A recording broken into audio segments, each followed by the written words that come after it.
Hey everybody, and welcome to the Final Fantasy Tactics Colosseum AI Tournament League for November. We're on day 6, so hitting the halfway point of matches. It's always weird to me that that's in round 2 and when we have so many competitors. But that is the way it actually goes. I'm Sardek, and with me tonight on comms is Omegasuspekt. Good evening, Gladiators. So for some good games tonight. Yep. And to start that off, let's pick up where we skipped yesterday. We have, oh nuts, it jumped me somewhere else. Simmon 2 versus Fig 3, TAC openings versus What's for Dinner. This is at the round 2 winners bracket. Then we'll have 4 more matches in that same bracket before dropping into the round 2 losers for the remainder of the stream. Anyhow, let's get started.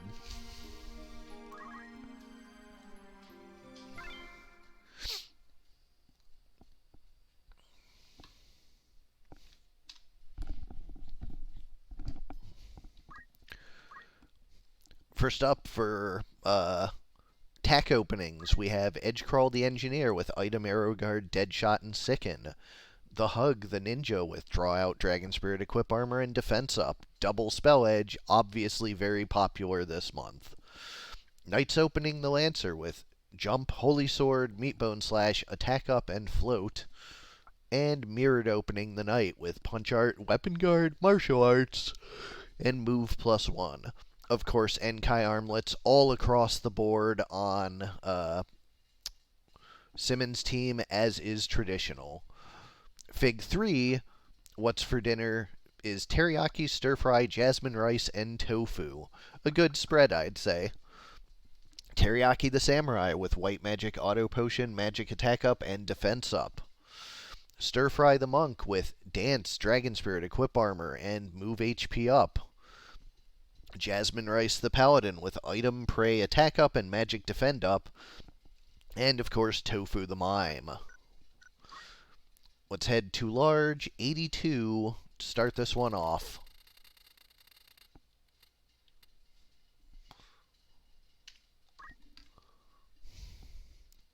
What was the issue that made this have to be postponed last night?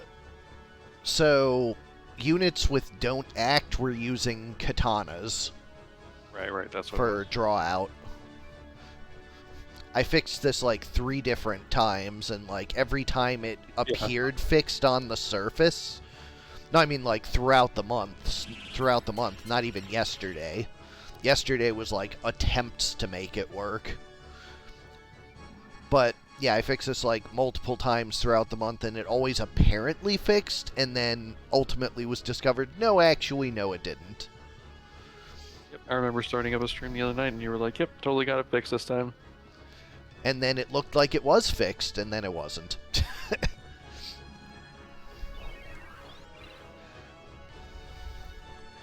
But yeah, this time, like, I actually traced through the entire AI process, and I got it right this time. Like, I'm going to be blown away if it somehow manages to do non-attacks.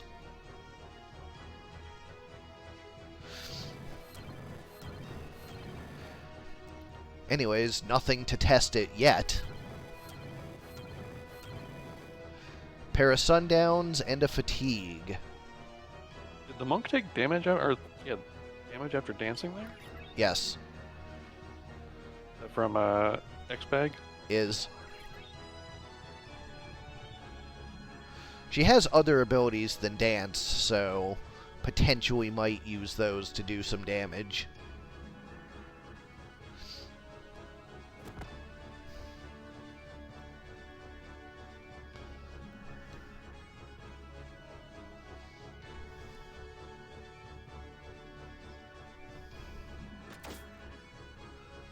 Auto Potion answers the shot, but not the poison.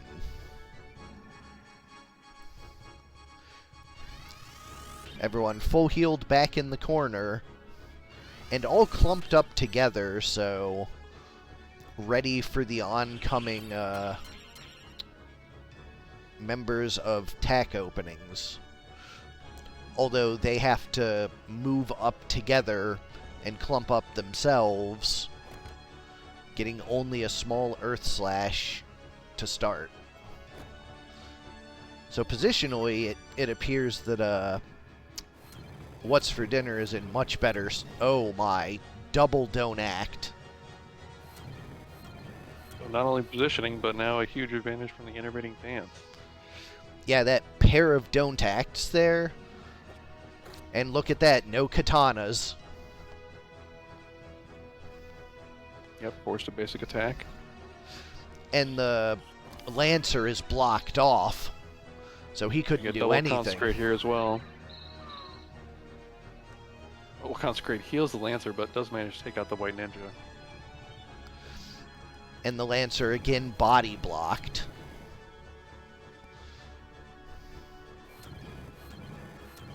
But if he does have a lance, he should be able to poke at it, the mime over the dead body. I believe he has a bag, actually. White Ninja manages to put a haste and regen on the mime.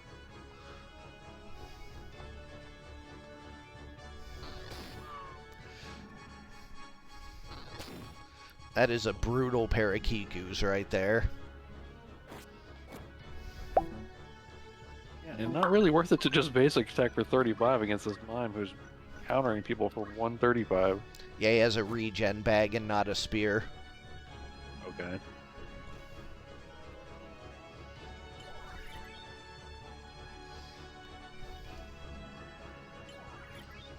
Yeah, What's for Dinner is looking very strong right now.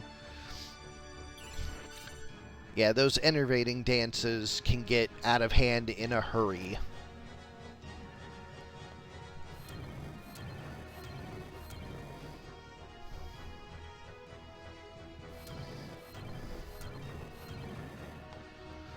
Just one sundown from that one, so not super great.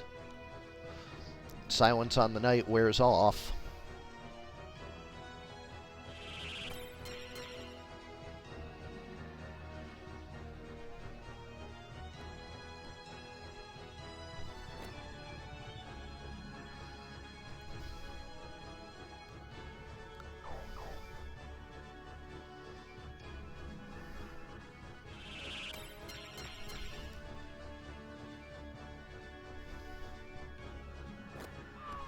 Ouch. Whoa!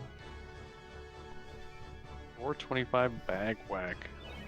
Hit the high end of the randomness, obviously.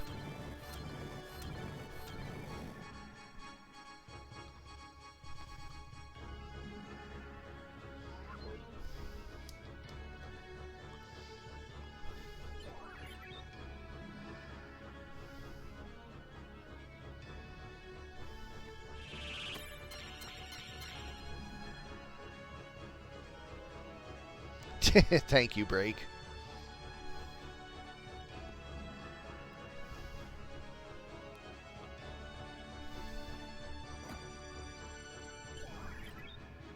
Answer tries another bag whack, but this one only for 43.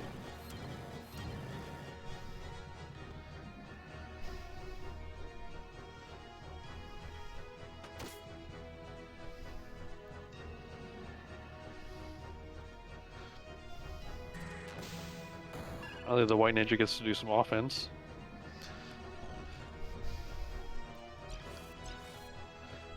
And actually, it appears that attack openings have gotten it back together. They are in the lead.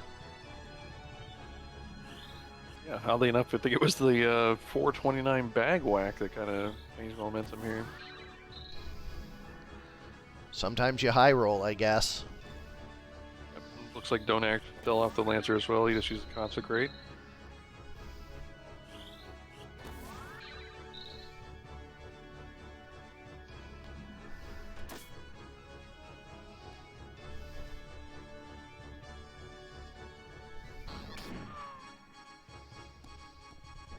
White Ninja decides to a little bit of friendly fire with the Kiku, taking out the green mine and hitting the green samurai.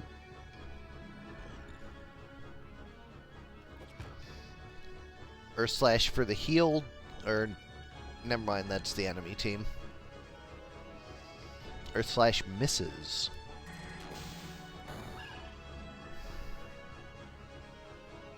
White Ninja takes out another unit, takes out the green samurai. Only the green paladin remains now.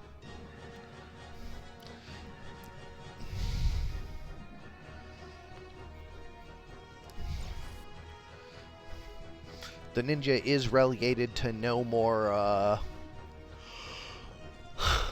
katana inventory for the moment, but be that as it may.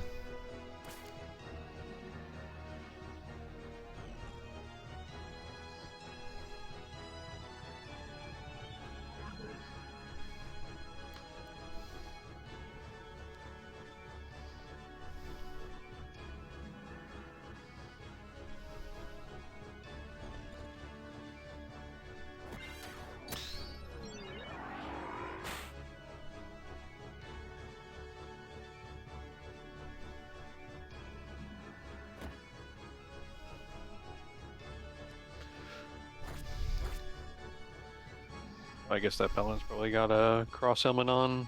Lancer's choosing to bag whack him instead of use holy sword abilities. He does indeed.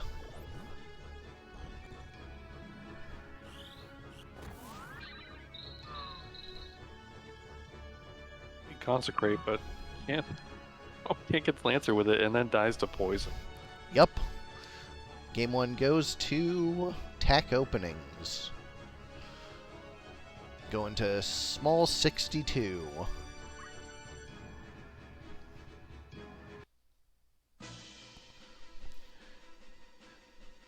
It seems like paladins are a bit of a dangerous offense to rely on, since if your opponent also has them and some cross helms, they can be quickly neutered. I expect cross helm stock to rise in the coming month.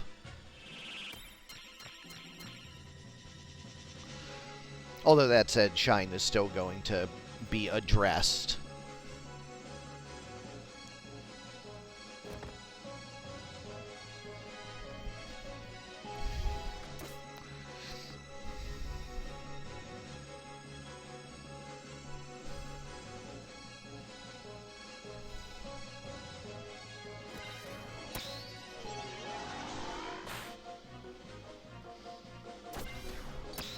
Both teams opening up with some quick offense here.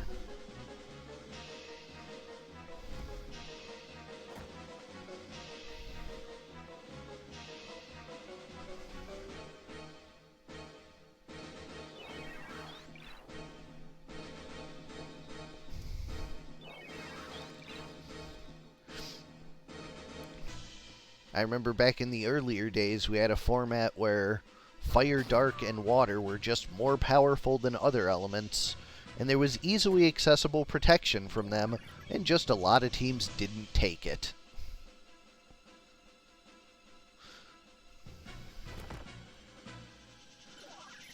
It was originally intended to be like, you can either have the protections that keep you safe, or you can have maximum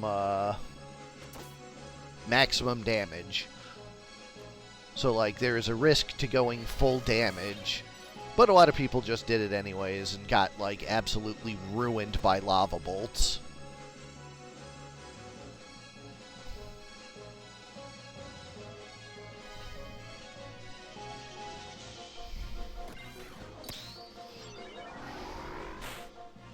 Nice little triple heal Shine there. Yeah, big heal.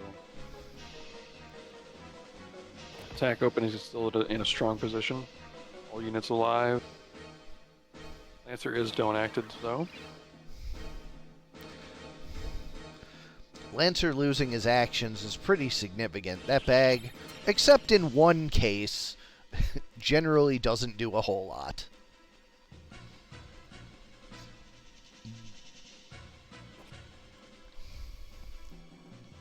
Case in point.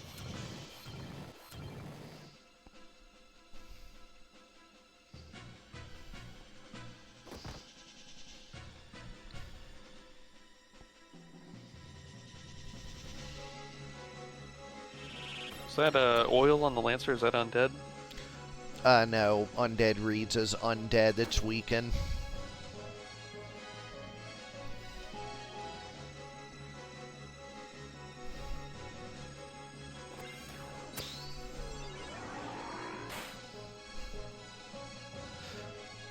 I am personally hoping to have that done tonight, although God only knows.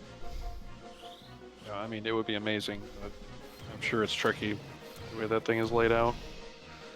Yeah, I'm enlisting Retro Type's help since he did a full remaster of it.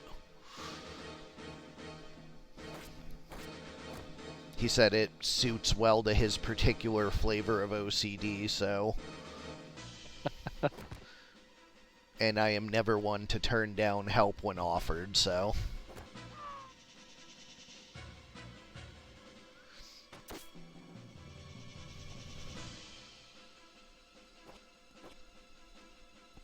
Double miss from the ninja onto the green samurai. So much poison and status everywhere. Stigma Magic, a really good answer to that, though. Comes a big shine. Offensive one this time. Oh, but it heals the Lancer and the Knight on the white team, actually. Does drop a pair of Sundowns on the Ninja and Engineer, though. And then that's why the Samurai gets a 511 bow shot on him.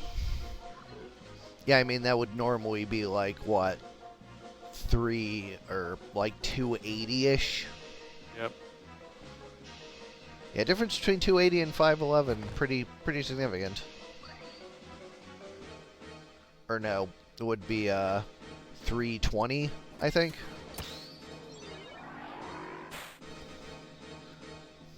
Is it 33% or 50% more damage? 50. 320 and 160 is 480, so another 20. So yeah, 340 is what it would have done.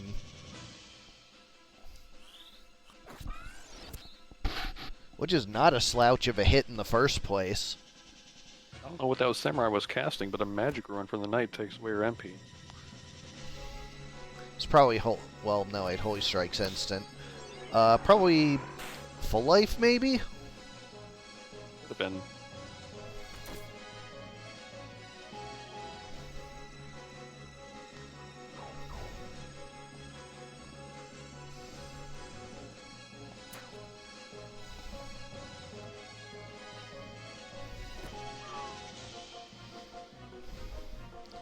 These poisons really paying dividends. Like, so much of the damage from Simmon's team is just the lingering poisons.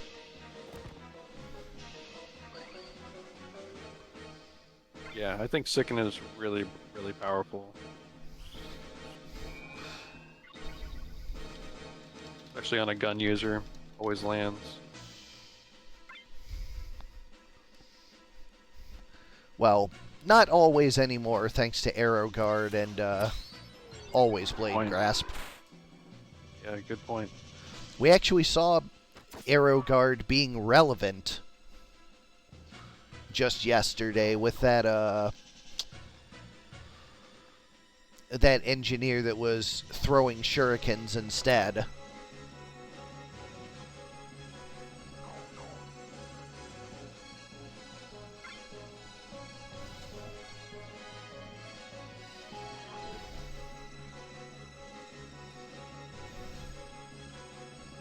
It's like what's for dinner is about to be done with.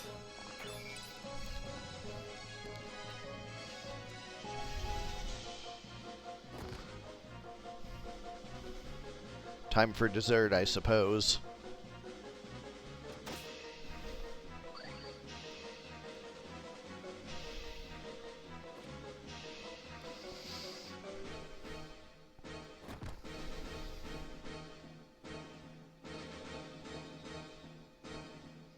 They died of poison.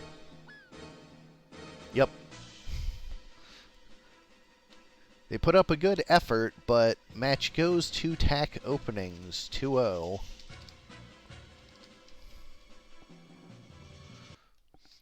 Now we head over to the matches for today.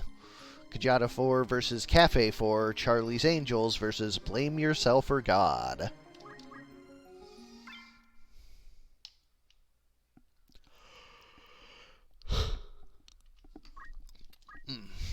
For Charlie's Angels, we have the Waitress the Sage with Draw Out, MP Switch, Magic Attack Up, and Move +3. Sweet D the Ninja with Basic Skill, Dragon Spirit Concentrate, and Move +2. Ruby Taft the Time Mage with Item, Weapon Guard, and Equip Axe. And Charlie the Paladin with Punch Art, Counter Throw, Attack Up, and Move +1. On the other side, for Blame Yourself or God, we have Tatum the Paladin with Yin Yang Magic, Dragon Spirit Abandon, and Maintenance. And Tatum the Paladin with Time Magic, Time Magic Counter, just basic counter, Attack Up, and Move +2. Gray the Paladin with Sing, Auto Potion, Overflow, and Move +1. And Alexis the Chemist with Basic Skill and Weapon Guard. I'm guessing Kaffe ran out of JP and just filled it with a near-empty Chemist. A couple of people have had to do that this month. Going too large, 45 to start. Hey, when in doubt, just throw an axe on them. They can do something. Rug is also an option. We've seen it cancel quite a few spells already this month.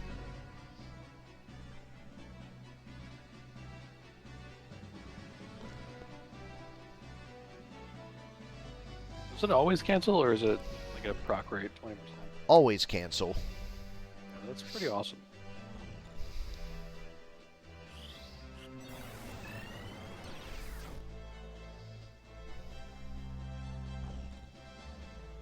Yeah, you can also do squires with lava bolts for low JP.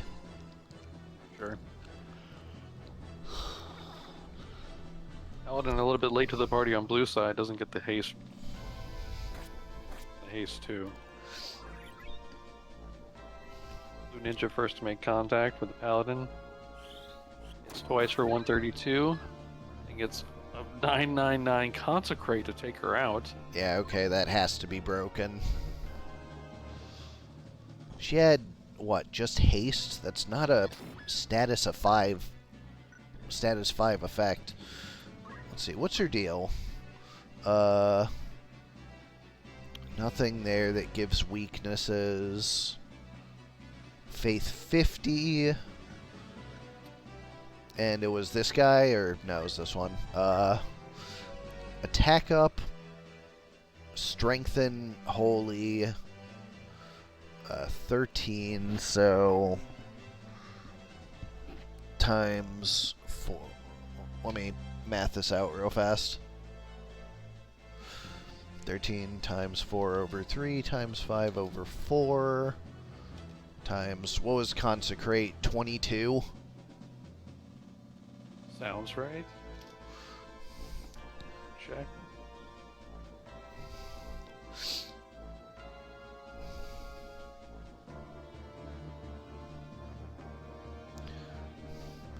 I mean, even if the ninja was weak to holy, that's still only 924. So, something got broken there. It is PA times 22.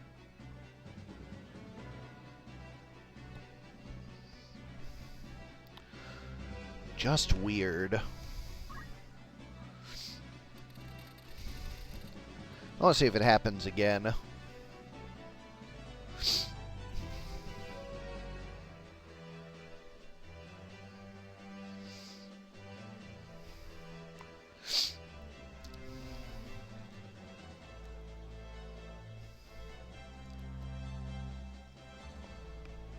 If she's that small, she was just dead no matter what, so, I will just let that slide if it happens again.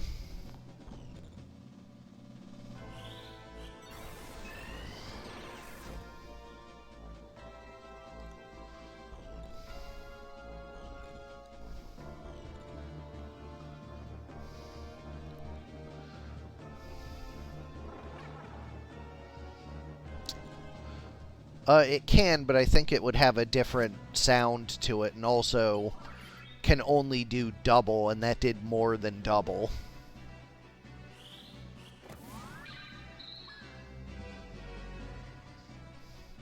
And also it happened twice in a row, so... Oh wait, I did forget to check one thing. Just for my own curiosity's sake. Taurus, Scorpio... Yeah, okay, it's best compatibility.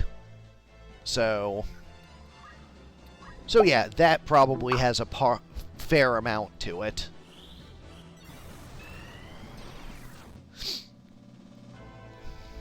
Does the Paladin have Strength and Holy from? Is that Excalibur, or...?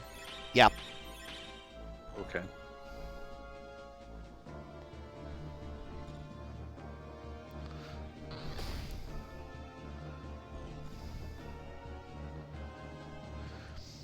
It might just be that, like... this is running through a formula that does compat twice, because there are a couple of those in vanilla, and I'm borrowing a vanilla formula for half of this.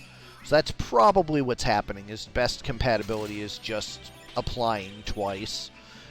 I thought I got rid of all the ones in vanilla where that happens, but maybe I missed one, so I'll double check on that. Sounds plausible, at least.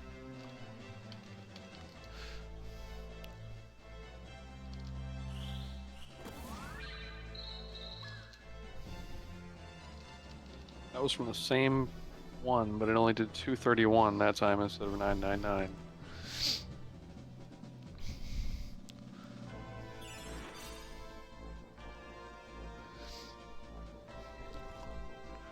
It has to be leaking a register or something, like... just pulling from arbitrary something. Let's see... Shiri from the Sage. And hits her own MP switch with it. Takes out the Chemist.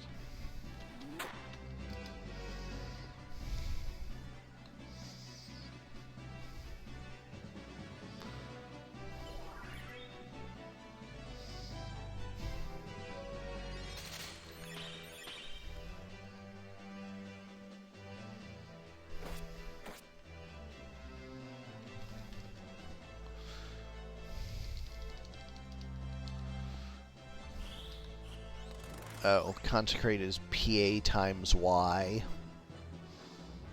I think that's Formula 11. Blue team cleaning up here. White team only has this Paladin remaining.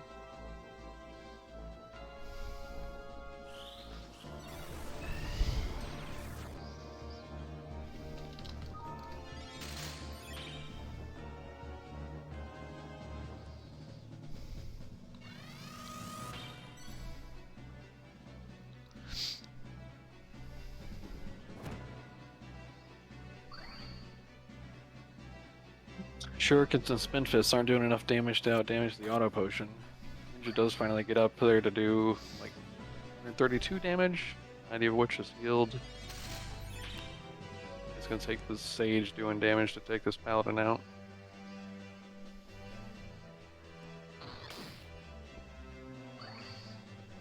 So I didn't quite see that. It looked like it might have only been 102 or something.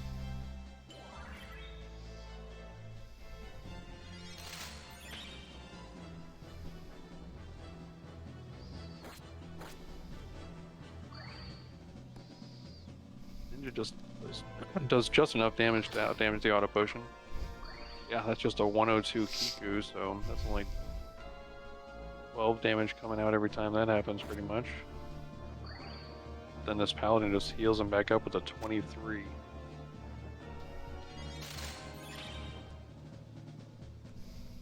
Yeah, this might be a turbo worthy.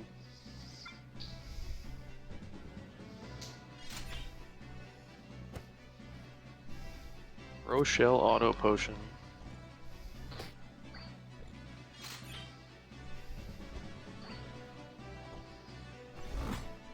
Time Mage finally got in there with an axe whack. I didn't see how much damage that did, but that'll help eventually. Yeah, I mean, regardless of which axe it is, it's going to scale. Mm-hmm.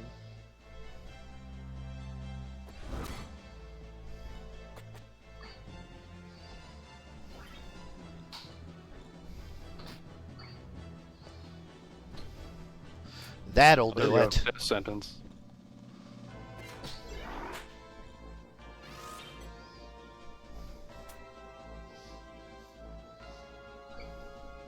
What the hell was that?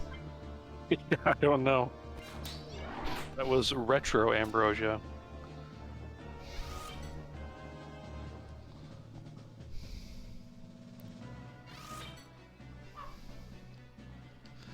Anyways, game 1 goes to Charlie's Angels.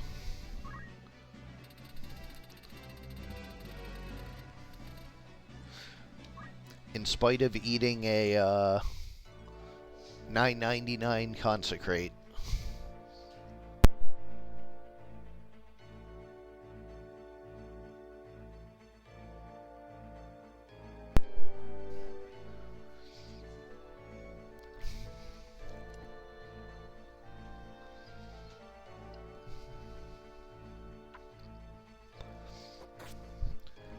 Shurikens to start off, and a Kiku on its back. Charlie's Angels getting an aggressive start. Split start means haste 2 only hits 2 units.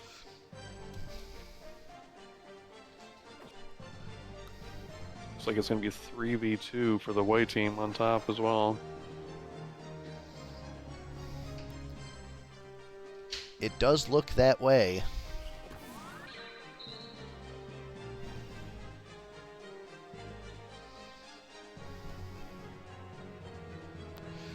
Sage is Big more than Cherry. happy with that. Takes out herself, but takes out a paladin as well. Ninja moves up and whacks the chemist twice. The kill. Sage returns from a phoenix down. Paladin trying to make his way up. He does manage to get a judgment on the paladin on the dam, and that does kill the paladin as well. Suddenly all that's left is the singing paladin again. And this time the Singing Paladin doesn't have all of its defenses in place yet, so...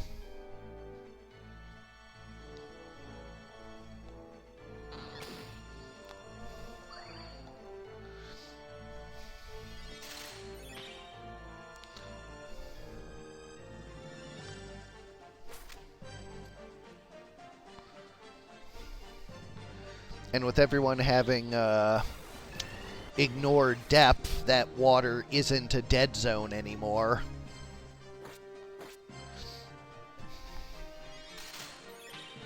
There goes the protect. And it already got shell as well, so...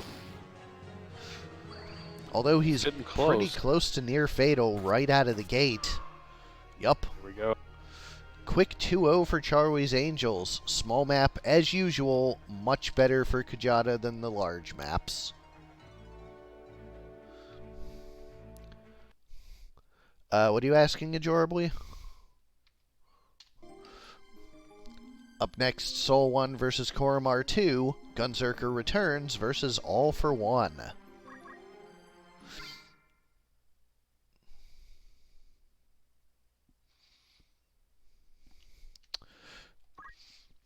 No, I just literally gave the movement ability to all jobs as a passive.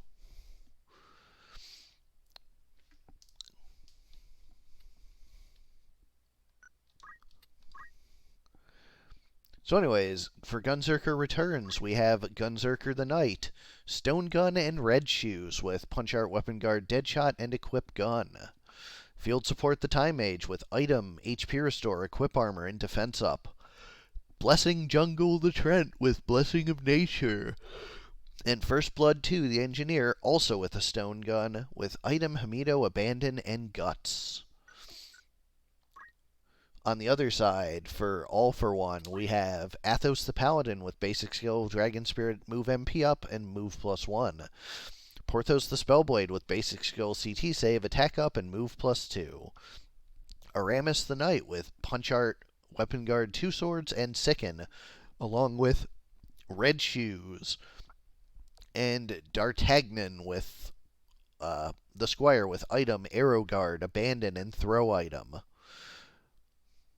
D'Artagnan with Arrow Guard against Gunzerkers. Nice. Heading to And large. Abandon as well, right? Yes, on somebody.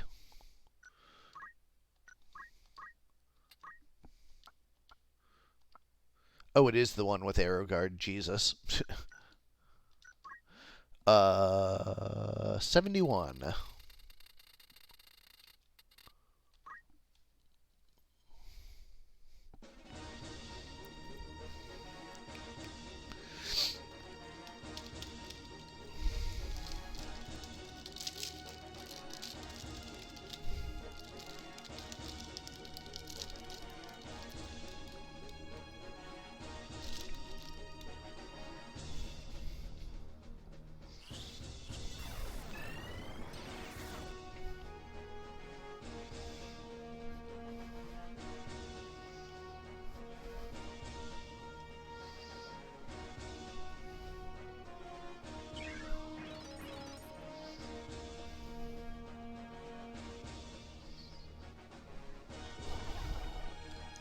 Burger's trying to buff up, but the tree buff misses. It's a nice 350 shot on the Paladin, though.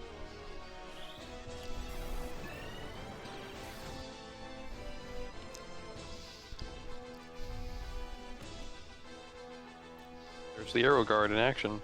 Yep. It's always good to see proof that something that hadn't been, like, rigorously tested did in fact work.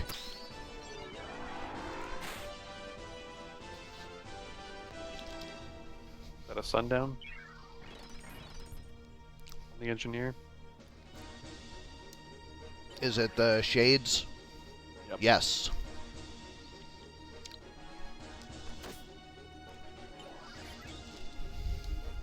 A big hit on the Paladin, but still hasn't gone down. Double guard from the engineer. Oh, he's got Abandon, so...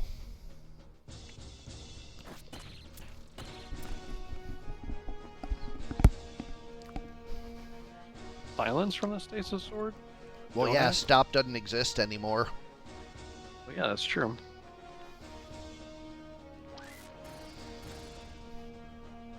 And Fatigue felt like too much of a step down in power, so Don't Act was where I went with it.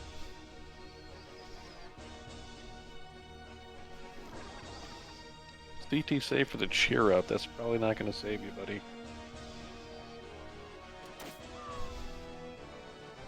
Gunzerker just doing Gunzerky things.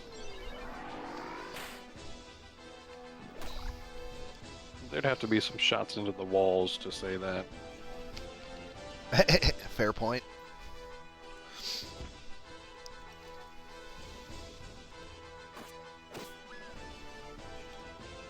The Zerking Blue Knight does get behind the Time Age and takes her out. The engineer has a quick Phoenix down to bring her back. Blessing of Nature does land the re-raise as well. And the Gunzerker takes out the Berserking Knight in the back. Giant's probably going to take out this Time Mage. She does have re-raise. Wish brings back the Arrow Guard Squire.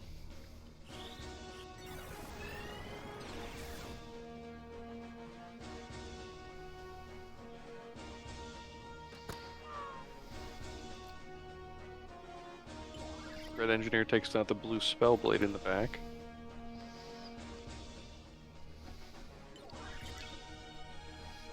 Although he's left facing the... Or no, Squire's in the back, so... The Arrow Guard one is out of the way. true. And so the engineer decides to shoot the paladin, and the gunzerker takes the paladin out. Re-raise brings the paladin back, who defies pain. But he is easily within range of another gunshot. Yeah, and if not one gunshot, then two maybe. Well, the knight might not be able to get into range of that. And we'll probably decide to take out the spellblade instead. Engineer decides to, what was that, get rid of Sundown with mint tea or something? That's the one. Oh, nice. The Time Mage takes out the Spellblade with a 20 bag whack. And then the Gunzerker gets into range of the Arrow Guard Squire and bypasses the Arrow Guard to get a 546 crit.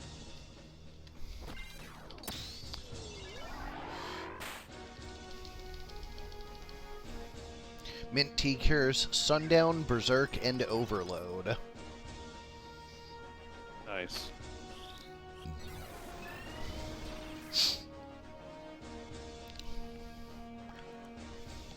Berserk does not, in fact, work with guns.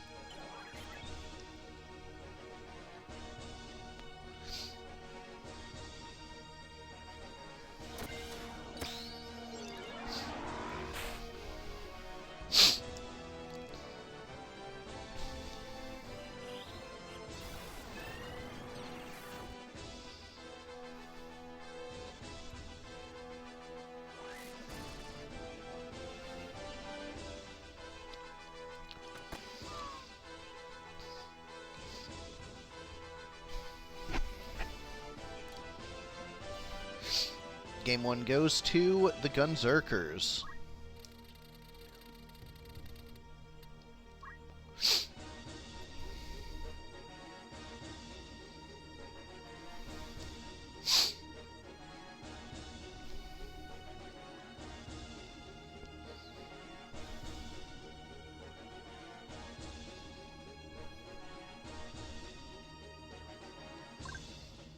Blue team can get into range for some nice AoE in this one.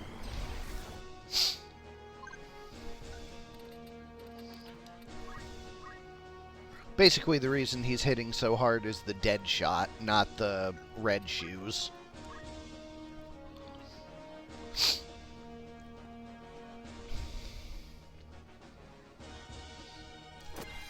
Here we go. I think a shine to hit at least one.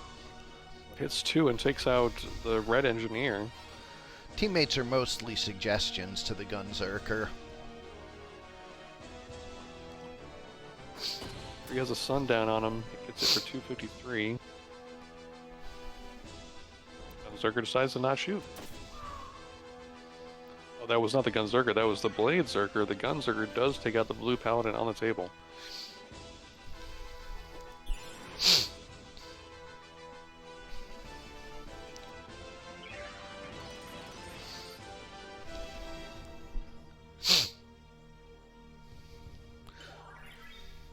Time Mage does have items, so it's just a question of if she has Phoenix down or not.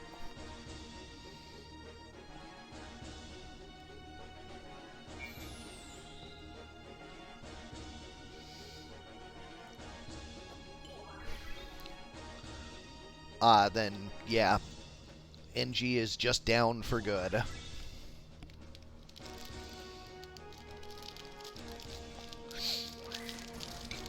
He goes for some offense. The paladin isn't critical.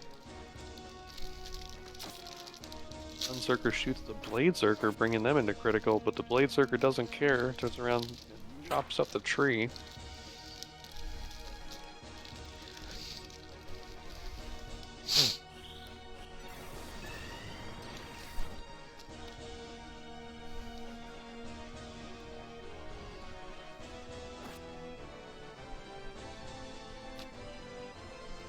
Takes another chop, but still is standing. He has 97 health, but still goes for the offense, taking the Blade Zerker back into critical.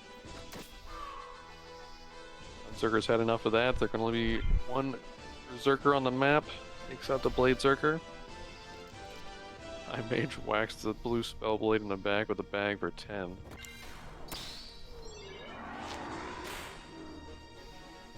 9 takes out the tree, but the tree is re-raised.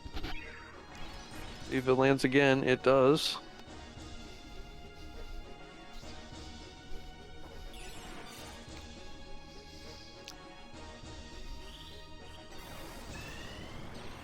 Blade Zerker's back up, so blue team is back to 4 strong.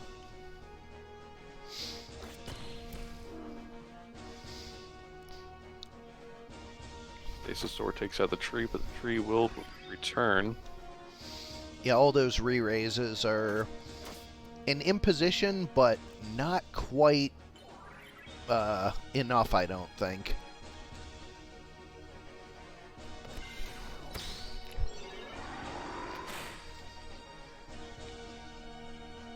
There's just not enough AoE on Gunzerker to deal with the sandbag capabilities on the blue team. Yep. So we'll have to see if the medium map is more like the large or more like the small.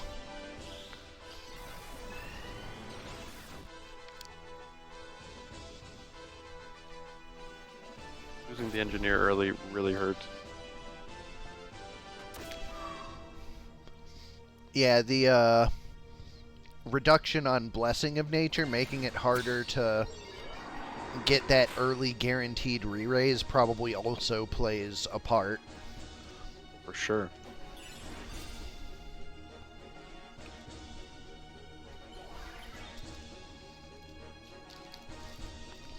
Just as a general case, I mean, not in this specific map and match.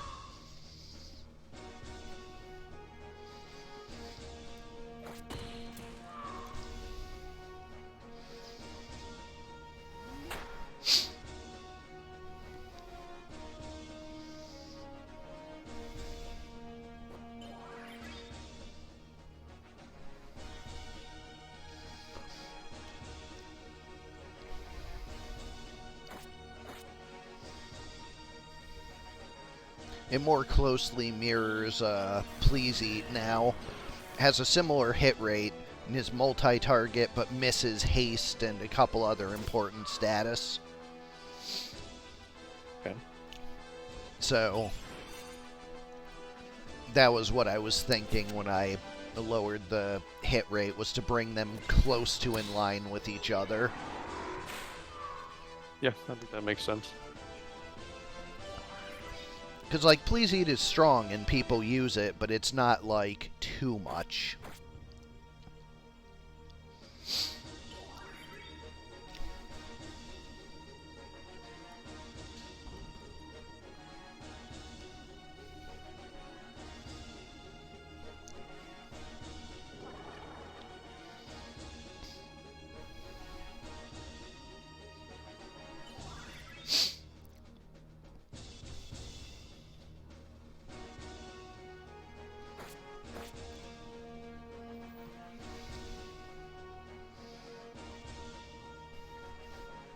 Yeah, this time age is just running around. Doesn't have long for the world, I don't think. Here we go. Game 3.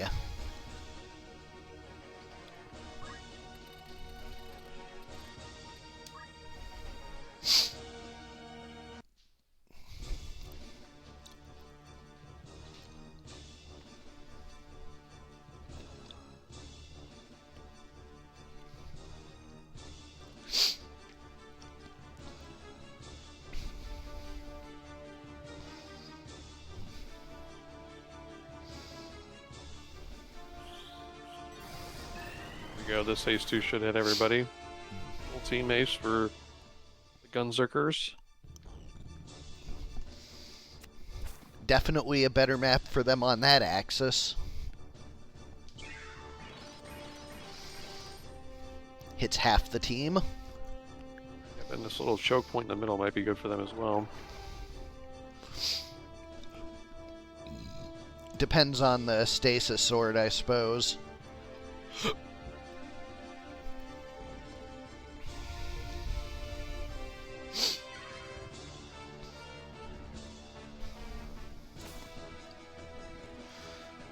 The arrow garter is up front.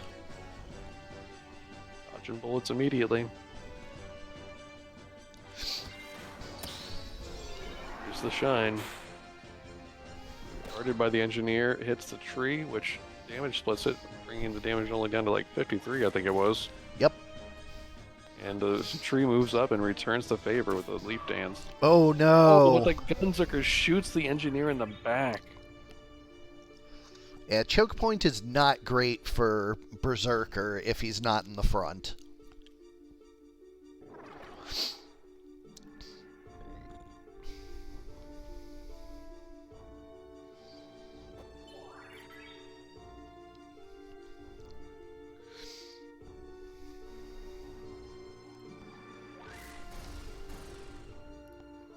Yeah, another early loss to the engineer. Definitely puts the Gunzerkers on the back foot, but the Gunzerker does take out the Paladin.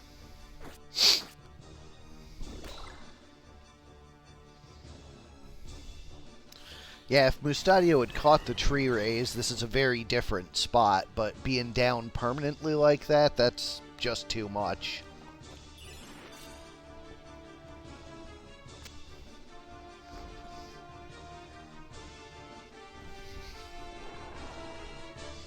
Spellblade doesn't go in for any offense, instead goes for a cheer up. Might not be the move. Bladezerker's in critical. Leaf Dance takes out the Bladezerker and the Paladin. This might not be as over as we thought. Quick on the Gunzerker.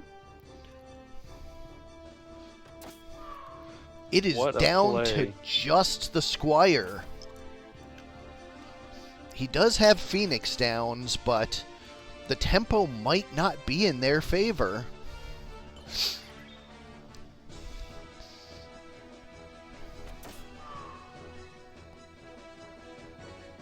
The quick casted and the quick mattered.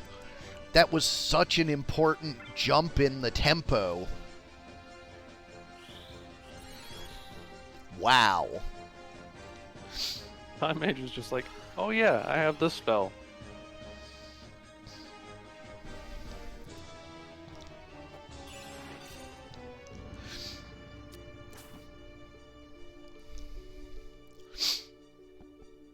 Gotta say, I did not predict this sequence of affairs.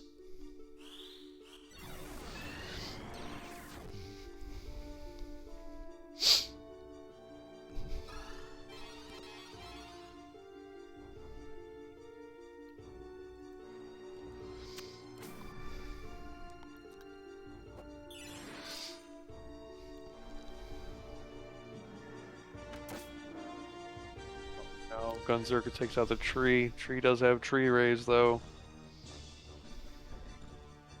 But that tempo, Spellblade decides to wish the Paladin.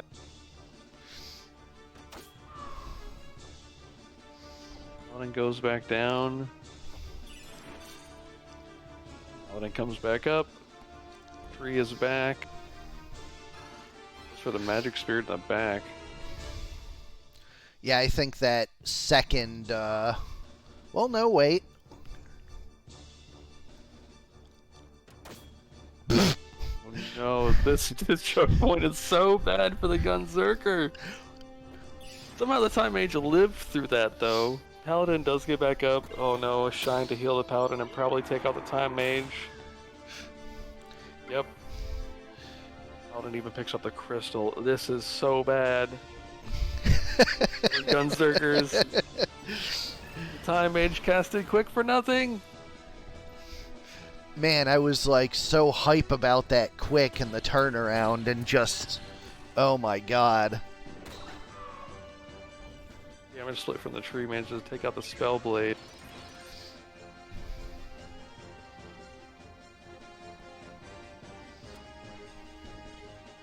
And there he goes, he shoots a wall now.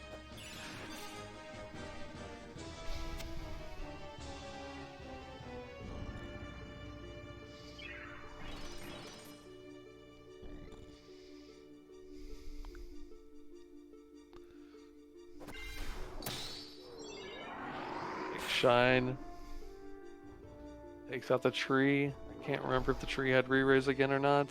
Yes. They both got it from the tree's latest action. Okay, Gunzerker doesn't manage to kill the Paladin, and the Paladin gets re-raised.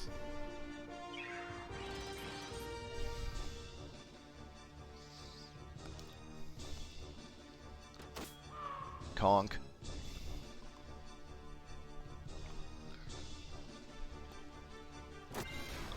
Paladin moves in for an offensive and healing shine to take out the tree. This time I don't think the tree had re-raise. Oh, yeah, I think it did. Did.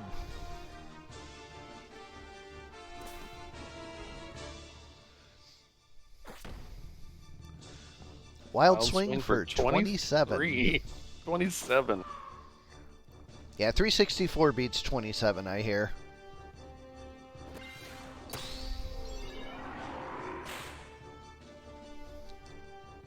Zerger's critical.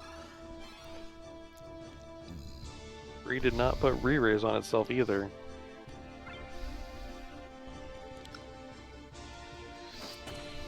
Getting that crystal, I think the... Oh, wait, re-raise. Paladin's down. Okay. This is still somehow not over.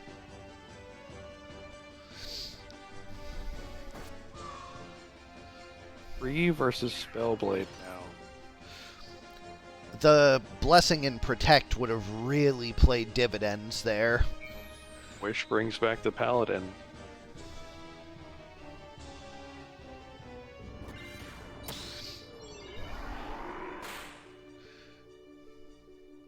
That should be enough. Oh, there's a crystal right there. Oh no, there is a crystal.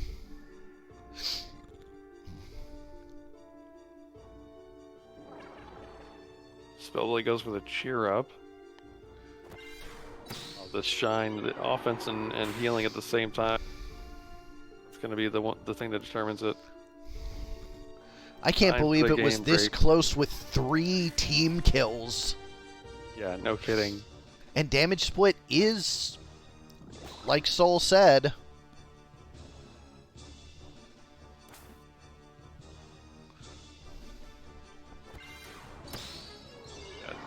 Paladin blocks off the route to the crystal as well. I love the offense from the tree. Oh, the tree got the crystal from the kill. Makes way for the path. Damage split is returning some damage. Oh, the Paladin has 452 health still, though. yeah, the shine heals is just too It's much. just too much. The thing that What we a already wild know match that we that- have to fix for next month. Yep, yeah. Still, wow.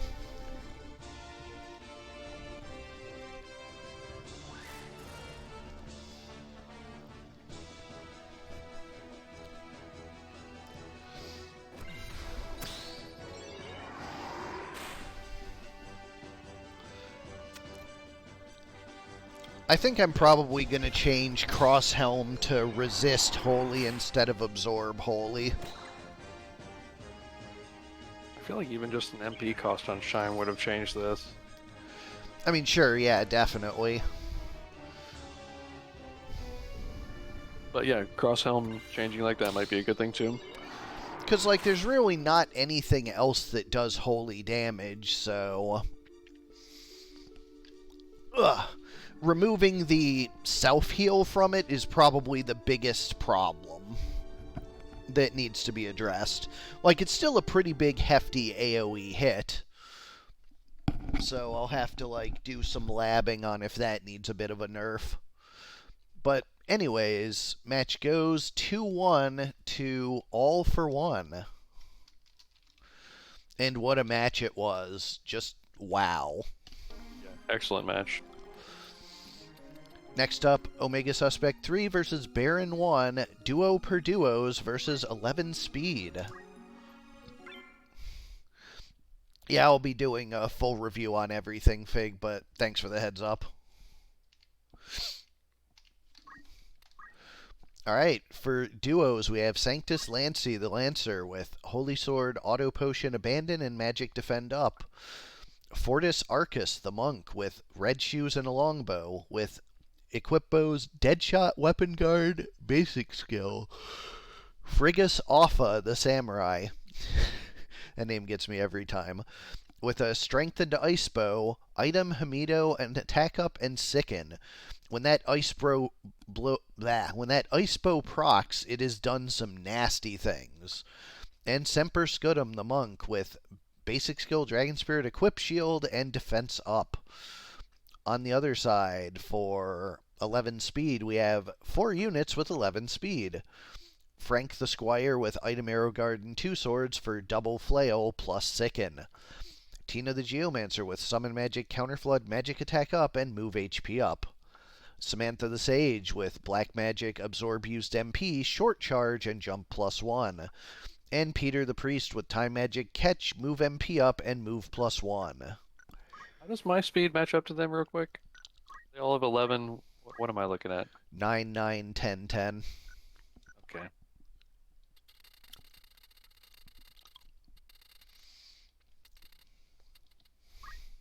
See if they get some double turns on me in here.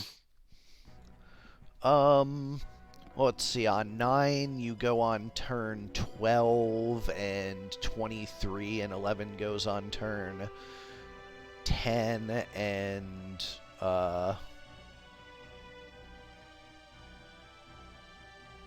19. So it'll be a while. Like turn 4 or 5, probably.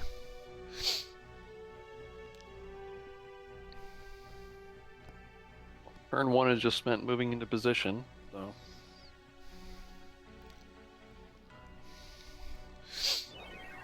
Yeah, and nobody has haste yet, notably.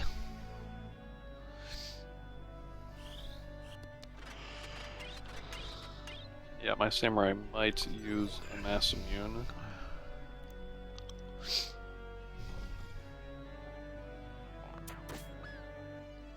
Ouch. There we go. Power bow takes out. I don't see what unit that was. Oh, the yellow geomancer. Oh yeah, this is the team that had Deathspell, Asuna, and Warn. I believe they chose to keep Deathspell.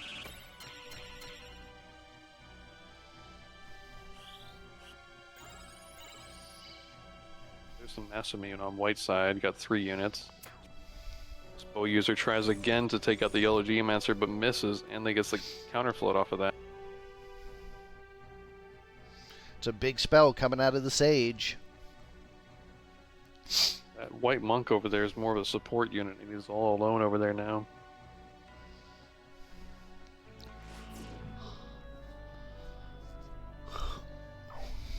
Chakra is not an interrupt, that's for sure.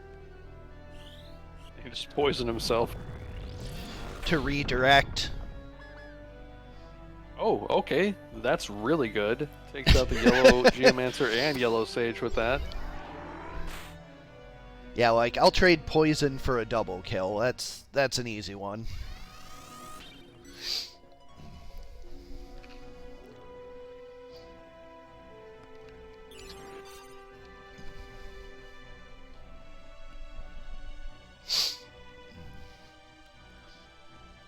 Our bow guy decided to not shoot anybody that time. That's weird.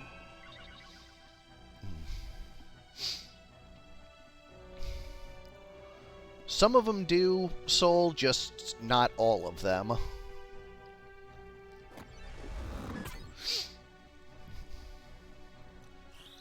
Judgment from the Holy Lancer puts the yellow geomancer to sleep. I think I had to put an explicit exception in for Lava Bolt so that it didn't. But, like, all of the flails do.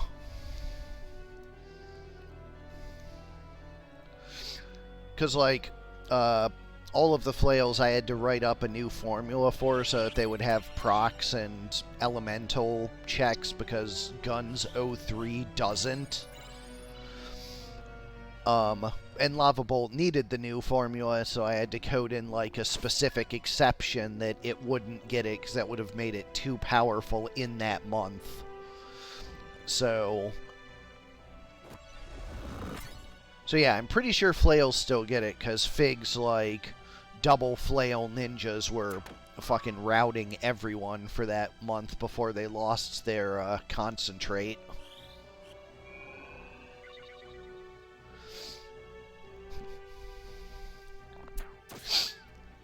That bow monk is a menace. Yeah, he's pretty reliably putting somebody down every turn.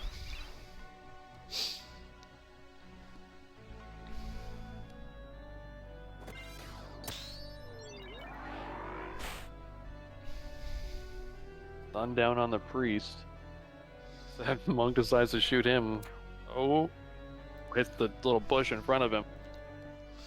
Couldn't quite make the arc work out. Really, he shoots more with strength and finesse, so I understand.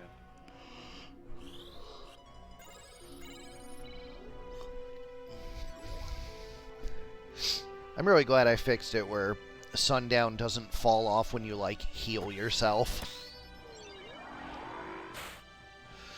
I noticed it was falling off when, like, teammates would cast Protect or Regen, and I'm like, that's not right. Well, Samurai makes the arc just fine.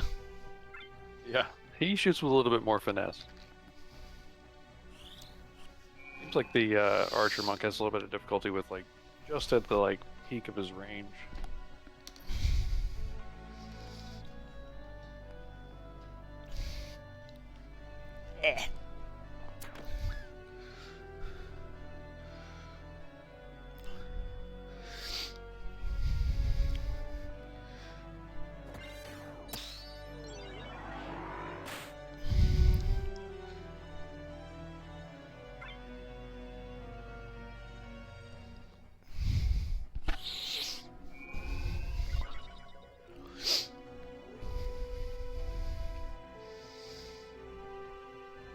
Sage gets a turn, starts casting something. Not for long. There we go. Game 1 goes to Duo per Duos.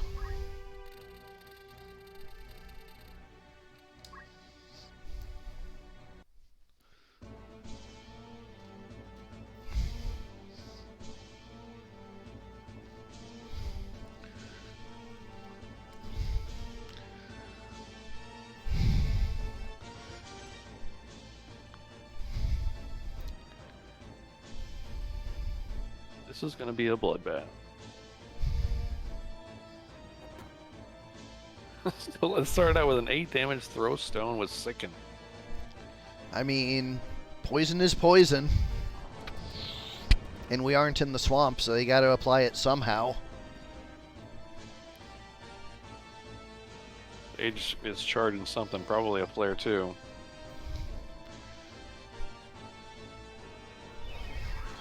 That's a good start for protecting against it.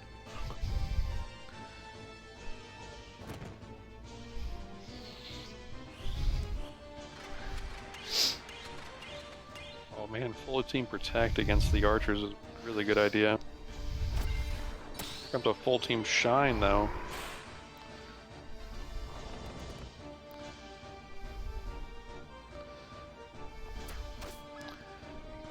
The Berserk Archer actually explicitly targeted the one charging instead of the one closest. I didn't know bow Berserkers could do that. I thought Berserk was always kill the guy closest to you, so that's neat. Yeah, I didn't know actually. That was the closest one.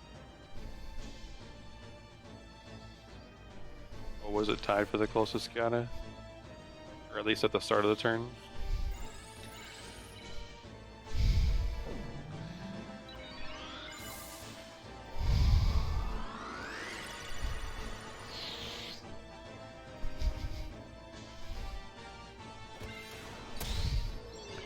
I do love my Berserkers, and I think this monk one is the best iteration so far.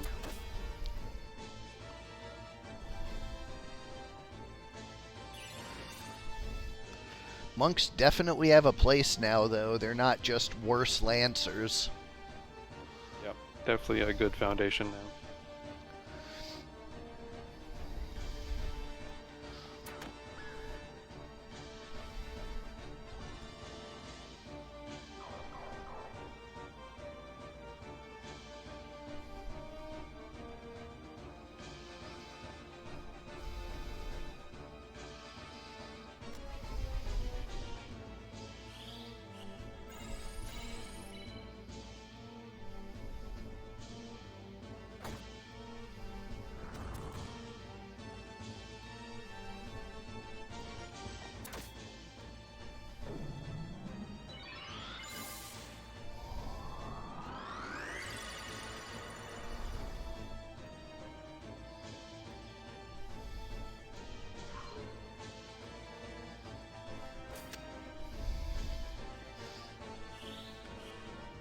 Quick flare 2 from the Sage.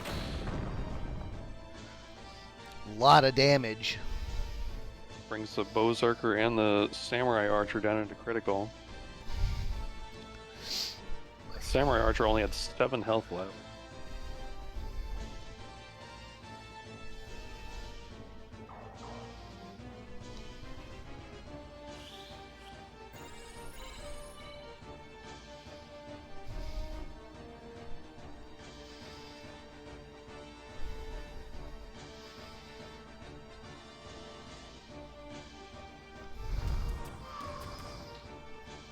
Berserker is down. Looks like we might be seeing a game 3 here.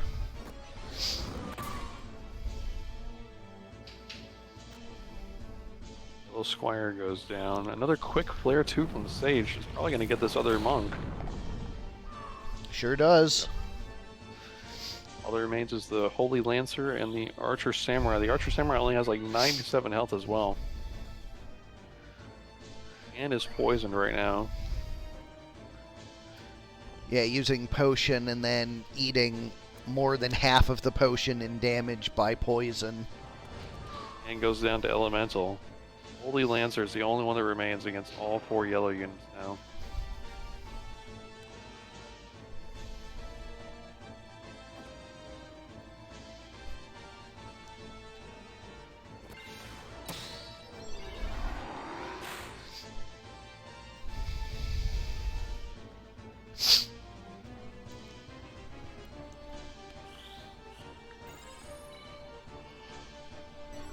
Massive cures from this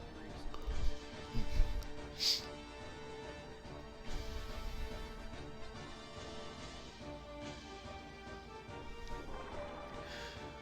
There's some more mana for the Flare Tour.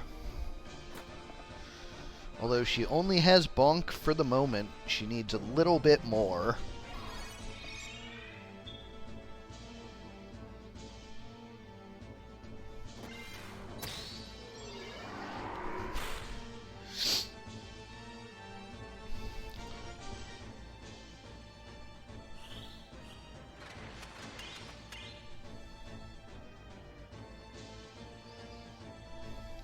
Priest with move MP up basically always has enough mana to cast Cure, right? What is the MP cost on Cure? You remember?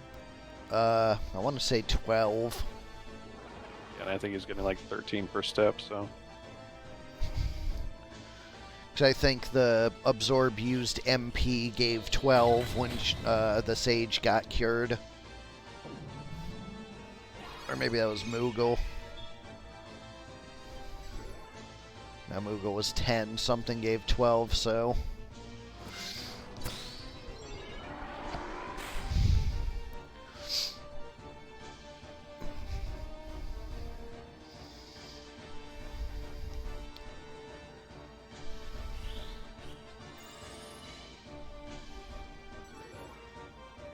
Yep, had it right, it was 12. Nice. This might be worthy of a speed up. I don't think this Holy Lancer's going to pull anything off here.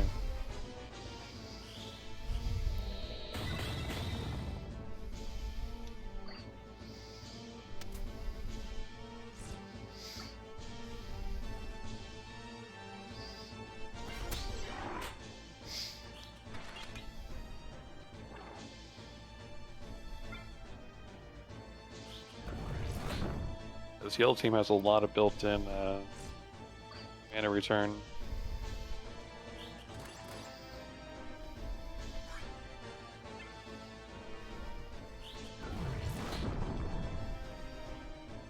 There's a flare too to bring the Holy Lancer down into critical.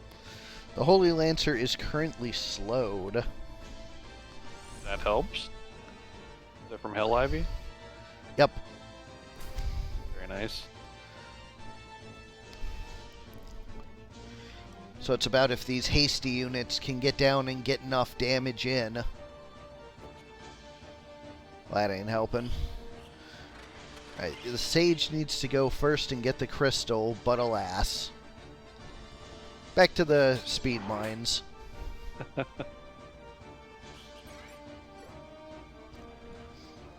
Whatever he just cast, that was 60 MP absorbed.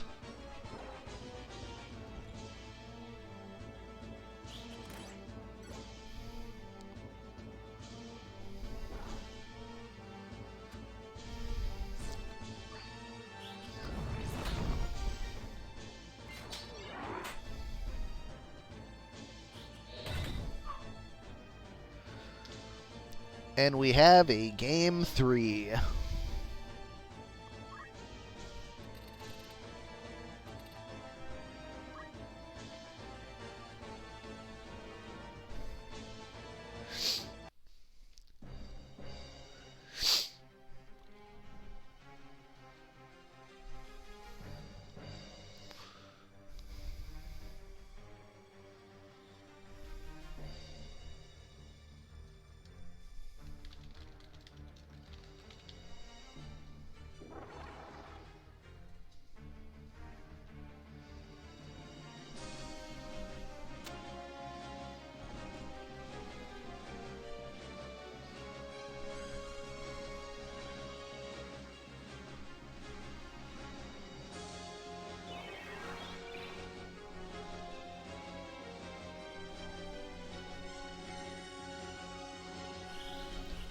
Protect coming out.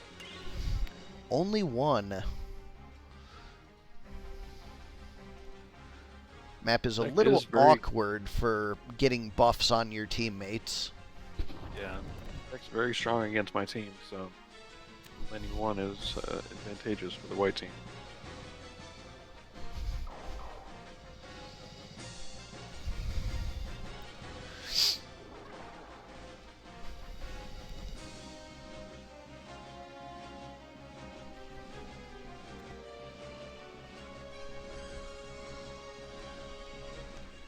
That yellow Sage can get off some more flare too. It's gonna be real tricky to pull off for white team.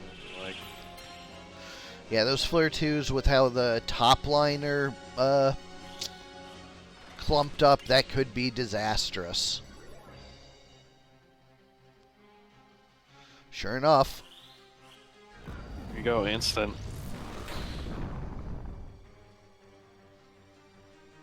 Brings the Berserker into critical. Squire has enough to finish. But the Berserker is back up before his turn can pop.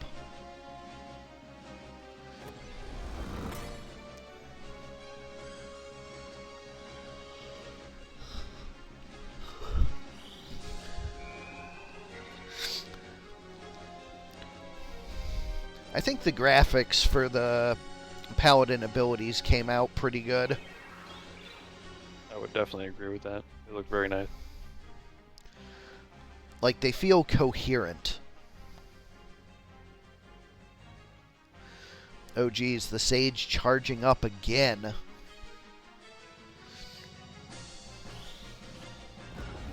No! Down go the monks. Too.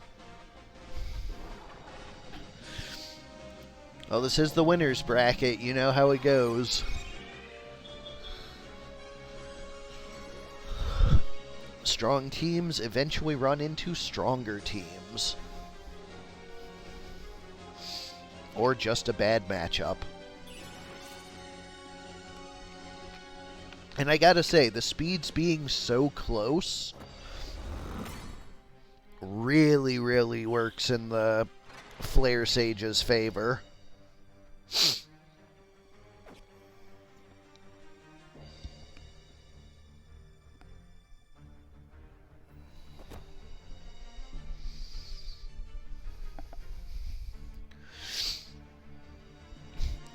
I nerfed back down Throwstone to be a answer to Charm and Confuse, and it turns out it's just actually a vector for poison. I'm loving this Throwstone second.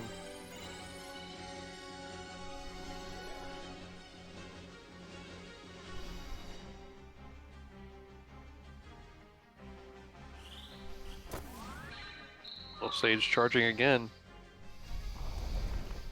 This time at Blizzard.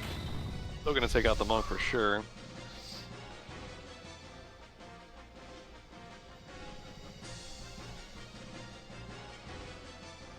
This Holy Lancer can get another good AoE.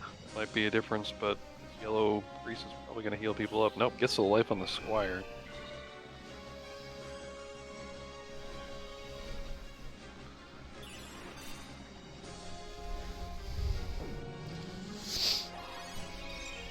There's the Moogle for the heal.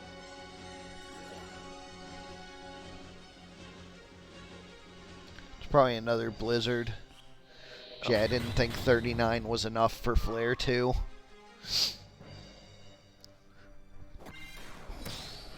Lancer decides to shine just the Squire. Yep, going for the kill. Still, I love that, like, big nuke magics are just actually viable this month. Oh, for sure. I had to go out of my way for it, but we made it happen.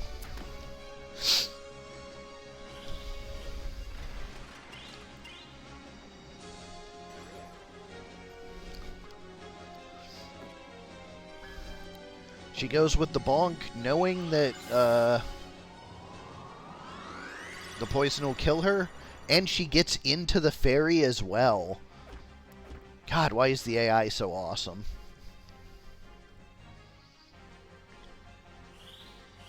Big consecrate from the Holy Lancer.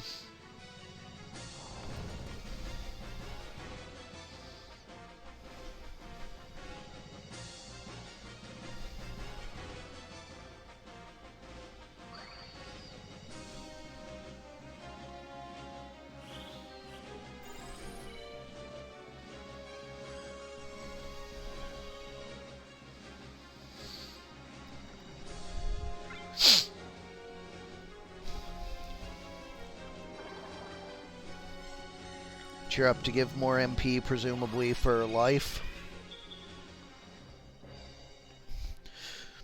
I discovered something while I was looking through the AI procedures. When it talks about restoring MP, it cares about two things. You being at half MP or lower, and not having enough MP to cast your cheapest spell. So you will never get filled enough to do your biggest spell if you have something cheaper. Interesting. Unless the only things you have to heal are like Ambrosia and 50 will take you over. Right. But like if you have something that costs 8 and something that costs 70, you're just never going to get up to that 70 after you run low. I intend on rolling that back in the next big change format.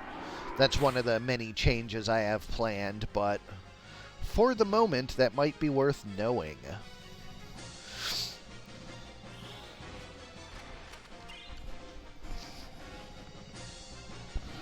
Is that if you can cast anything, they will consider you not a priority for MP restoration. Unless you have half of your MP or less. No, you have to have both. Oh, both, okay. So yeah, like if you have an 8 mana spell and you have 12 mana, you will not be considered as a priority for low MP.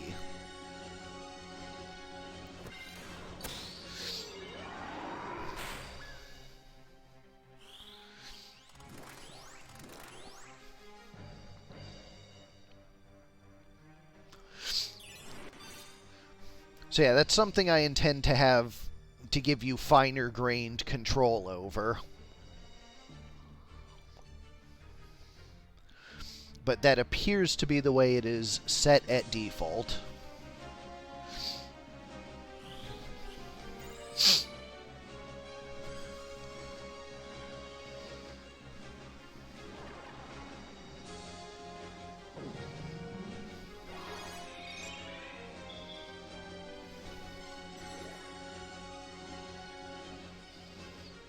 The yellow team is making very, very good use of their MP restoration, though.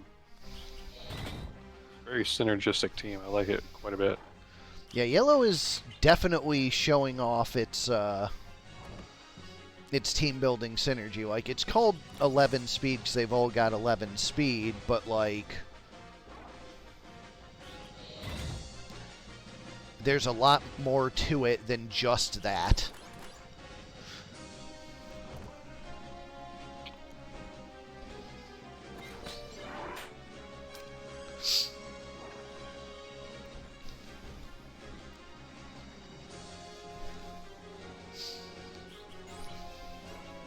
The absorbed-used MP is just also really good.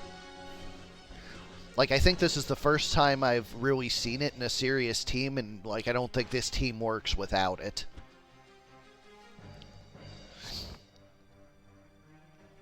I definitely put it on some units this month because of the MP changes. I think it definitely grew in value this month.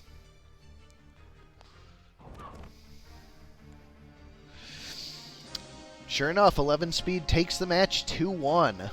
And what a match it was. It was a great match. I always love as we get deeper in, we get more and more tight ones like that. Up next, we have Kjata 3 versus Simmon 4, Altar Boys versus One Republic.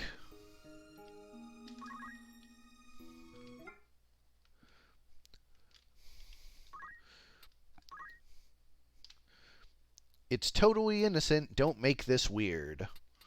For the Altar Boys, we have a Lancer with basic skill Hamido and 2 hands. Innocent don't the Spellblade with basic skill Auto Potion and attack up. Paladin with item HP restore and throw item. And a Priest with basic skill Weapon Guard and move MP up. And Faith. It is important to note here that the Priest formerly had regen, no longer does. On the other side, for Simmon, we have Zach Filkins, the Knight, with Elemental Regenerator, Overflow, and Defense up. Drew Brown, the Paladin, with Punch Art, Auto Potion, Attack up, and Move +1. Ryan Tedder, the Ninja, with Talk Skill, HP Restore, Equip Armor, and Guts. And Eddie Fisher, the Samurai, with Precision, Arrow Guard, Concentrate, and Float. Yes, yours and Figs that are playing tonight are both corrected.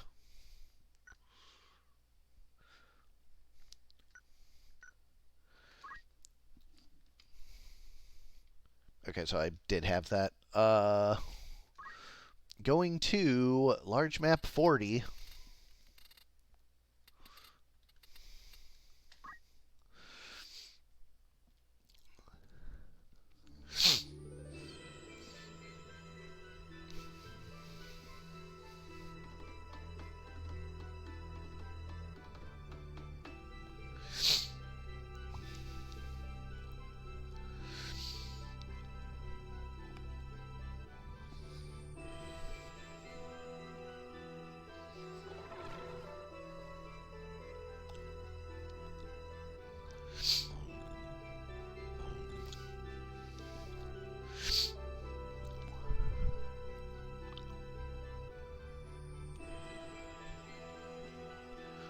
Priest starting off with what looked like a Protect.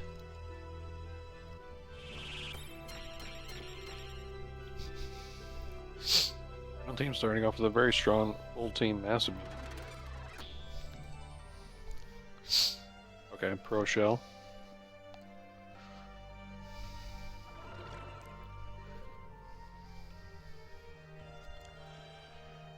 couple of re-raises on brown team already as well. And an opening slow as well. There's no lightning absorb because lightning is the weakness of faith, and I don't want people to be able to just have like auto faith without the weakness.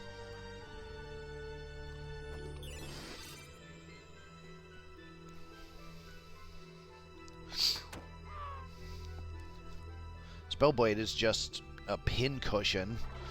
Got slowed, got taken down again.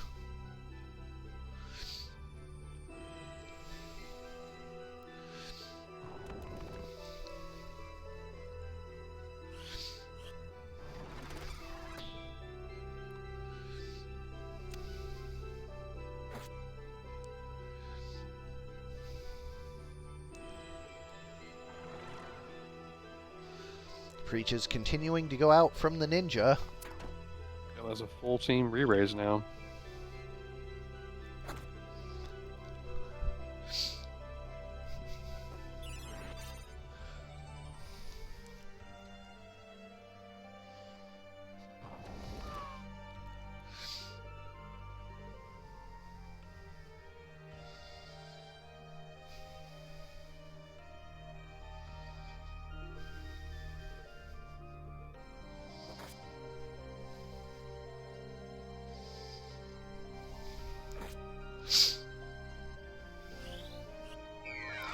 Well, he did cast full life. He just took his time about it. And the full life Spellblade gets right into the action with a split punch on the samurai, taking him out, but the re-raise brings him back. Uses that re-raise to do a mass immune on himself. White Lancer defies pain and then retreats to the back. And gets an ambrosia on top of that.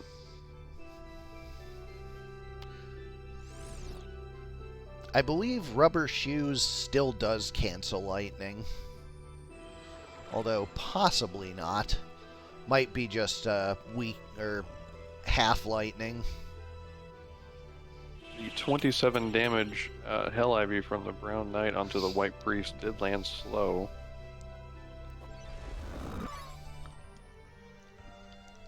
White Spellblade goes down to a Judgment.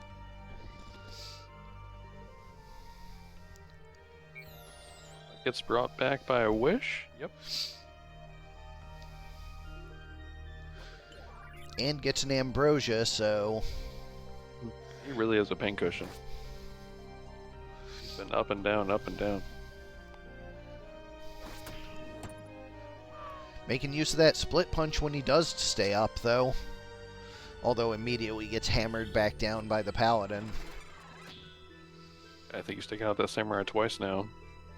Samurai's had re-raise both times. A shuriken from the ninja, half of which is healed by the auto potion.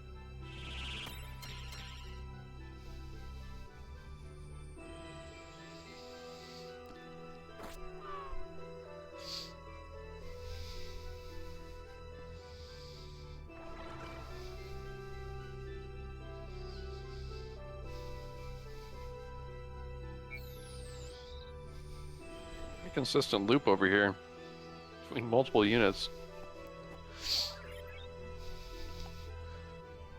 Just one big circular chain.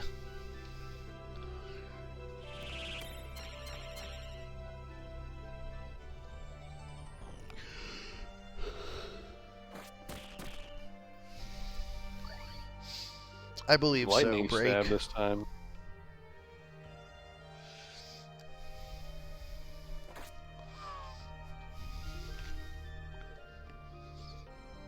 Brown team was proving to be very resilient, though. Yeah, and the white team is having to put a lot of effort into getting their big hitter back up. Yep, using up a lot of ambrosias here. That's not a chemist, so they're going to be out pretty soon. Well, I guess somebody casts it. Mocking strike on the charging priest. I like seeing that. If I'm not going to do damage, might as well lower the brave.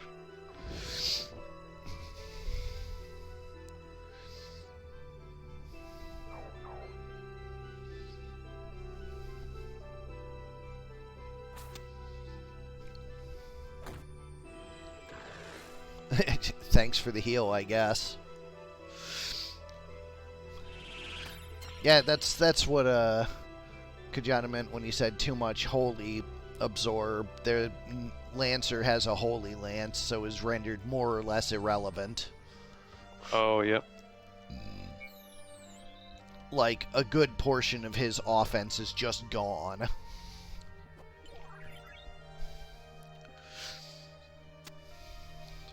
Holy, too much holy on the whole, for sure.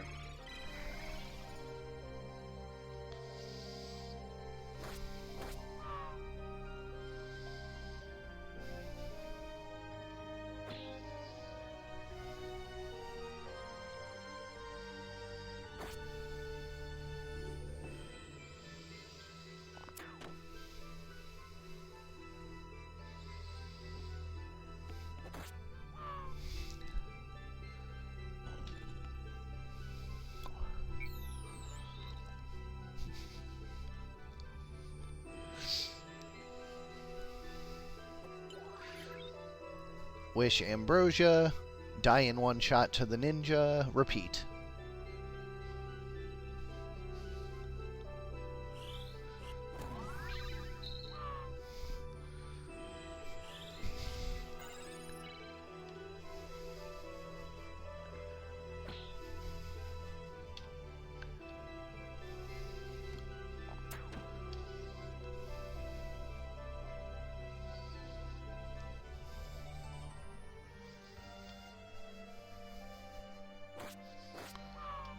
Priest is down. Go.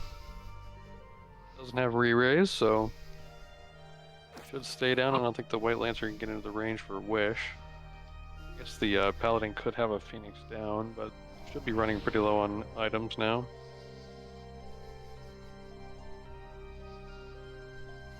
What was that? Oil on the Paladin? Never remember that one. Weaken. Weaken? Okay, Yep. got it. Yeah, I was slowing it down because I wanted to look at something more directly. Split punch crit on the Brown Paladin. Not enough to take him down even into critical though. And does get healed up by auto pushing a little bit.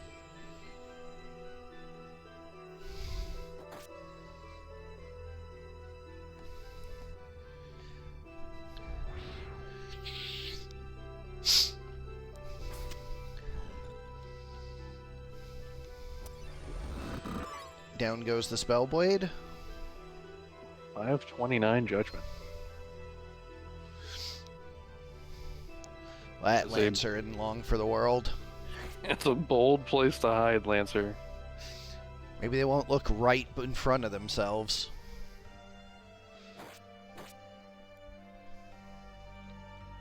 It's a bold play, Cotton. Let's see if it pays off.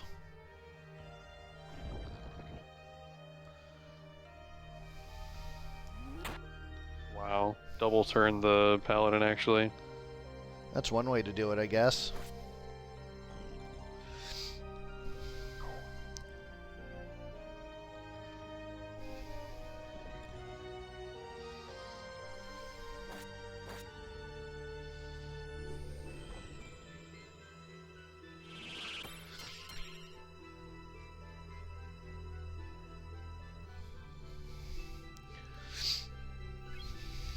He gets that sundown off.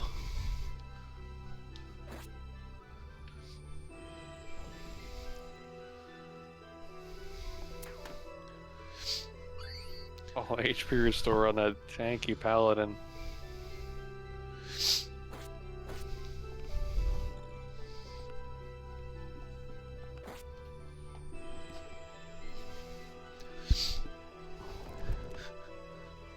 Lancer takes a carve model,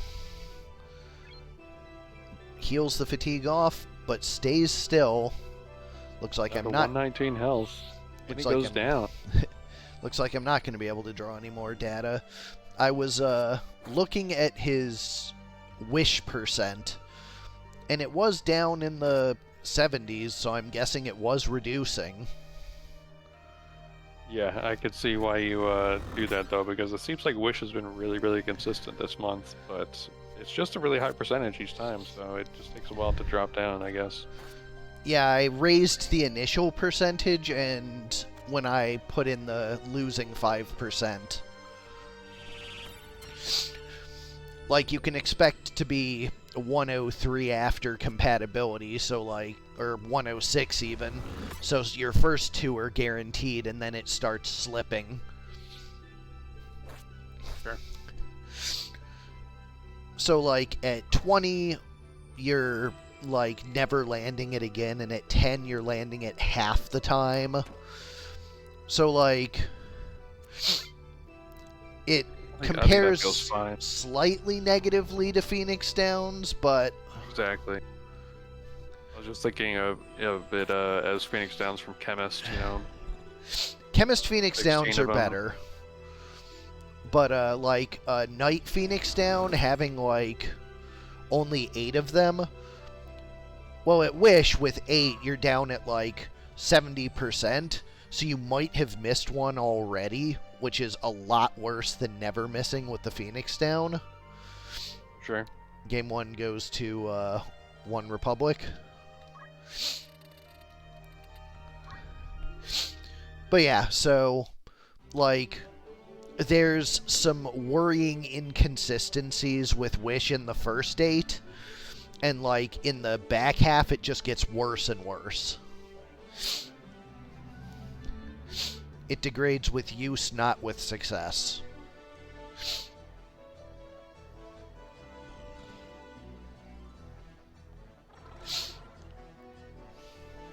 I will be right back. Okay.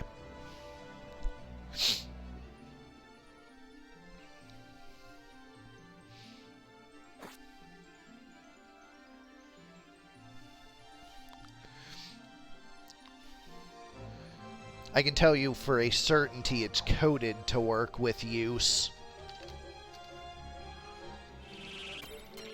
And yeah, the DC says hit reduces 5% per use, not 5% per hit. So, I matched the wording correctly.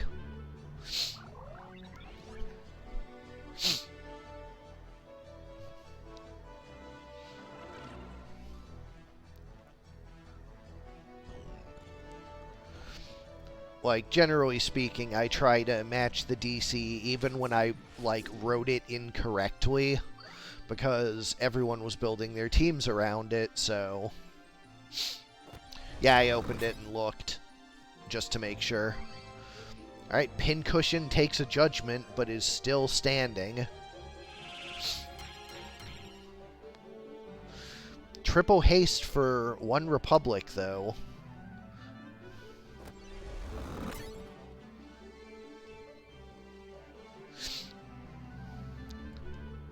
Back. Priest goes for a wall on the Lancer. Probably...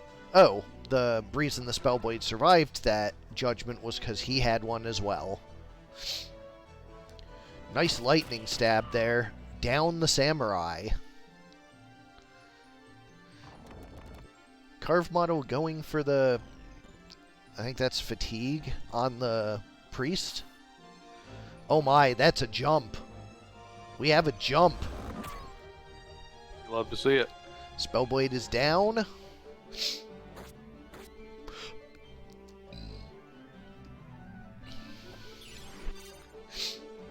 Phoenix down brings him back up. This Brown Knight is just like a tanky elemental status unit. Although I think the Lancer is not really built for jumping.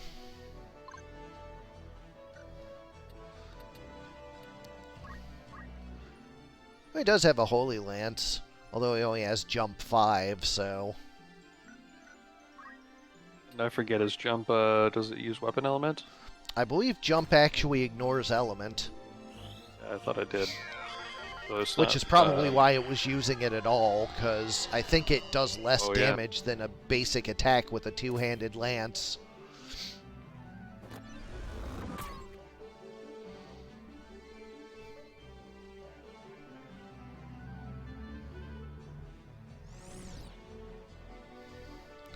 There's a slow on the priest.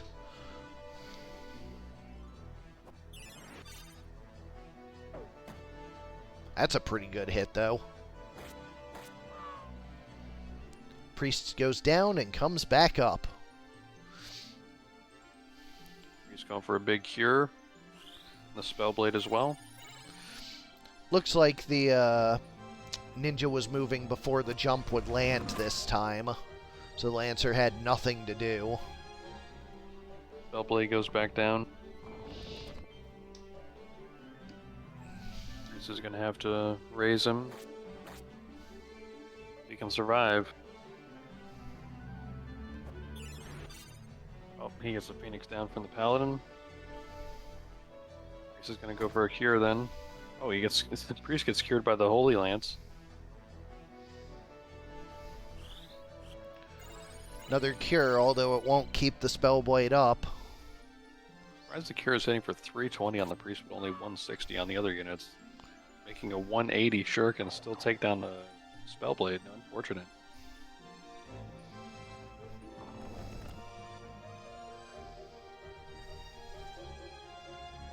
Oh, there you go. The Priest has faith. Does explain it.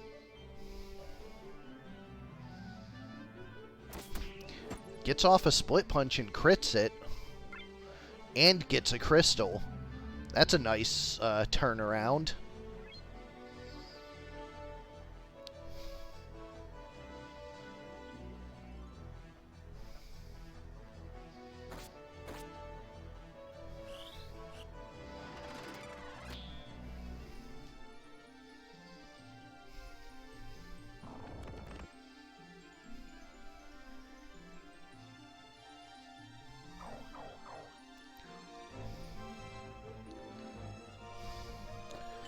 Ambrosia for the Lancer, and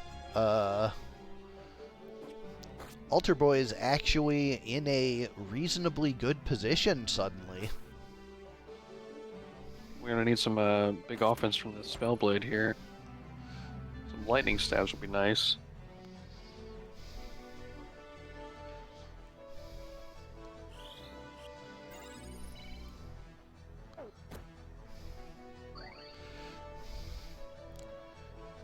Pair of decently big hits on that Paladin.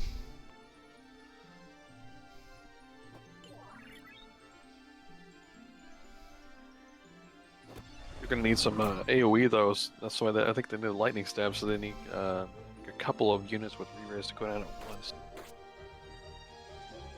Otherwise it just keeps on getting reapplied.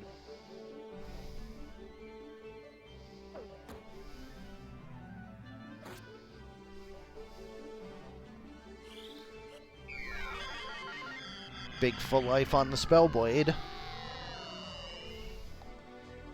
the Priest have move MP up? I don't know. 999 heal from the Paladin onto the Lancer.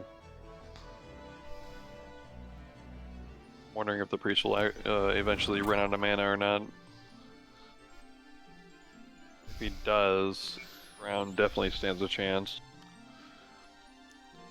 Oh, he's got 15 move MP up. Yeah, that's... Yep. That'll be enough.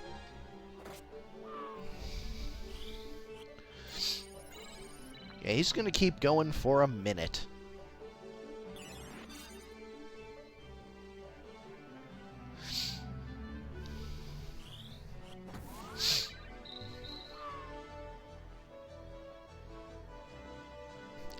%, wish.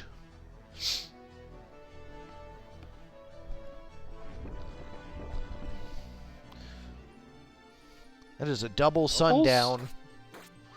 Yeah.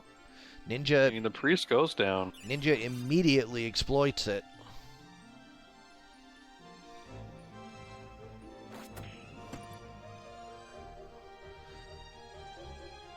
Death sentence with re-raise.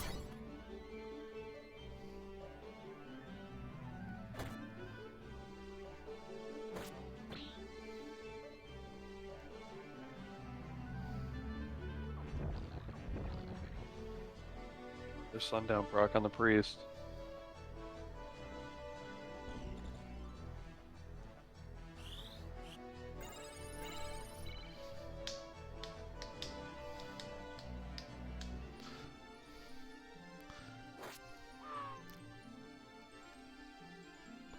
Yes, DS prevents re-raise from showing, but he definitely has it.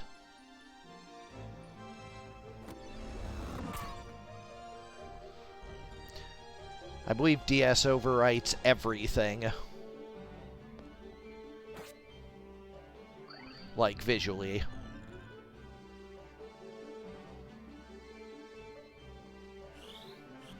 Spellblade has died in res so many times.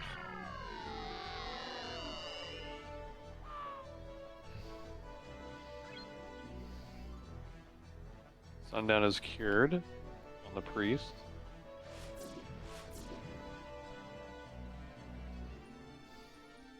Old don't move is interesting. Don't move is cured on the Spellblade when he dies.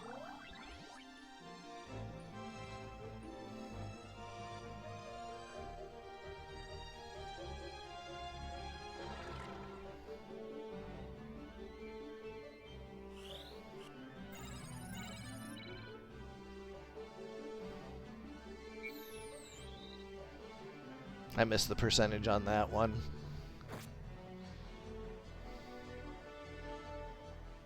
Could have been what, 78, 73?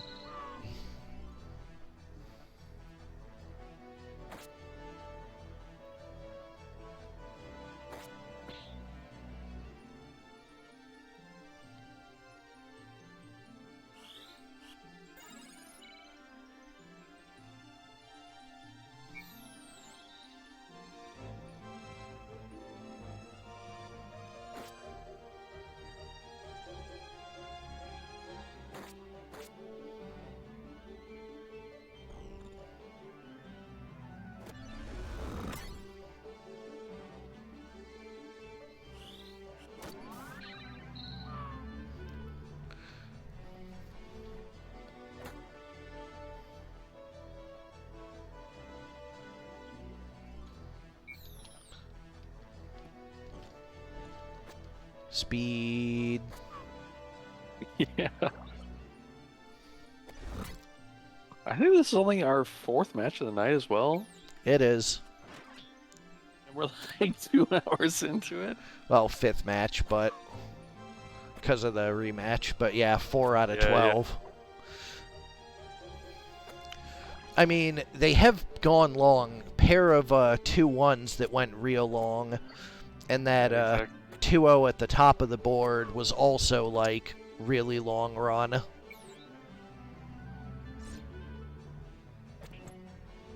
Yeah, I'm just more surprised than anything.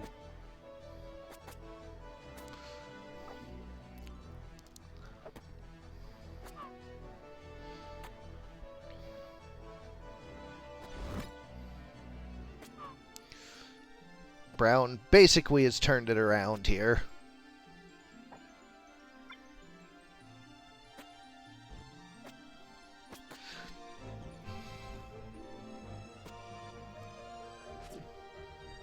You know, they probably got like a wish failure in there somewhere. Looks like the Paladins out of Phoenix Downs.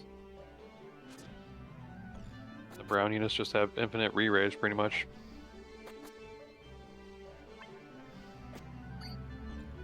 HP restore.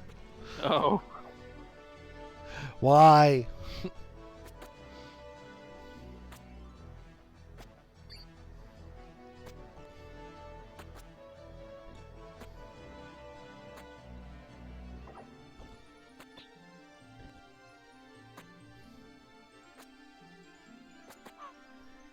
Yeah, okay. Goes to One Republic 2-0. Jesus.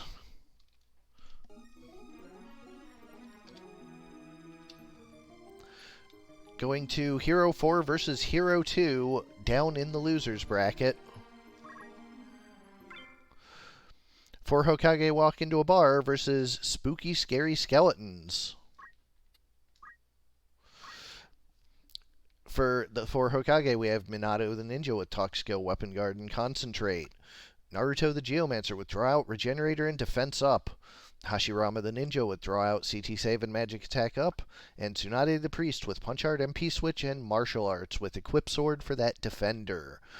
On the other side, we have Obligatory Boner Joke LOL. Living Bone, Living Bone. Time Mage with Draw Out, Counter Magic, Magic Attack Up, and Magic Defend Up. And Thief with Weapon Guard, Deadshot, Equip Bow, and Item. Going to large 47. God, can you imagine, like, a 6-hour stream? I'm imagining it right now. I mean, obviously, at some point you're like, I'm done. I'm leaving. I mean, shit, at some point I might do that. Let's be like, fuck these last 4 matches. They're going tomorrow. I'll go as long as I can, but I am a little bit low energy because I did have to get up early this morning. Yeah, I dig it. Like, fortunately, we do have 1 day of wiggle still in spite of all of the delays. Like, if I stream straight through, the 29th is the last stream, and I'll have the 30th off. So, like, if I just want to quit at, like, 6 or 8 matches, I can do that. Like, we can just collate them into an additional day. Like, ideally, I don't do that, because what if something goes wrong later, or somebody wants to hang out on Wednesday or something? Sure. But, we don't always get ideally around here. You might have noticed.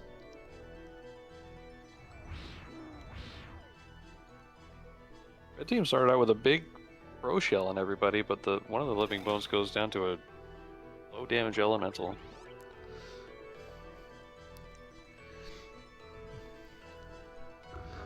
Huge Muramasa.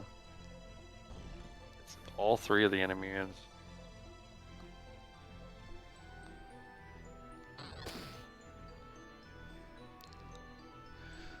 Yeah, Ninja Team looks to be in a commanding lead. Of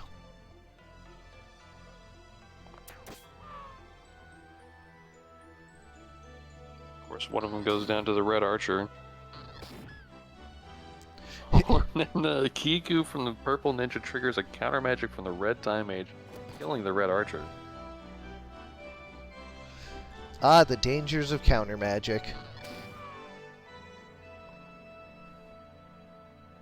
Well, it is a 2-on-2. Just kidding.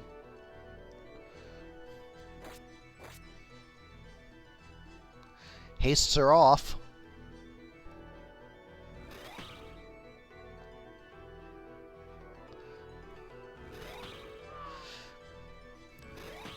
Kotetsu counter magics.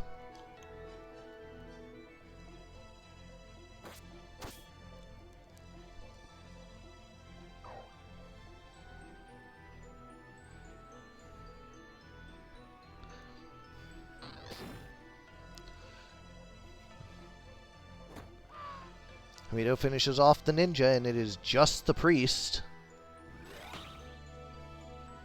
And the priest does not have MP for res, thanks to MP switch. And gets a Hamito'd.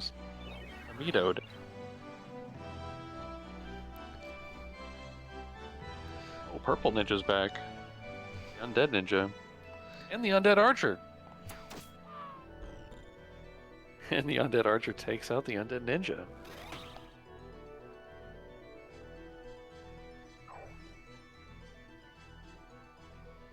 Yeah, the ninjas look like they were in the lead at the start, but certainly did not hold on to it. Yeah, spooky, scary skeletons definitely came back. Speaking of,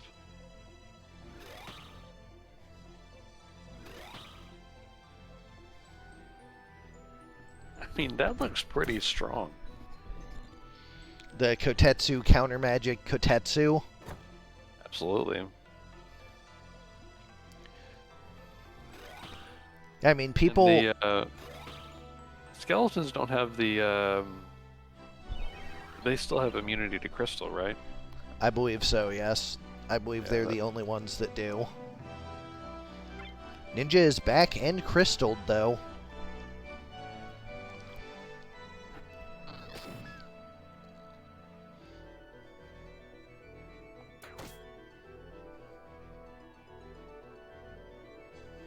Kotetsu funsies. For all that hit point totals had gone up and skeletons did not get a major buff, they sure are doing well.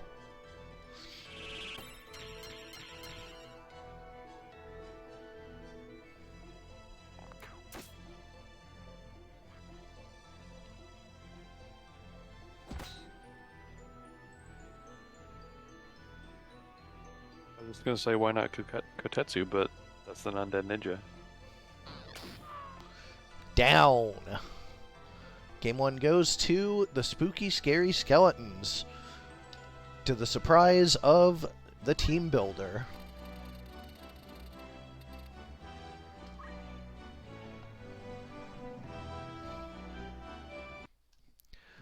Ah, good. Nice little 5-minute game 1. That's what we like to see. We need some more of those tonight. No pressure or anything, but you all lose if you don't. There's that LCM team that just killed things immediately. In the winner's bracket where it belongs.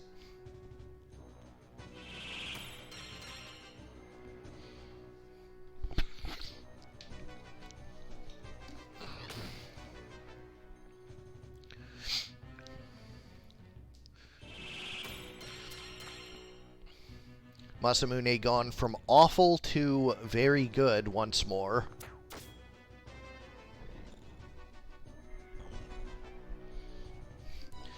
Been through like 3 different iterations, and now it's just better than, or it's just what it started in vanilla.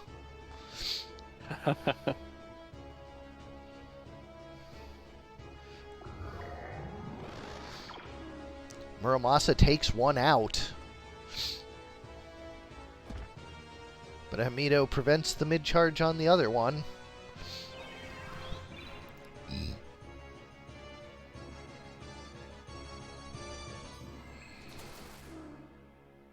Two skeletons down already. As it turns out, ninjas are just better on small maps. Who would have guessed?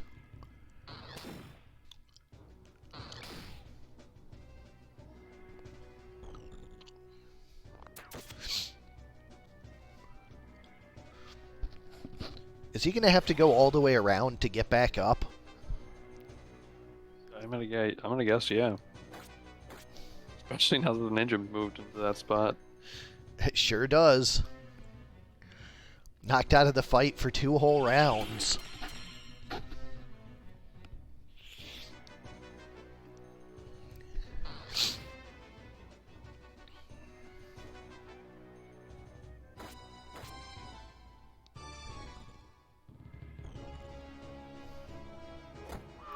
A priest wave fist ending the time mage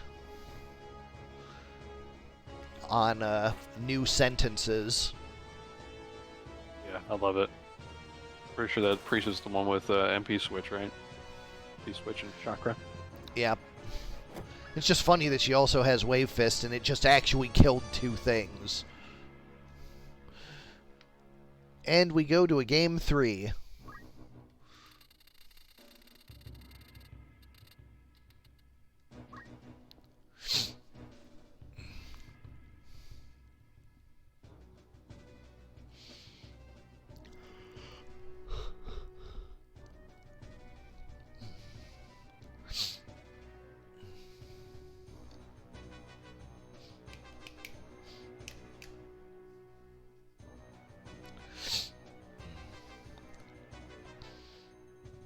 There will be a big wave of punch art priests in the next month, and none of them are going to work. It's just this one has some special magic.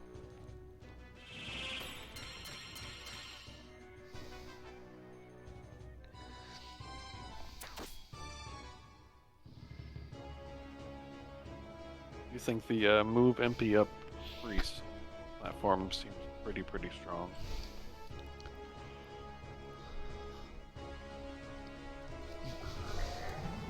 And the ninja moves in for a big Muramasa. I'm only getting two instead of 3 though.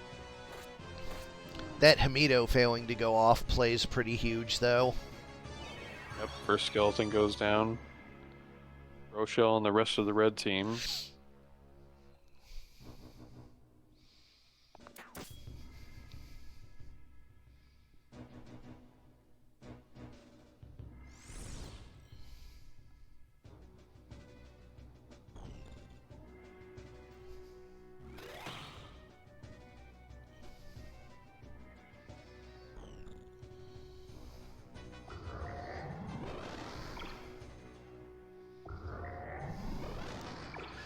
Ah, good old counter magic, killing the teammate again.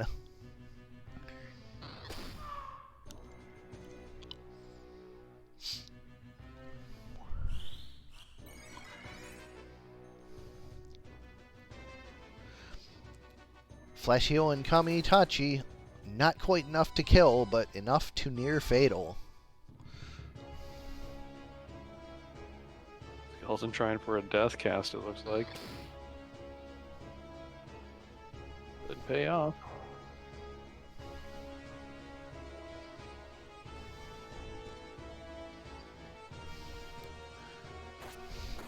I mean, my guess is for the theme hero, since she was a medical ninja.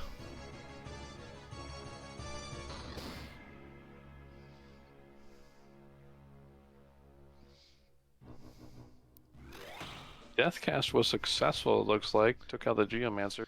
Sure was. And that MP switch off that Kotetsu, also huge, keeping the priest off of the revives. Yeah, then I got nothing, hero. Priest still standing, not even in critical yet.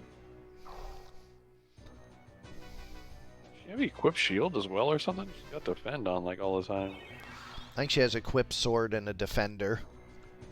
Okay, okay. Very cool unit. Very cool unit, hero.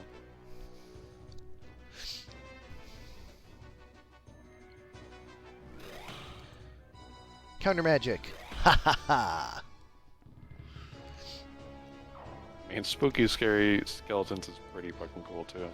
My favorite was the counter magic where they counter magic to Cheery and just killed themselves and their teammates.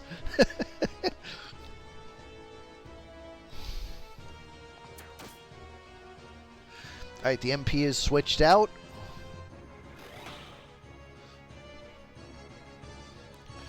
Purple Ninja is back. Ninja's back. Not for long.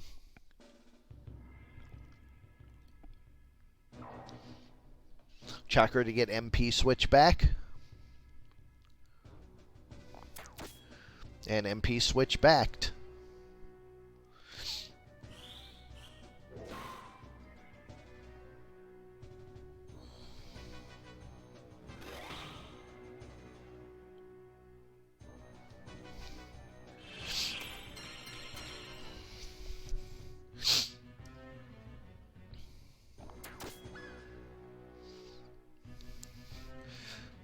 There it is. 2-1 for the spooky, scary skeletons.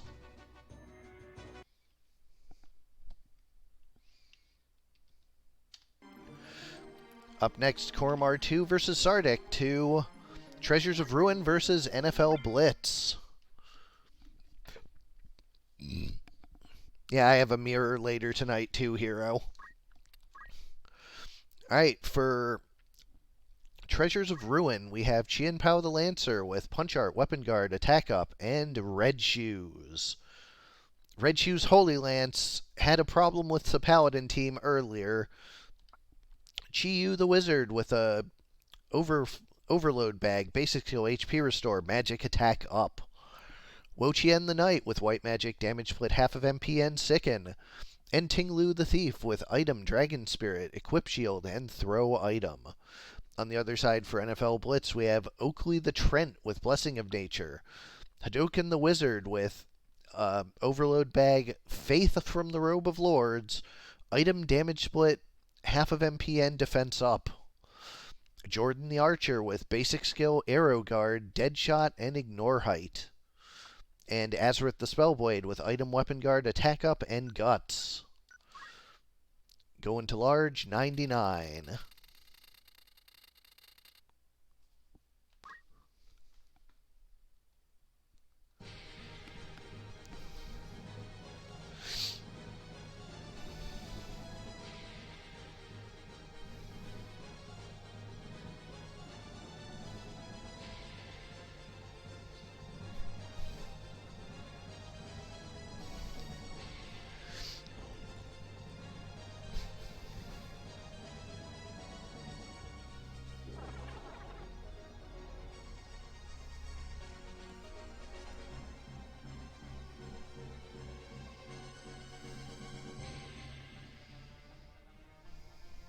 Are you in black or red here?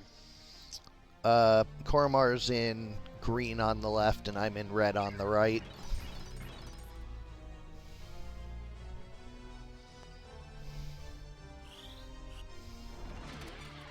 I think that's green anyways. Maybe it is black. I don't know. Colors are hard. It's hard to tell whenever they have all the statuses on them. 234 Flame though. Lance. Ah, yes, the Flame Lance unit.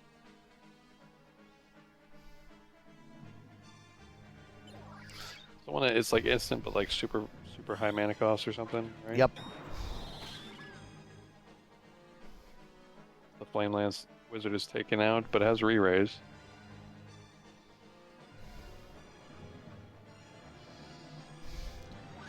Starting with a Leaf Dance. Aggressive tree alert. The Berserker Lancer walks up and smacks the tree for 279. Red Archer takes out the Black Wizard with a 392 bow shot. Red Wizard reses from the re-raise. Say that 7 times fast.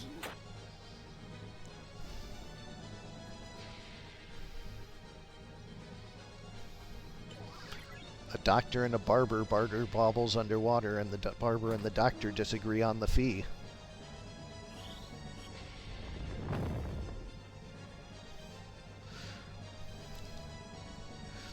Near fatal, completely fatal.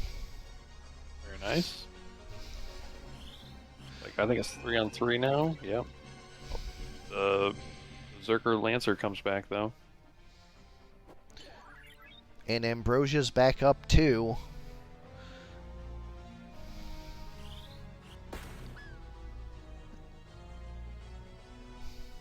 .318 explosion. Wow. Well, faith on the target, so. Yeah, fair.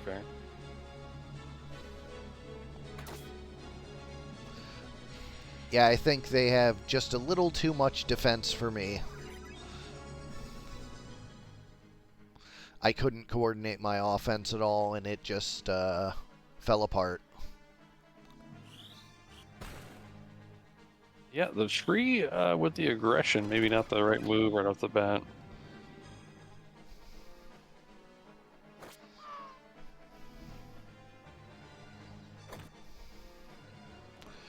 Although this archer is just apparently good times. Yeah, the archer definitely seems decent. But anyways, easy 4 down for Korremar there.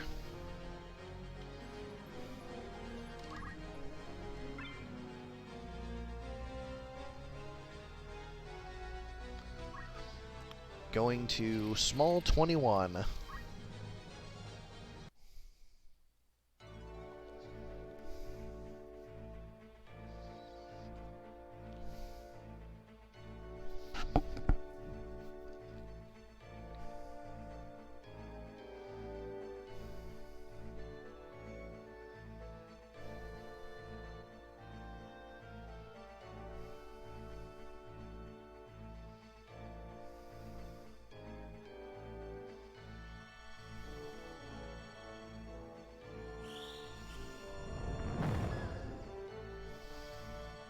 Flame Lance on the Black Wizard, 409. I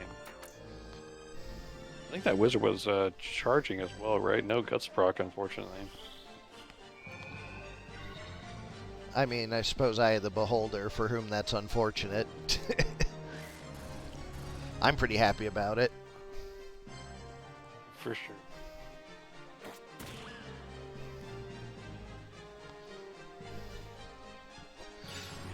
A lot of damage coming out, causing a lot of,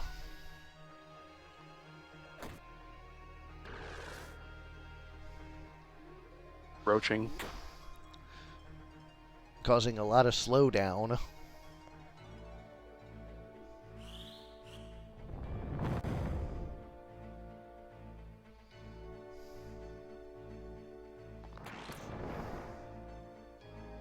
What was that? Piercing strike. Oh, okay, for the pro shell. Yep. Which basically is a normal attack.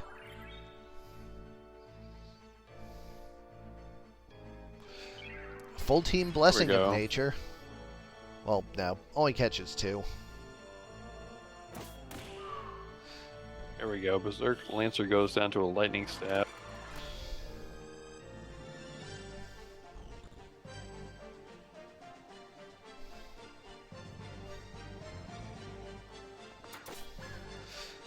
Interrupting mid-cast with a basic attack. No guts again.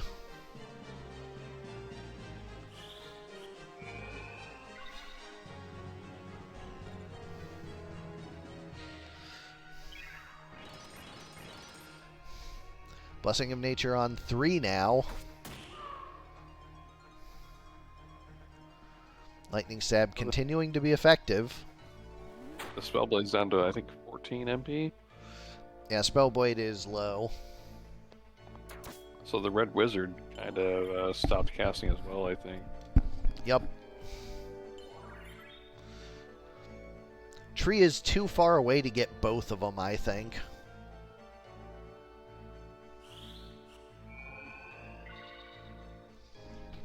Red Wizard doesn't have any form of MP restore, huh? Nope, it's all on the tree.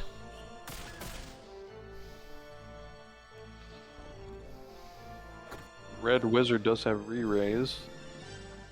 That does go down.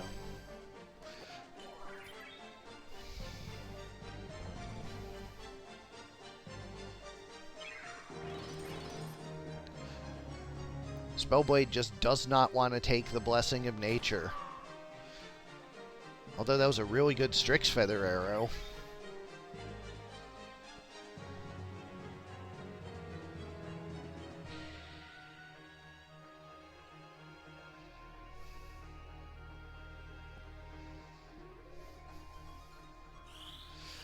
Life coming down. Thief is back up.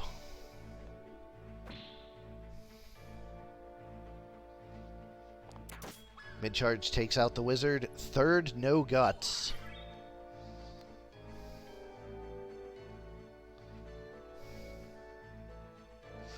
There's the magic spirit. Here we go.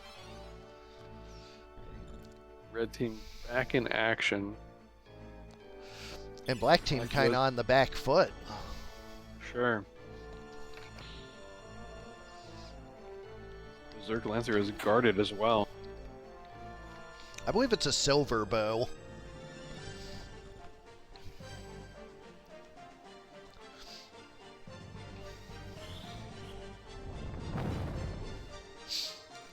No, Nice. Flame Lance is guarded. That isn't.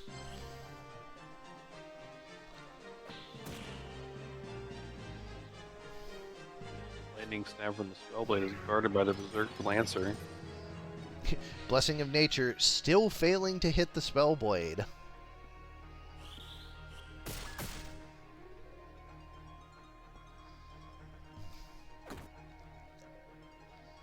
Red Wizard re-raises.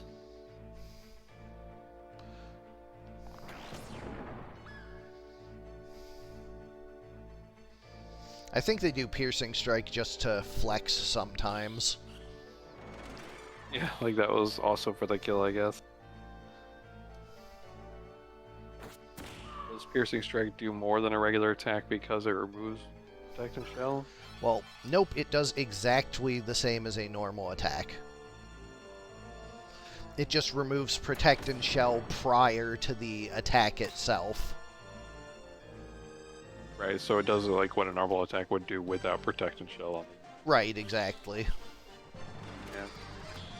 So that one it could be needed to kill a unit then that has Protect and Shell. Yeah, except that in this case, the wizard did not have either, and it was just flexing because it could. Oh, weird. I mean, it doesn't do less, so there's no reason not to. Spellblade does manage to pick up the tree raise there. Finally.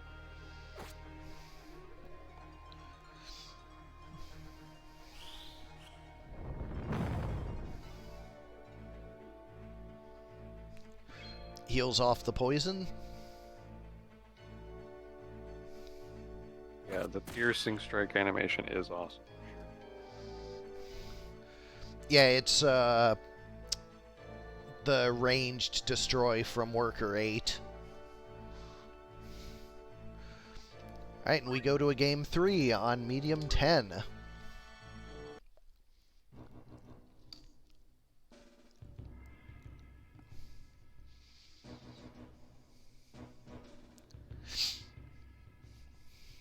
Yeah, I think I did a pretty good job with finding effects for the new abilities. Like, I'm pretty pleased with how all of them turned out.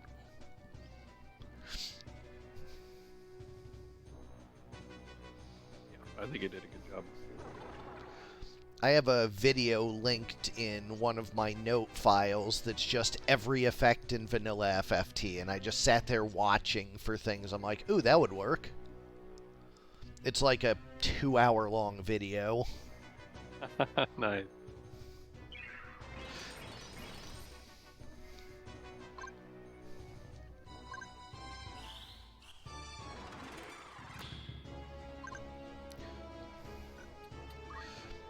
Chiyu has these things.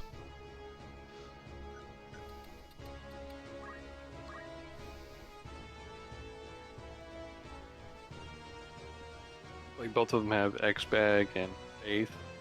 Both of them have X-Bag, and mine has Faith, his doesn't, but he has Elemental Strengthens. Yeah, okay.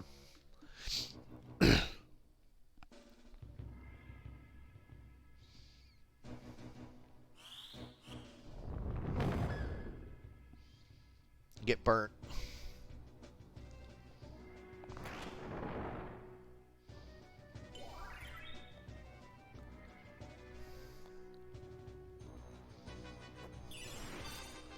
I don't remember what Leather Hat did. I think I might have taken it for the MP. Yeah, I can't remember either.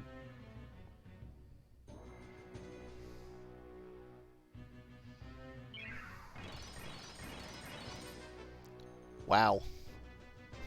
Once again, Spellblade does not want it. Oh, hey, I have Damage Split. I forgot because I just keep getting one shot by that fucking wizard.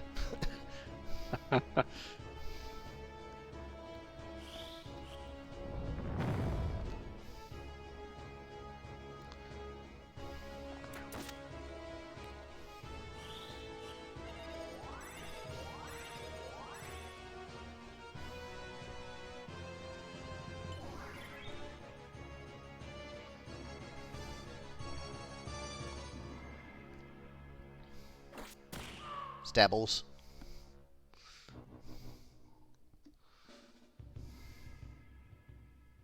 Or if that answer might be in a pretty bad spot to get res. So. Gets MP for the mid-charge Flame Lance, not enough to kill. Was that a Guts proc into an HP restore? Looks like it.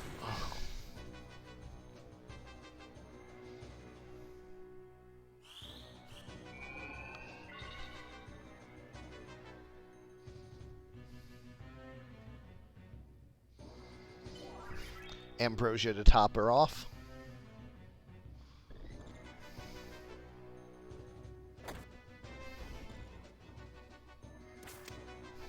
I guess that was just for the MP, huh? Because we just HP restored. Yep. Regen there. Spellblade moves in. That's a huge MP restore from the Shira wizard as well. 50 MP.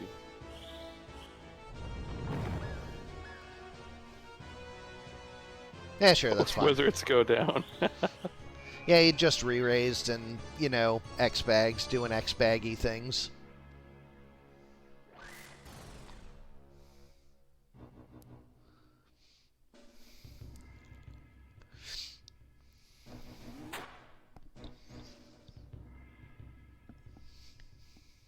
Defy pain into the overload proc. Interesting.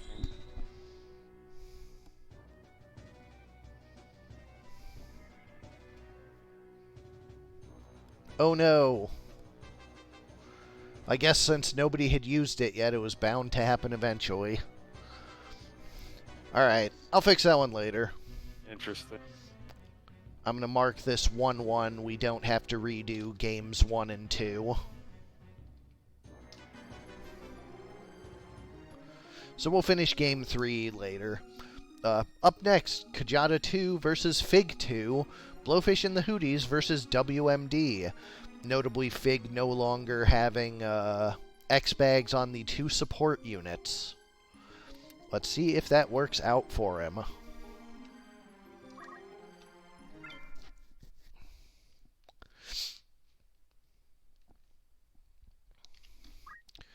Alrighty, starting off for Blowfish and the Hooties, we have Blowfish the Priest with a Faith Rod. Summon Magic Auto Potion, Magic Attack Up. Hootie the Taiju with Spirit of Life, Hootie the Trent with Blessing of Nature, and Hootie the Aribo with Please Eat. On the other side for WMD, we have Overload the Summoner with Yin Yang Magic, Auto Potion, and Defense Up. Re-Raise the Sage with Talk Skill, Counter Magic, and Magic Defend Up. Aftershock the Priest with Summon Magic, Regenerator Short Charge, and Move +2. And WMD the Ninja with Draw Out, MP Switch, Magic Attack Up, and Move +3. Going to 76.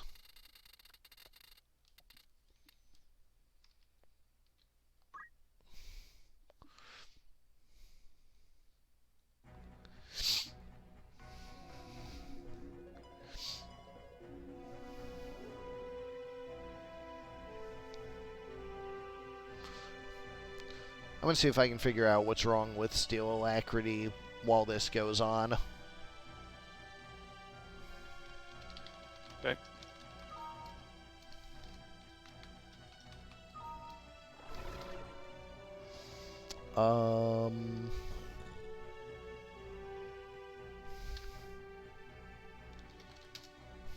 Red team with the sporting the full team re-raises, 3 angel rings and a quick preach.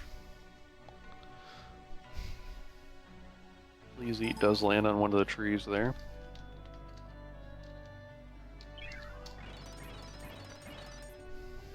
And almost a full team tree raise, misses the caster itself.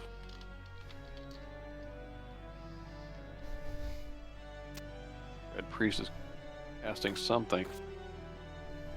Red Ninja walks up and chooses to attack.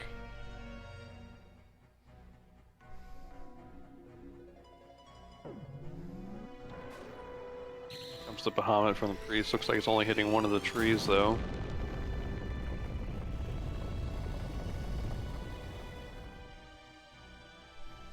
Oh, hit both of the trees for 70 and 117. Both of them damage split though.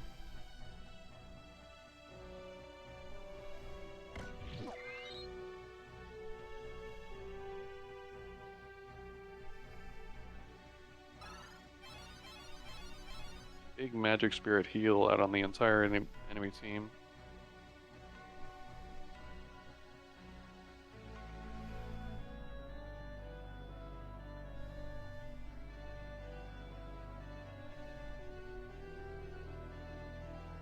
Here we go, Cheery.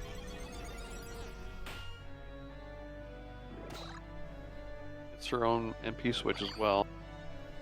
Oh no, the pig gets an HP restore off of it though. And the tree damage split as well. Pro Shell, Damage Split, HP Restore, all working against WHMD's strategy. WMD.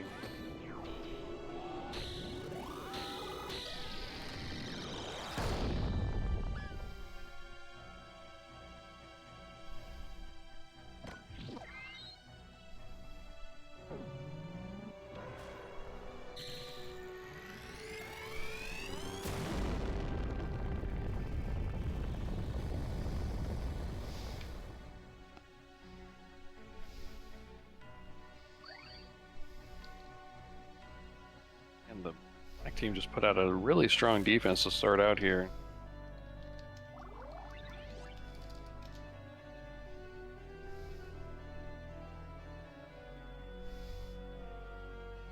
Okay, the cheery ninja is back, but retreats to the back line.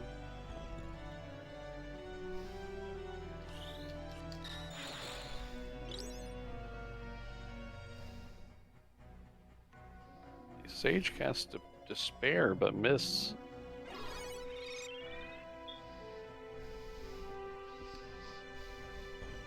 Despair, the one that removes all positive effects?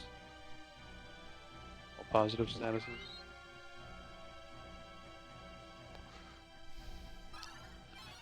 Yes.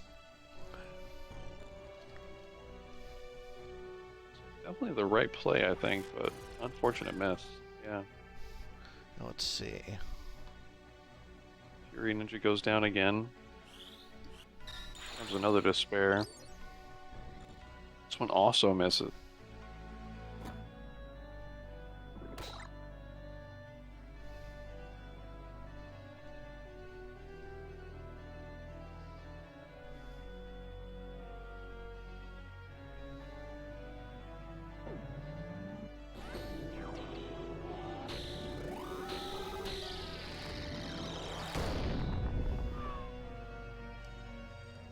Zodiac hits the Crit Priest 504.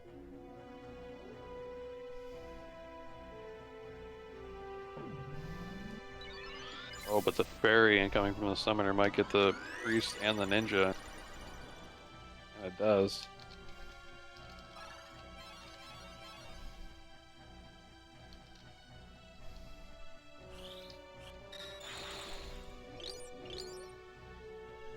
There we go, that despair removes positive statuses 3 different units. But a leap dance takes out 2 red units.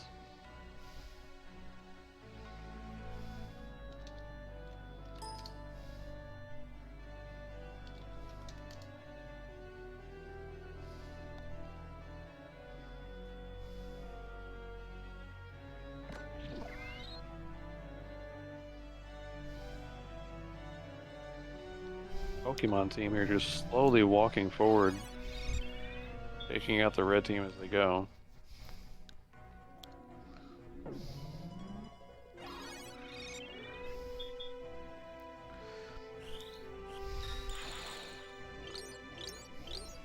Ate the re-raise.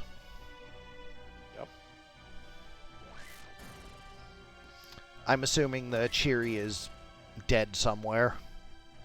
Yeah, right behind that tree there. I see her.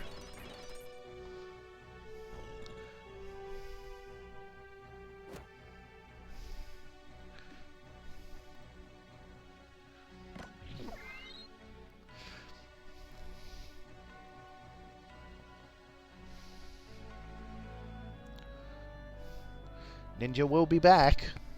Here comes a fairy. I think I found what the problem was. Oh yeah.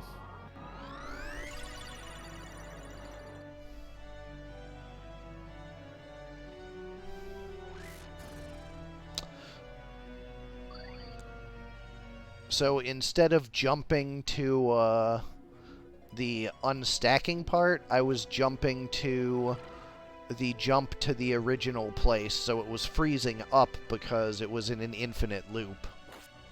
Oh shit. Yeah, like I think I increased the the length of one of the pieces of the patch and didn't correct the branch.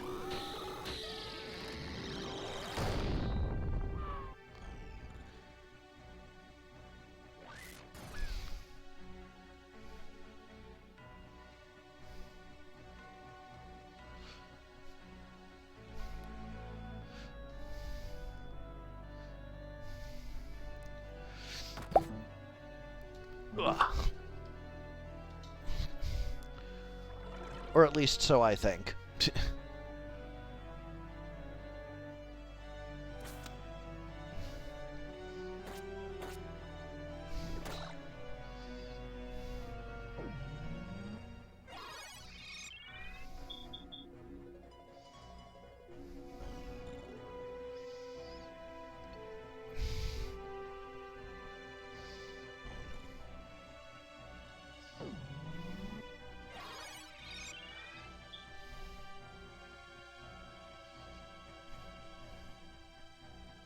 Well, red team is fully alive and strong again.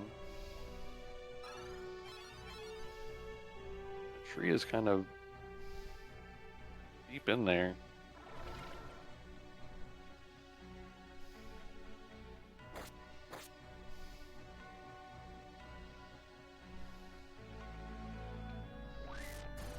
Big leaf dance from the tree, though. Takes out the priest. I know that red ninja is pretty weak right now as well. Google's gonna heal him up, though.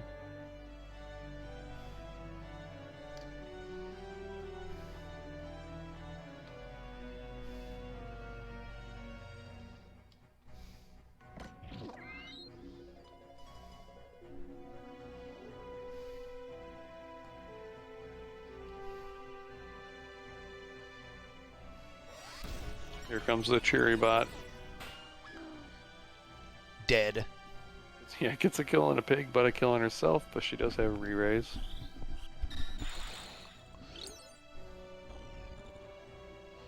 He'll keep all his buffs.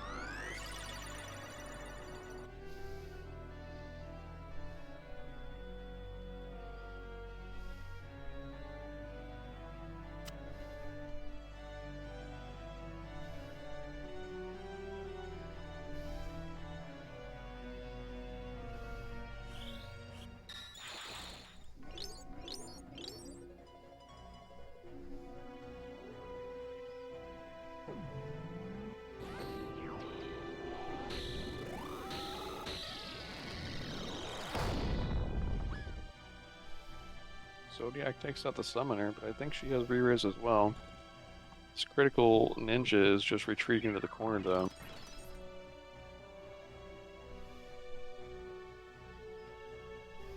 Red priest just walks up and does nothing. Might be low on mana. Red priest is down now.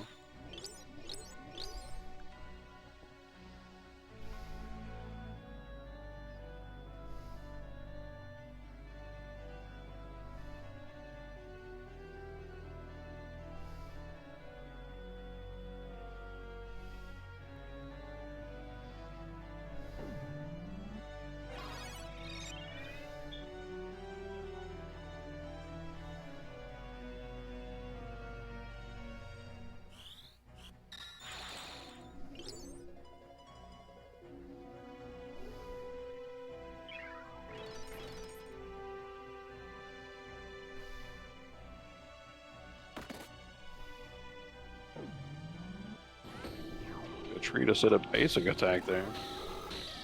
Comes another Zodiac from the priest. For another 504 on the summoner, taking her out. This time she doesn't have re-raise though. All that remains is this critical ninja hiding in the corner and the red sage here with the re-raise. Red sage also has reach, so might take a while to take him out.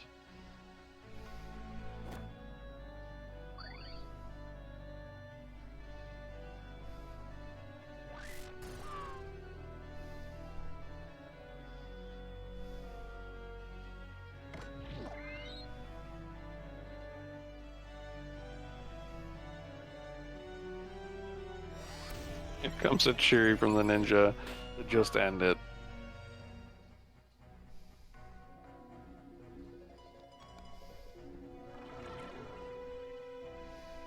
I think that was the match, though. Round 1 goes to Kjata's team.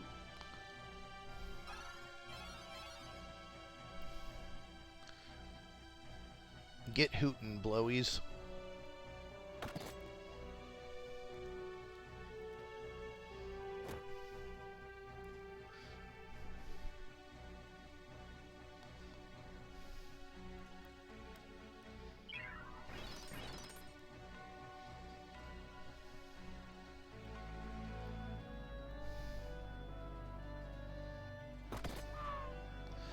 There it is. Game 1 does go to them.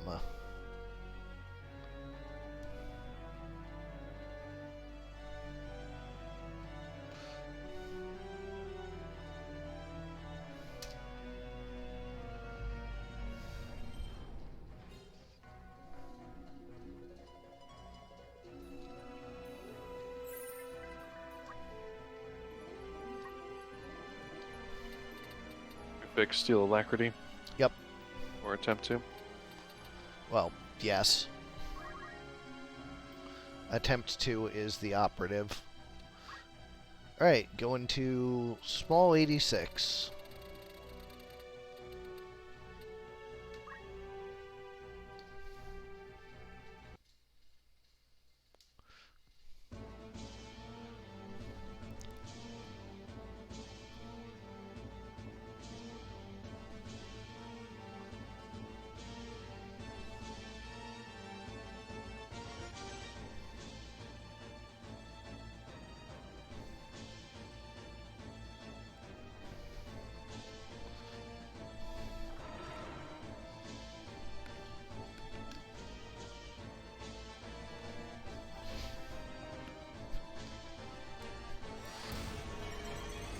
Fury to start things off.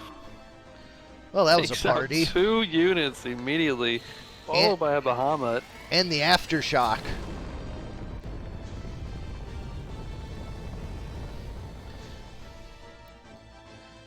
I love it when a plan comes together. Yep. Does get a big raise from the tree, though. Oh no! And now they got only one of the re-raise hits.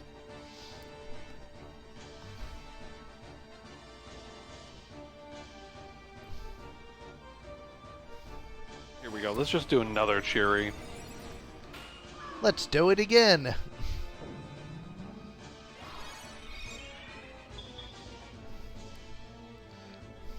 Yeah, sometimes they live up to their name.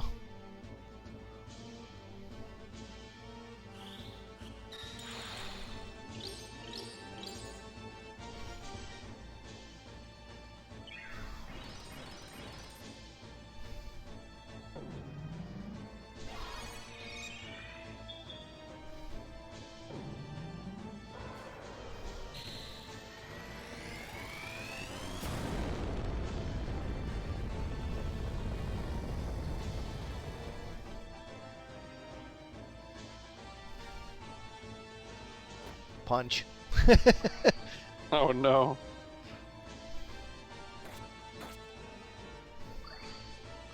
Well, if she didn't punch, it would have been enough. I know, just cheery again and you could have won. Probably not. The tree would have lived. Yeah. She'll be back next turn.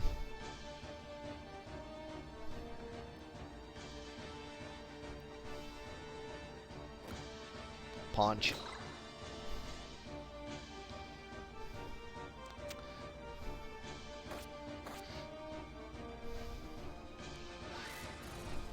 The basic attack being the correct play.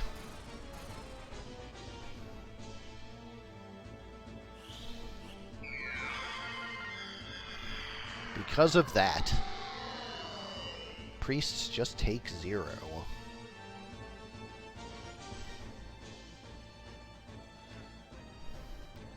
The pig is trapped, can't do anything. Just a FFT his priest buddy.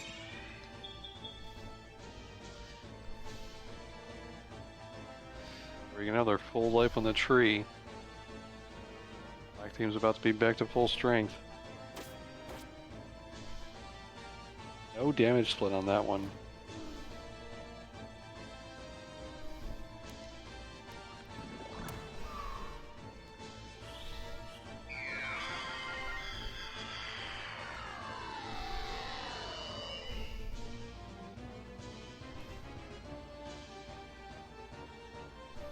What happens next?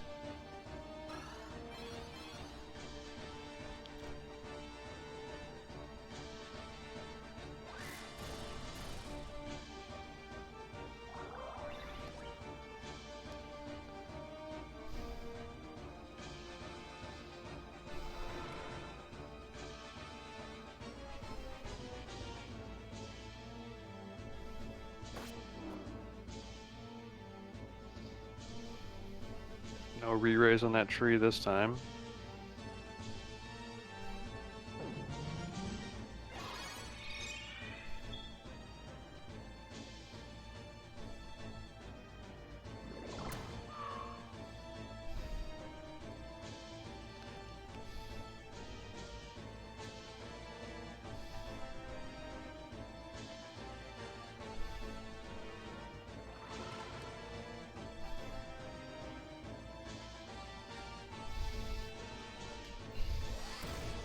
Here we go, another cherry on the pig alone. Goodbye.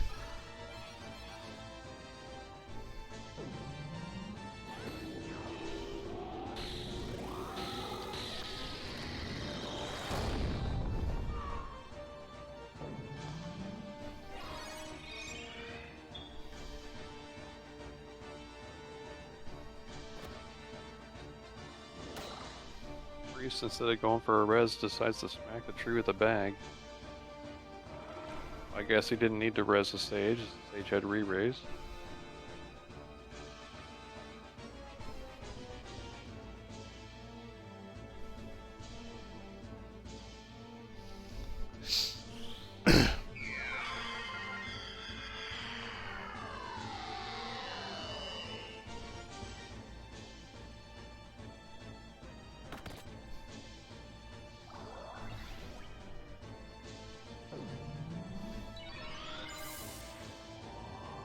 Bot's coming back.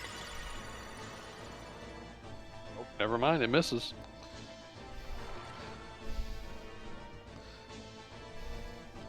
Yeah, this has entered only a matter of time territory.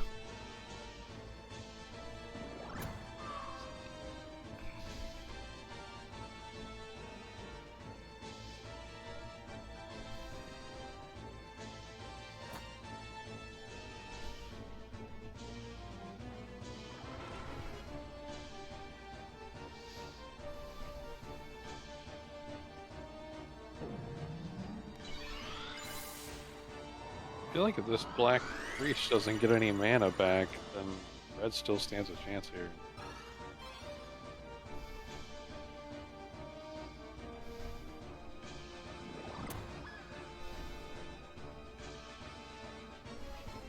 Guess red's gonna run out of mana as well.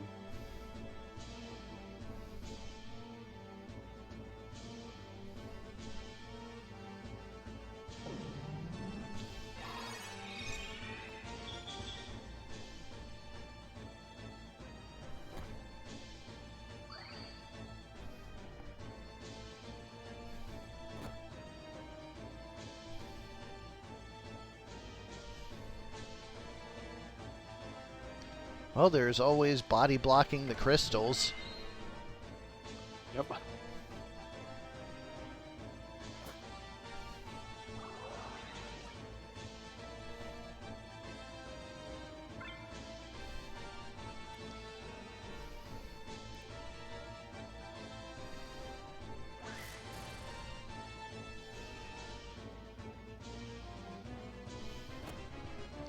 Well, their tournament lives do, Hero Theory, so...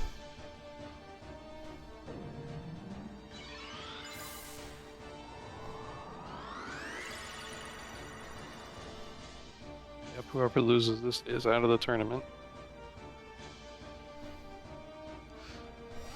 Here comes another Cheery, hitting 3 units this time.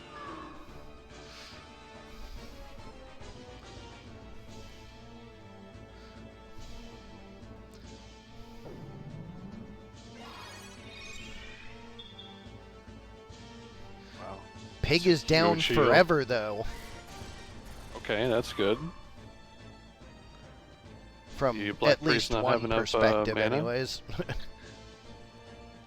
Yeah, if the Black Priest doesn't have enough mana to res, then yeah, for sure.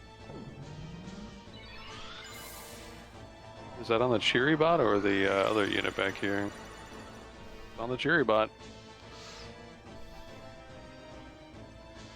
Yeah, he only has 5 MP, so...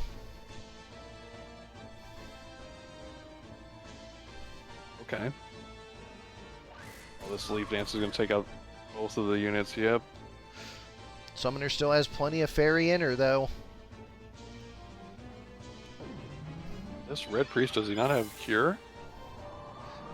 That is 35 correct. MP, but he's just running into the Aftershock corner. has Bahamut and nothing else. Okay, Cheery bot now has re-raise. That might be enough just to get even one Cheery off here.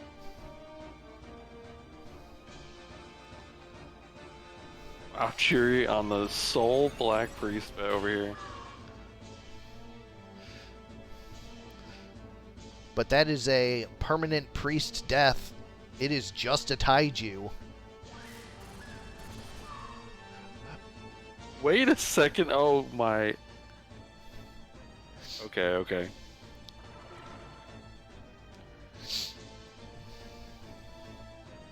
I thought the tree just won that because I forgot the Red Priest was alive down there, but now everybody on Red team is in critical and the tree is the only one left on Black. Yeah, I was looking at that and I'm like, oh my god, really?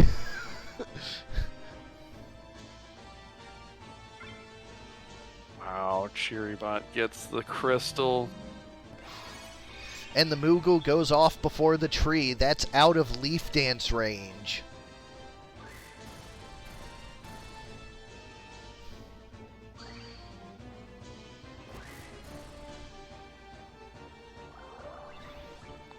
Question is, will the Cheerybot walk in here and Cheery her entire team to kill the tree?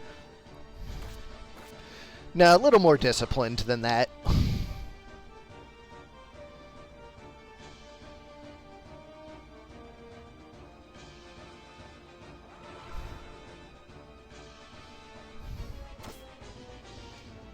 Nice big bag hit. A crit even.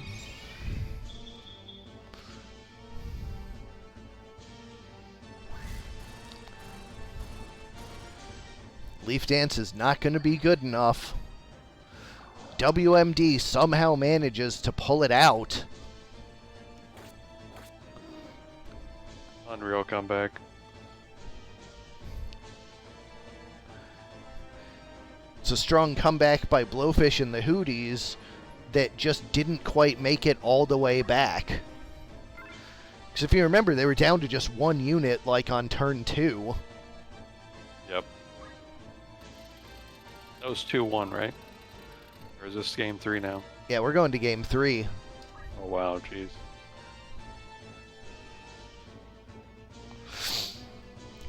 Yeah, these teams are just fighting so hard.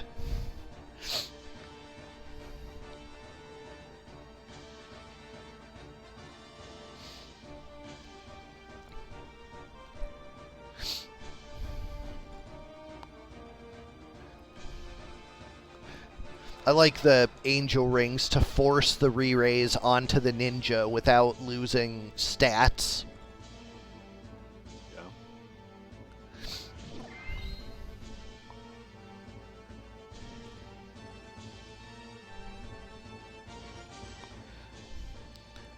Big spell being charged there. And the MP switch goes away before the opening volley. Blessing of Nature only catches the pig, though.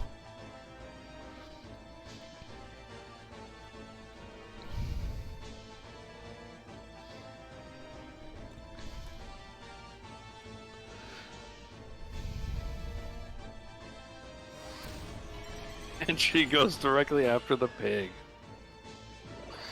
Hits the HP restore, unfortunately. It was the fact that the priest was charging, so could not die.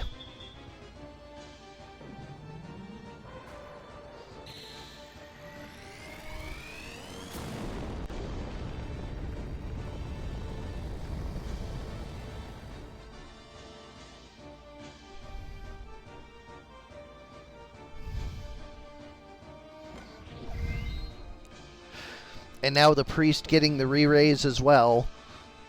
Zodiac doesn't go off, but even its charging is what saved the team.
Aftershock taking more damage than the trees after the damage splits.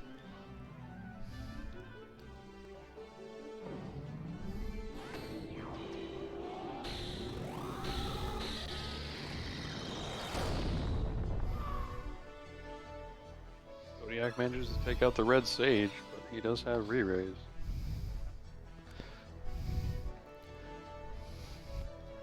I think I agree with Kjata. This medium map was favorable.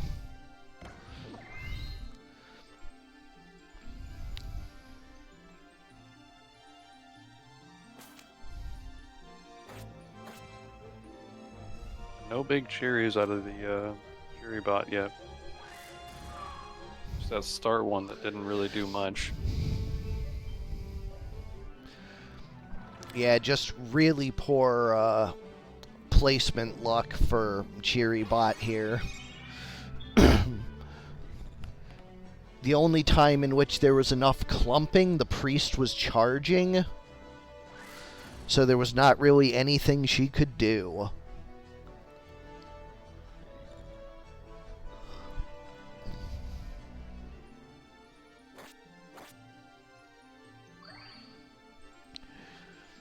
They're trying, but I think this one is writ. I think you're right.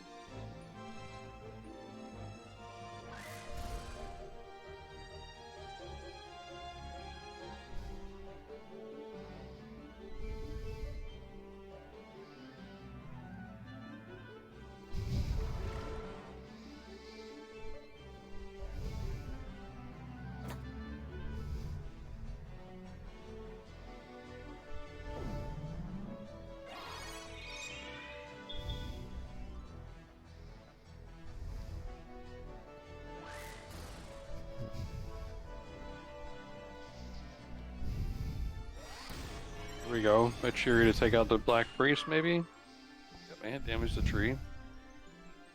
Both the Priest and the Red Ninja have re-raised, though.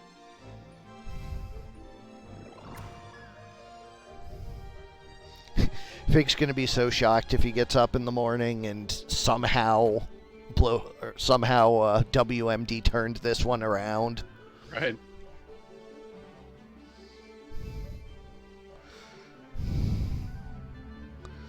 And Ninja running away instead of getting the fully secured kill on the Black Priest, big deal.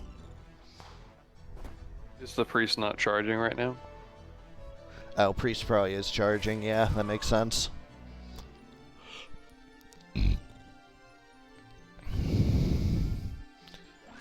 Oh, it doesn't appear to be charging, he's just sitting in the corner. Oh, yeah. With his 5 MP.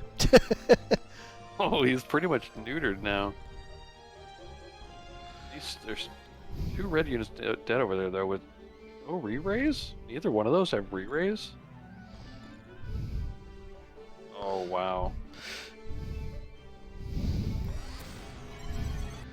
Sometimes you just gotta go for it. Damage split on the dead ninja. And there it is. Blowfish and the Hooties take it 2-1.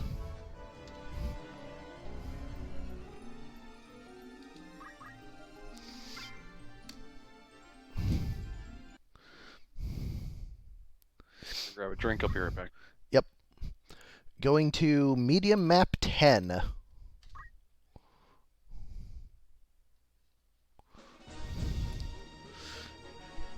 If it crashes again, we'll just call this one until tomorrow.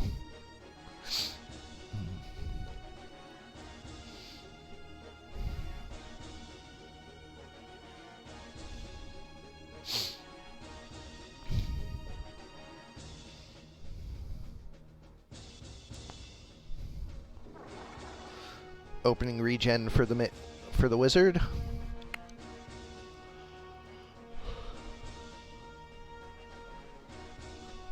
My wizard can't get into range to start.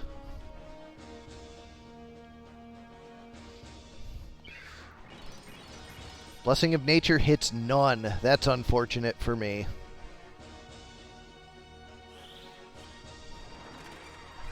Self-wall for the night. And, yep, we're just going to deal with that tomorrow. Fair enough. Yeah, it crashed uneven considering the ability, so there's something about it. I'm probably, like, double stacking or something. But, whatever, doesn't matter. Up next, Sardek 4 versus Paddy 1. Bros versus Burt Boogaloo 6. I have a team that's playing tomorrow as well that also has Steel Alacrity on it, so... Yeah, I'll have it done before long. It's probably going to be super easy to find. Alright, for bros, we have Bro Sidon, the king of the Broshan, with basic skill, Dragon Spirit, Overflow on that Tidal Axe, and Piety. Yeah, I fixed it. I remembered. Bropenheimer the Priest with Summon Magic, Counter Magic, Magic Attack Up, and Equip Bows, with a Robe of Lords for Faith. Gideon the Monk with Precision, HP Restore, Attack Up, and Equip Axe. And Gwen the Wizard with Basic Skill, Auto Potion, Move MP Up, and Magic Defend Up. On the other side, for Burt Boogaloo 6, we have Tolbert the Oracle with Faith, Time Magic, Regenerator, Short Charge, Defense Up. Isimbert the Engineer with a Stone Gun, Item, Dragon Spirit, Dead Shot, and Throw Item. Bertram the Ninja with Basic Skill, Hamido, Concentrate, and Guts. And Berthold the Monk with Precision, HP Restore, Equip Armor, and Equip Bows. We're going to the Deep Dungeon. Let's see. Large 6.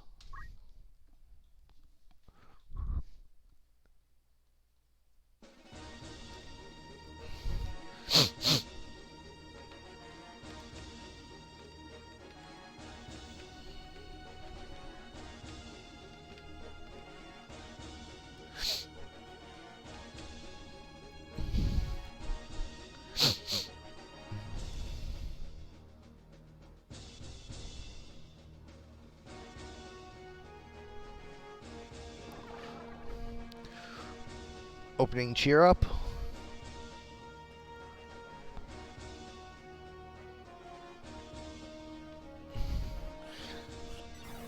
Haste 2, only getting 3 of the team. Chakra to feed some of that MP back.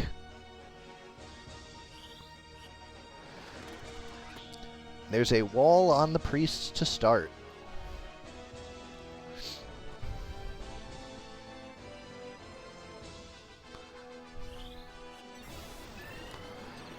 Haste 2 gets the last team member.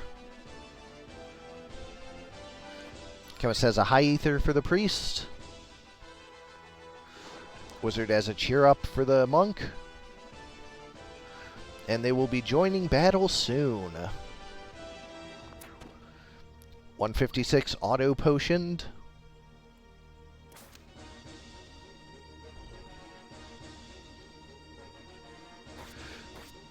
$260 on the monk, or on the chemist, not enough. Re-raise triggers. Zodiac coming out of the priest.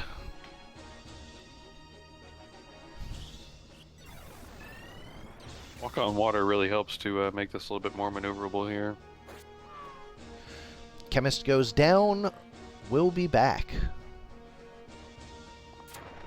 Stunning Strike breaks concentration and ends the cast. Doesn't do any damage, is that right? That is correct.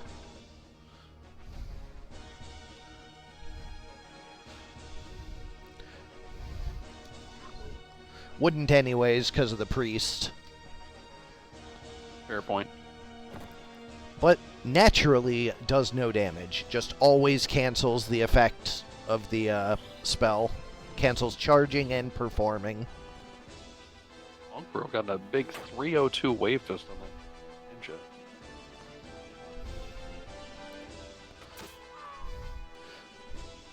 But a crit takes him down. Instant life to bring him back, though.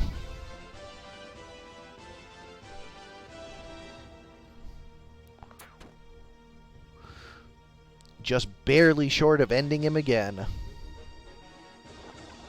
Cheer up, little buddy. Cheer up, you're not dead yet. Just soon. Yeah, soon TM. Well, the Demi misses on him, though.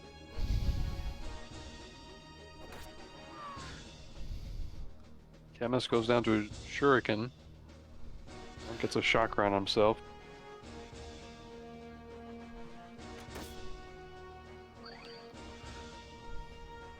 Wizard's taking quite a beating, but auto potion keeping him alive. And even healthier now. Life on the chemist once more.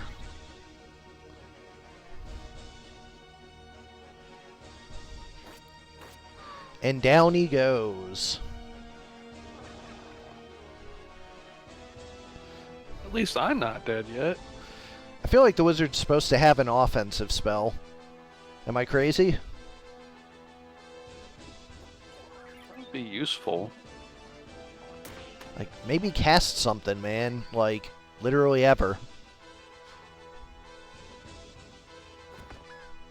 Down goes a ninja.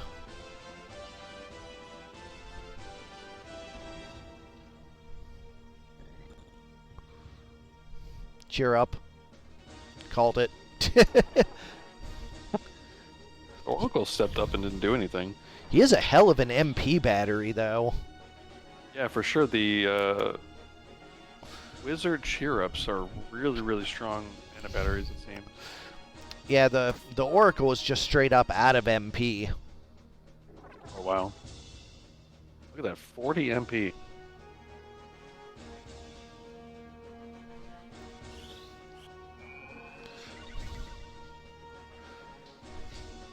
Yeah, she has 0 MP, so...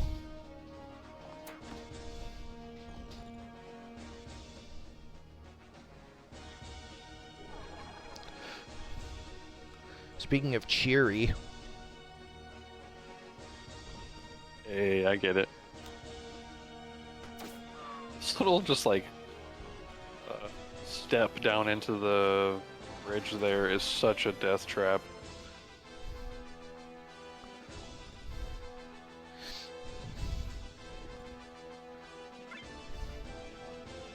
Now she's got MP. How much does Haste 2 cost? I want to say 50. Yeah, that's a significant amount, I know.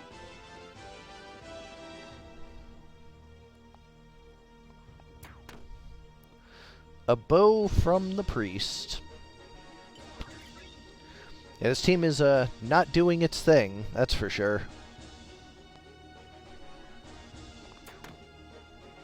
This map was just absolutely heinous for me. Yeah. I do feel like the left starting position is a little more difficult than the right one on this one. There are some teams that take good advantage of it, but this team was not one of them.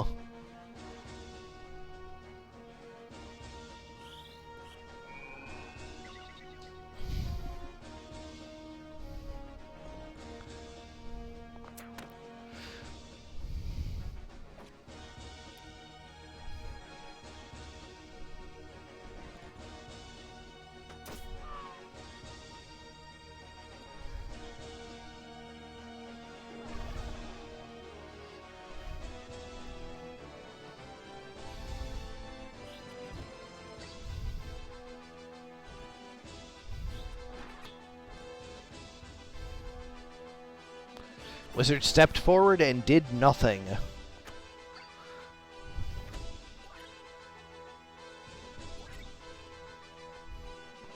Sardek 4, let me check the wizard. He does have offensive spells, right? I mean, I was about to check myself.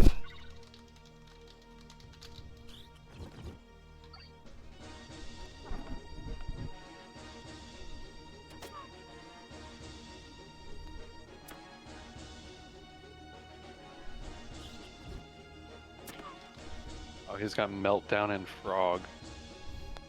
Ah, so it's the problem of not casting Frog. Okay. We figured it out. We got it.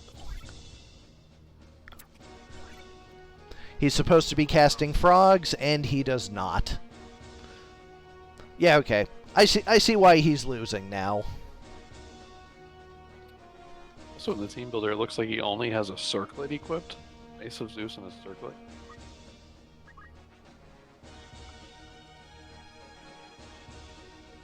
No, he's got gear.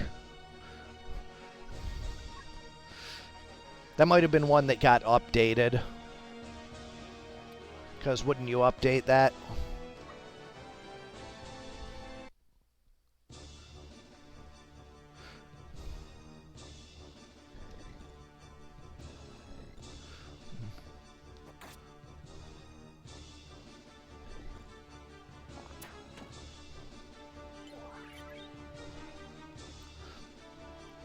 Interesting opening gambit from the priest there.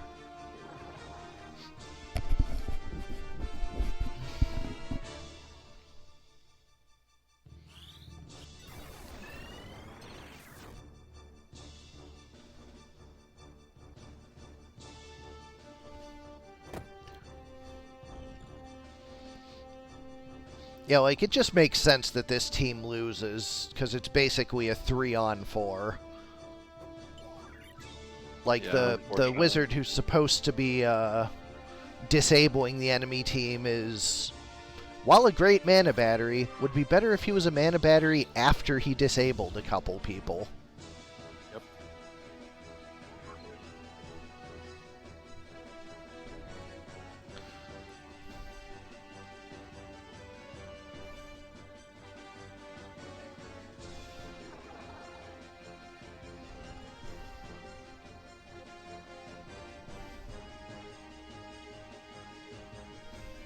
Or if the people that he was being a mana battery for were putting out more offense.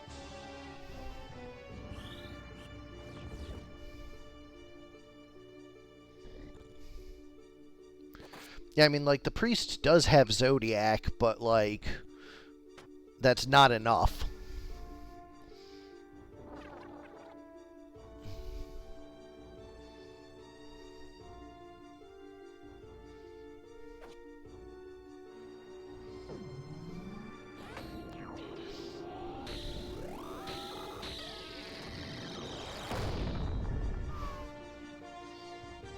Though it did take out that one.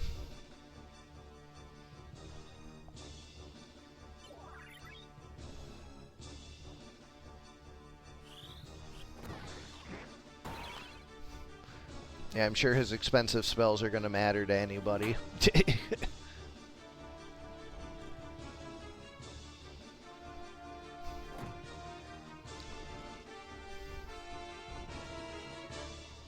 Another Zodiac.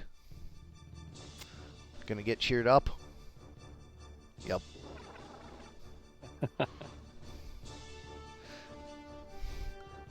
I mean, if he had like a different spell of some kind, just an offensive spell like explosion, for example, or something, he might just be like a way better unit. So I'm kind of in love with the idea of the basic skill wizard. Yeah, like, we definitely learned this is a real unit. Yeah. Well, not landing that Zodiac.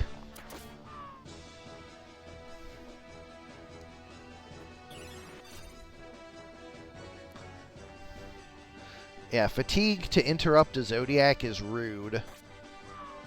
Especially a priest Zodiac that can't be interrupted with damage.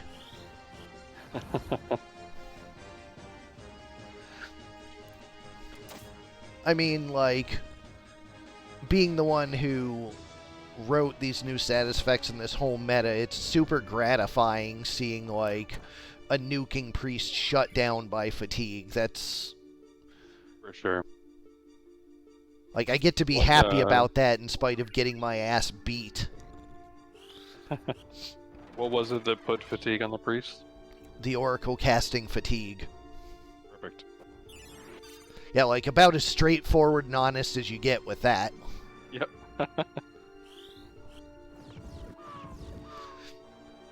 Like, it's actually just straight up in the name. Anyways, Burt Boogaloo takes it predictably 2-0. Up next, Kaffe 3, Korremar 3, All Animals versus Chelonians. After this is Team Beef. I did see that. All Animals, MVB, the most valuable bird, with Choco Guard. Feeder the Aribo with Please Eat. Christian the Dark Behemoth with Sudden Cry, and Rhino the Summoner with Item, Damage Split, Magic Attack Up. On the other side, Chelonians, we have Matamata the Knight with Chaos Blade, White Magic Regenerator Concentrate. Snapper the Ninja, Double Tonberry Knife with Basic Skill, Hamido, and Overflow. Leatherback the Ninja, Double Spell Edge with Talk Skill, Weapon Guard, and Abandon. Unfortunately, Talk Skill does not have Monster Talk, and that is All Animals. And Loggerhead the Chemist with Basic Skill, Auto Potion, Equip Shield. Heading to 100.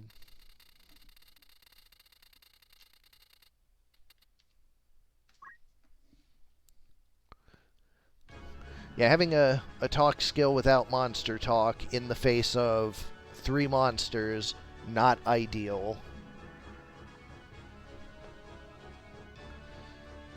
Yep. Does the ninja have Preach? Still use that.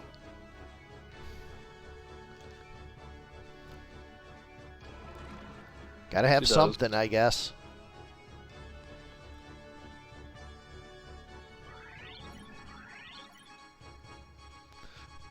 So, like, speaking on a general overhead balance of it all, the ease of applying re-raise, shell, and protect, along with defend and auto potion, are making matches last long because someone is just unkillable.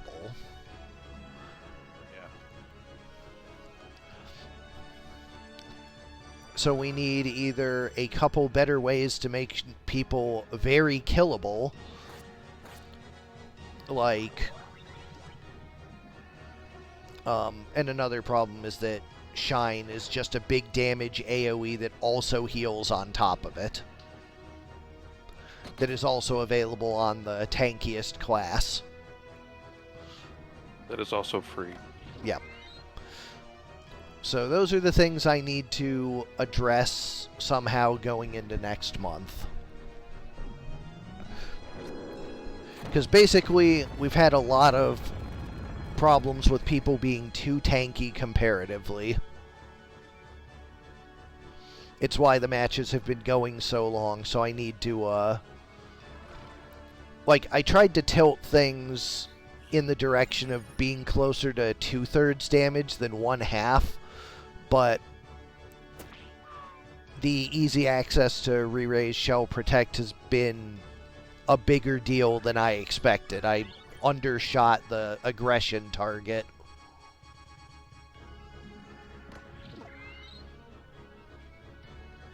So we'll see. Yep, sounds like a good assessment so far from this month, though. There is one on Archer's Hero Theory.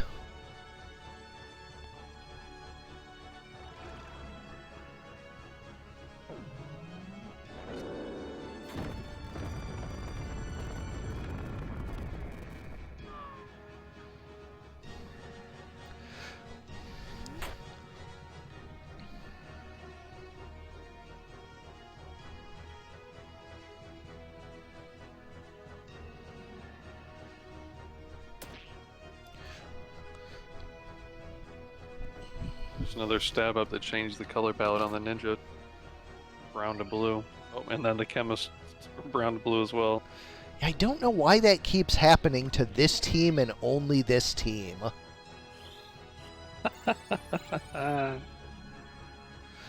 It happens nowhere else. Like It's so weird. I love seeing it. Oh yeah, you said it might be something to do with like crystallize or something, right? It's like well, yeah. When I did the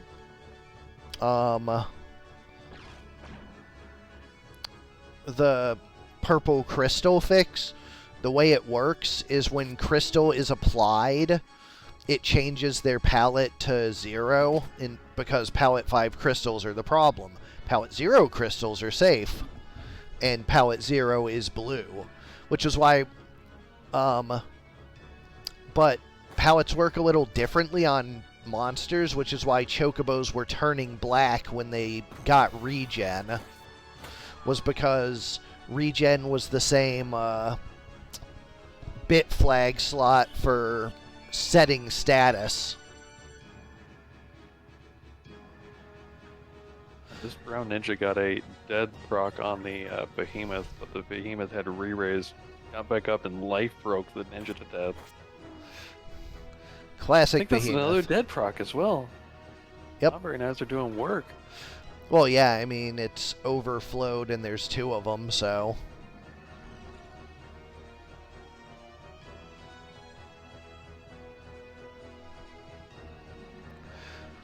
I do think death spells do need a little more accuracy, but not because we need more of them, but because they didn't get an accuracy increase when everyone got character magic evade, so just giving a little more would keep it where it was before this month. So, like, just incidentally, it should probably get one because I forgot it should get one this month. Not because it's fixing anything that went wrong this month. We'll be right back. There's more dead procs.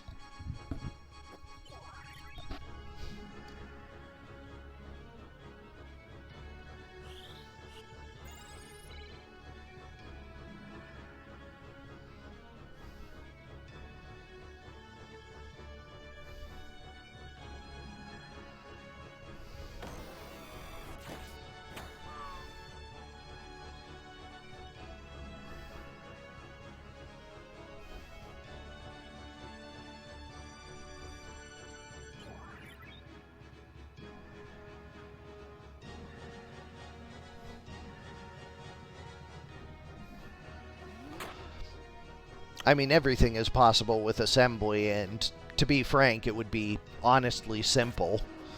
Because, like, the way the poach procedure works is after the formula runs in pre-formula setup, the next thing it does, it says, if formula is 1 to 6, poach. If not, skip. So all I'd need to do is just nope the is formula 1 to 6, and then it'll just always poach. Super simple, literally like 1 line. Right, we go to small 104.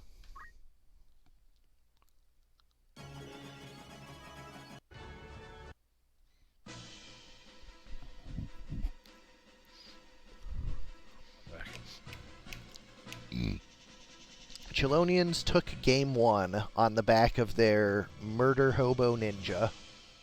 The Tomberry knife ninja? Yep. Yeah, that guy's awesome. Love that.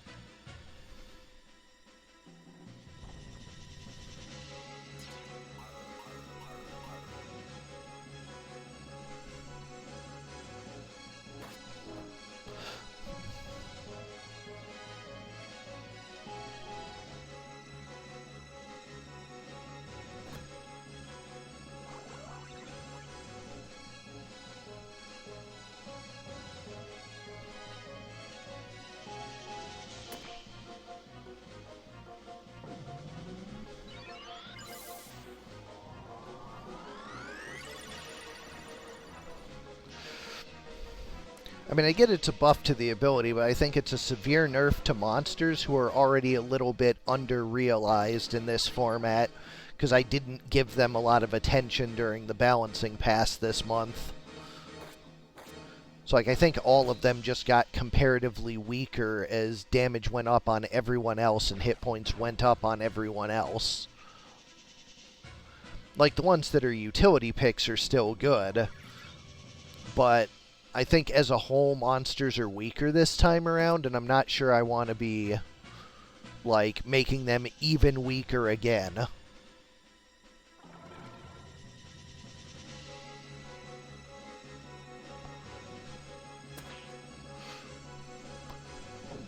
But also, unrelatedly, there's no reason I can't make a support, or it'd probably be an empower, actually, called Ruination that just crystallizes anyone you kill.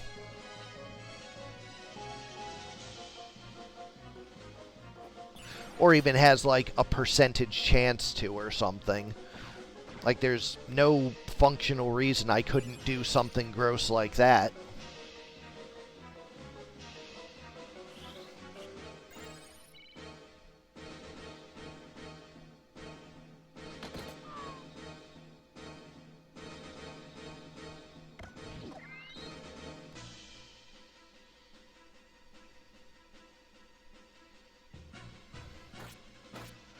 Yeah, I think 30 is a good place to land it, Soul. Because, one, it's congruent with Guts, and two, it's like halfway between a regular and an overflowed Chaos Blade. I like the sound of that. I mean, I'm not committing to doing that. That's just a thing that popped into my head. Like, yeah, I could totally do that. It's a fun idea. Yeah, like, I'll examine it more closely. God, they're just all blue. Why are they all blue? Why is it only this team? Why? So it's such a fun bug because it doesn't affect anything other than the color palette. Yeah, I mean, it's a fun bug because I don't have to fucking fix it. I can just be like, whatever. The blue and brown team are the blue and brown team.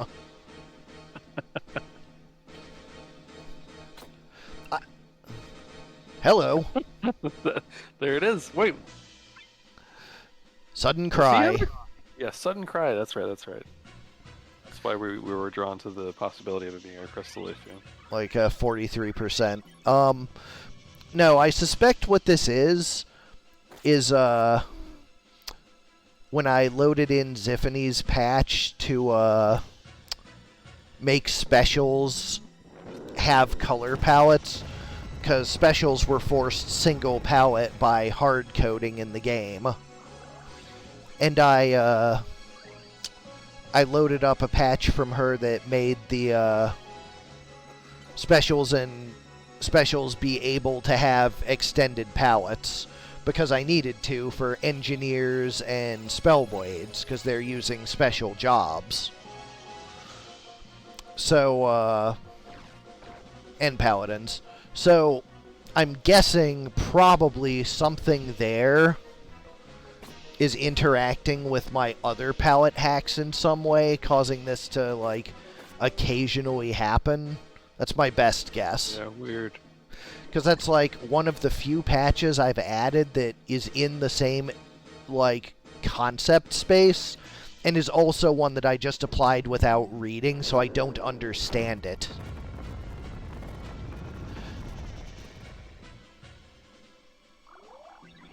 Summer's got some big titans coming out.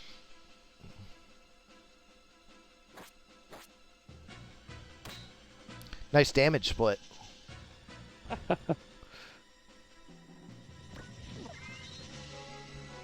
just took 16 damage. Please eat.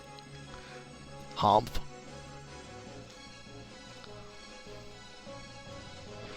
The rhino is always happy to eat.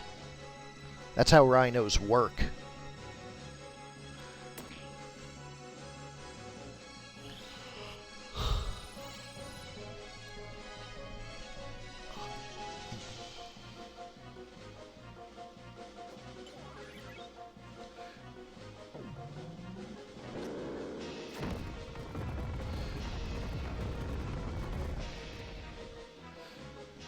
Double near fatal.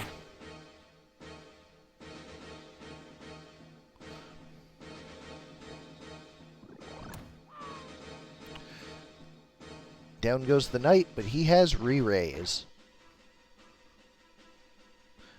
Who's that with a 0 behind the chemist?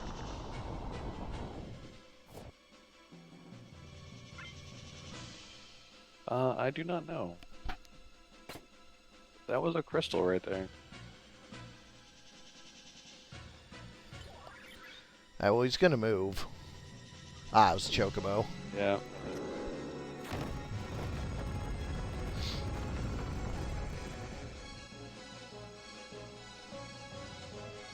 Despite the huge titans coming out, that knight still lives.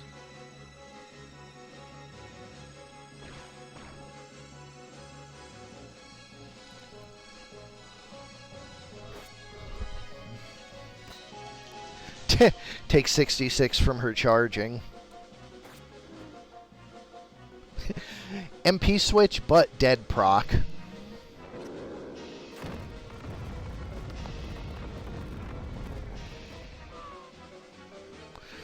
Didn't survive that Titan. And she's got more in the tank where that comes from.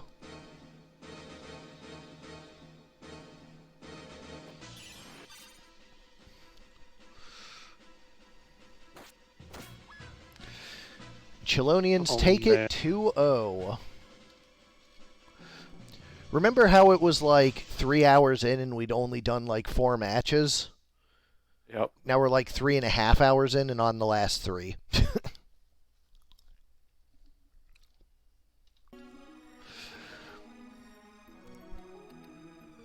Barren 2 versus Omegasuspekt 1. Is this any good versus Team Beef?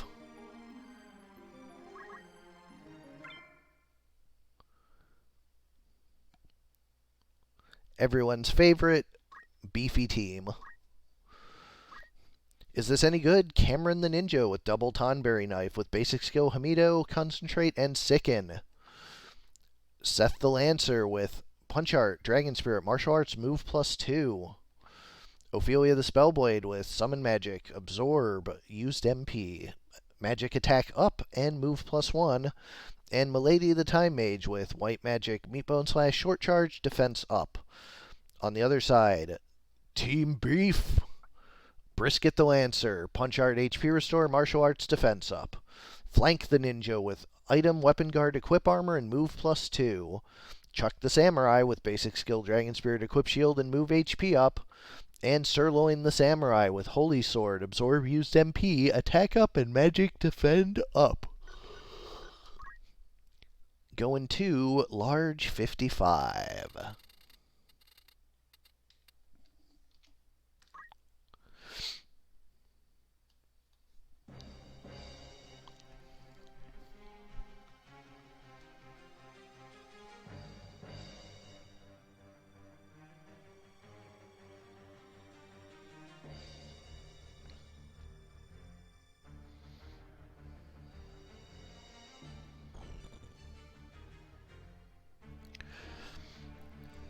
Flank starting out right out of the gate.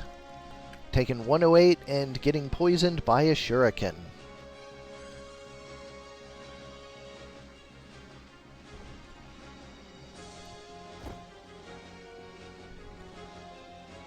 Charge the Wave Fist. Kiyomori Yeah, for the rest for of him. the team.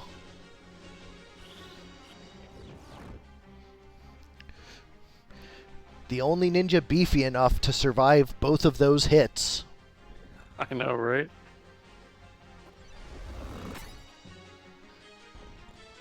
And then gets healed for 900. I mean, that's what good compatibility does.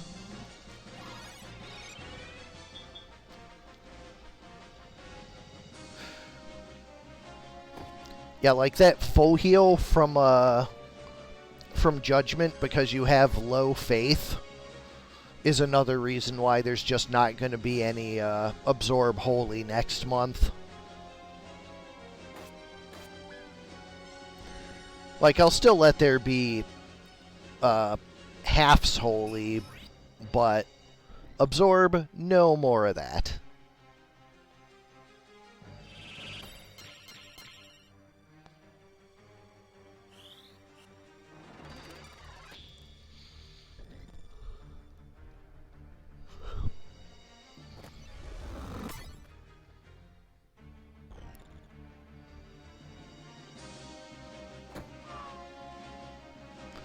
Ninja is down. That is the blue ninja, right? The red ninja's poisoned up topside? Yeah. Okay. Correct, yeah. I was like, wait a minute. Did the Team Beef ninja palette change and they started attacking him? What the fuck is going on? I kind of lost the thread there for a second and was just like super confused.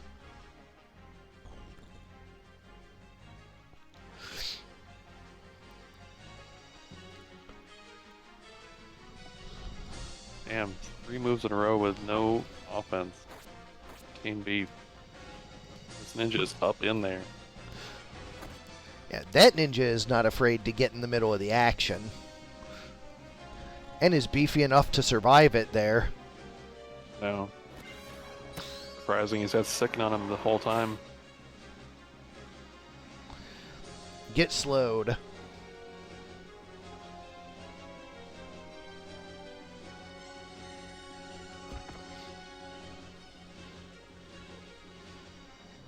That looks to have been an attempt at healing via Earth Slash. Flank goes down. Demi 2, and here comes a Titan. Just on the back of the shields falling off. Wow, big Titan.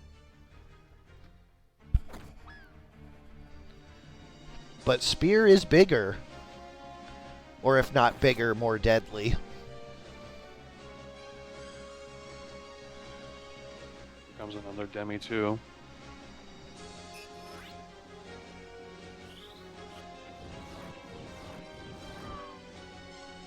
One down. The ninja crystallizes. Only 2 members of Team Beef are standing. Here comes another Titan, I believe. Oh, but the Lancer stabs before the Titan goes off.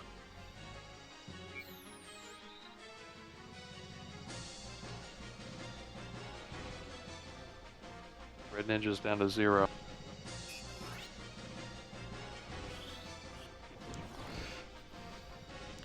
Red Ninja is also crystallized.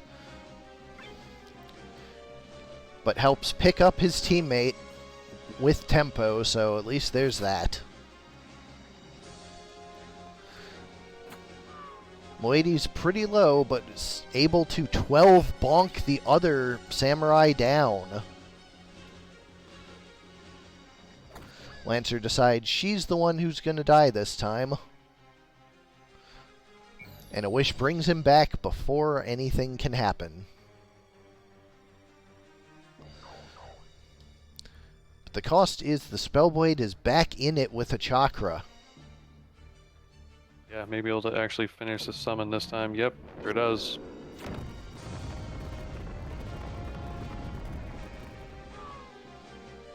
But he moves away to spare the rest of his team. So noble.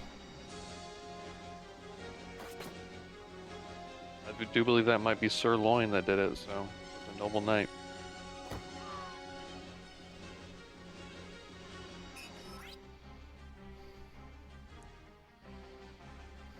Well, it's not Chuck, and it's not Brisket.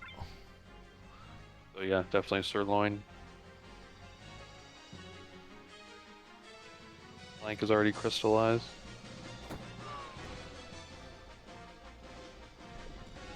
Time Mage is about to crystallize as well.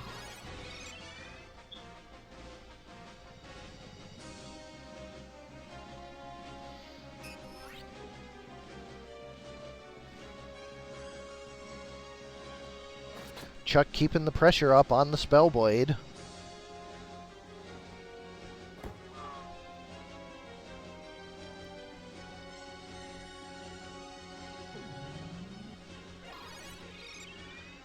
He heals for so much off of this, though. 264 compared to his 90 hits from target.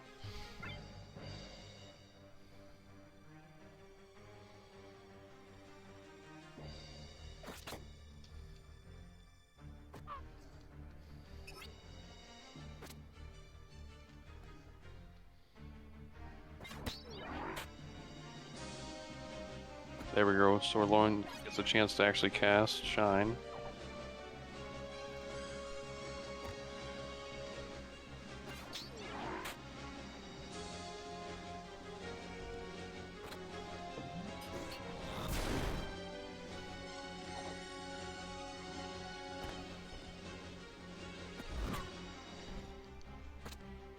Yeah, once Sirloin was finally able to break out of that res loop, that was it. It was just a question of what would happen first. The reses start missing, or him getting a turn before the defender. Up next, Small 51.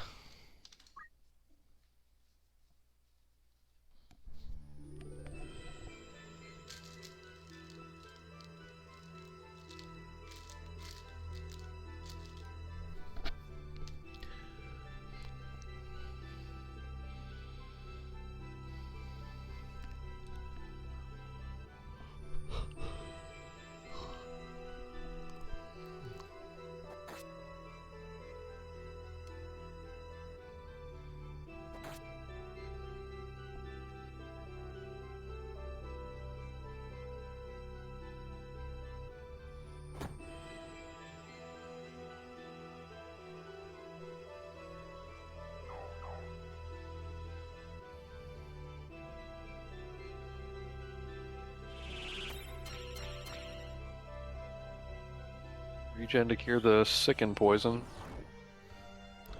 Demi 2's hit hard. 50% of max hit points.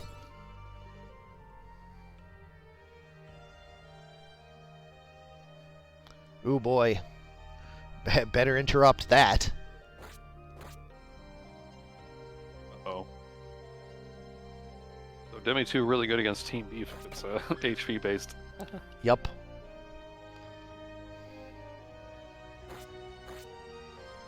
Whoa. It's a scary Hamido. Are those Tomberry knives? Yup.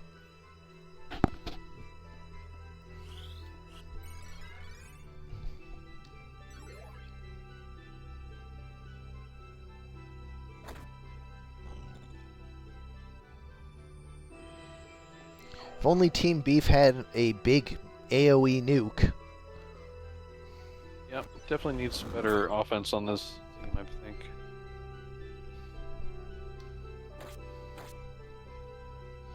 Your single target offense is pretty good. It's just that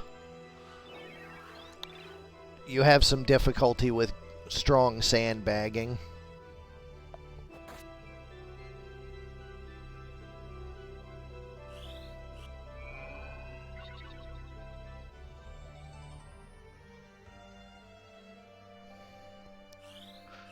Here we go.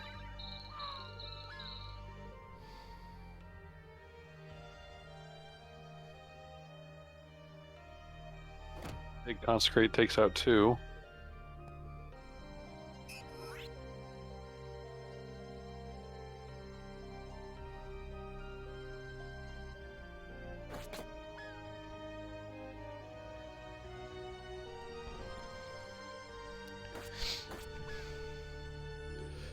All that remains is Blue Lancer. And he is not in great shape either.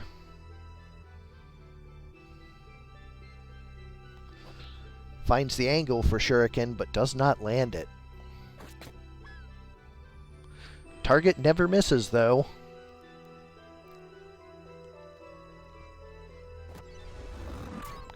Judgment finishes it off.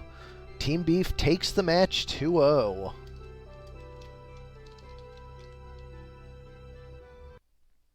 Yeah, Sirloin is a huge part of the offense on that team. Yup.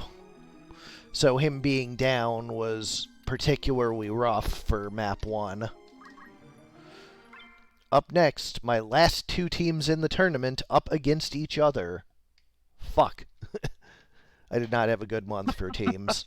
I already lost 2 matches. Or no, wait. I haven't lost to Treasures of Ruin yet. Anyways, please don't have Strix Feather Arrows versus double support. We have Gibson the Bard with basic skill, Weapon Guard, Abandon, and Defense up. Contreras the Paladin with Black Magic, Auto Potion, Magic Attack up, and Move +1. Woody the Trent with Blessing of Nature, and Clean Up the Archer with basic skill, Catch, Attack up, and Jump +1.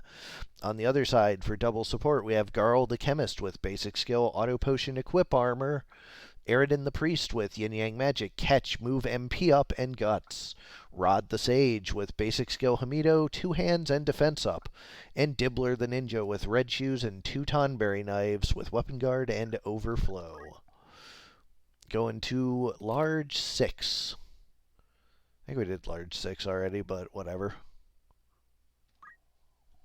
Which team do you think is going to win, Sardek? None of the above. Or do you mean this match? This match. None of the above.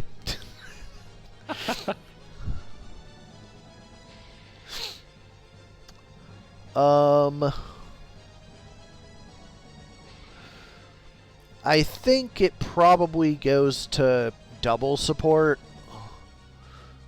because a lot of the strength of Please Don't Have Strix Feather Arrows is in the Protect Shell re-raises that get thrown around by its Bard, but double Tonberry knives just make a joke out of that.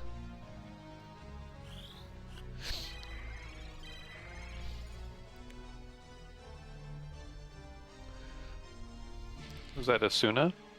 Yep. I had it, I didn't remove it. Misses twice. Actually, I could probably see, I could probably see Strix Feather Arrows winning this one, because even if the Bard does literally nothing, like, the offense on double support is going to have a real hard time getting through all of these re-raises. Hence the name of the team, Please Don't Have Strix Feather Arrows. Because this is a double single target offense team. No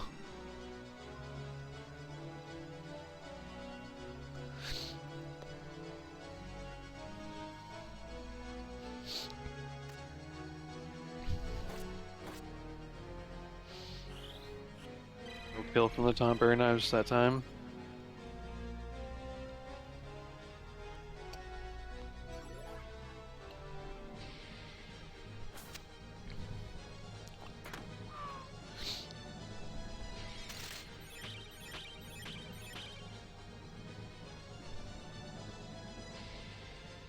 Like Strix Feathers off to a really strong start here. Vigilant Song doing a lot of work already. Yeah, with the Ninja down in this poorly positioned, it's basically guaranteed to go to Strix. Yeah, that's what I'm thinking.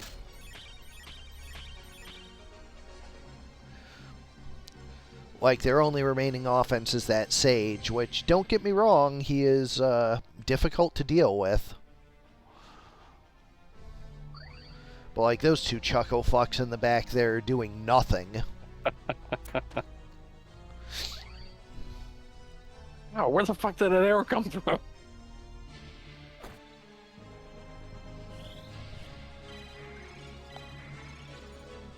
Yeah, look at them. Super useful.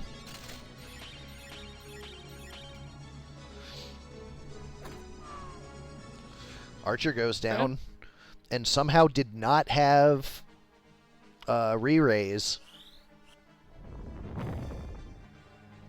Okay.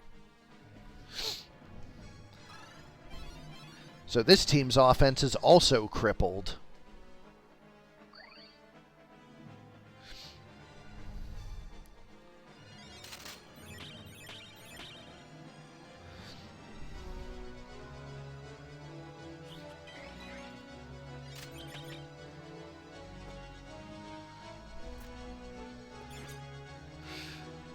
And the ninja's back up.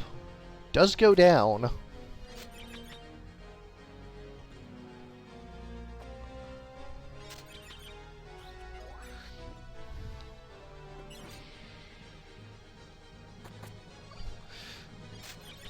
Does not land the dead proc on the paladin.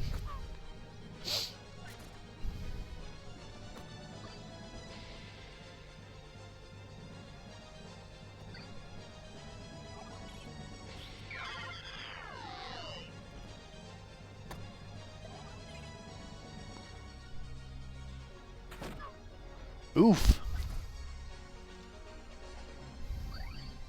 What was that? Was that Meltdown? Sure was. Oh, Paladin? Nice.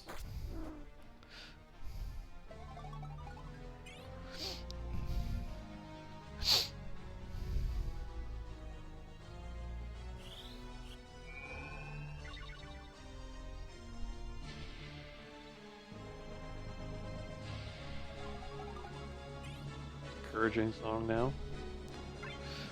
Yeah, Bard is all on his own. Welcome back. I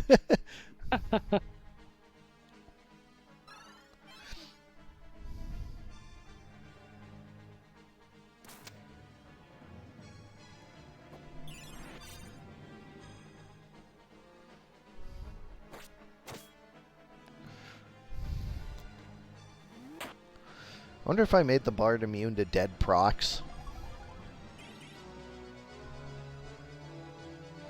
It seems like just the kind of assholery I would do with how incredibly hard it is to kill that Bard.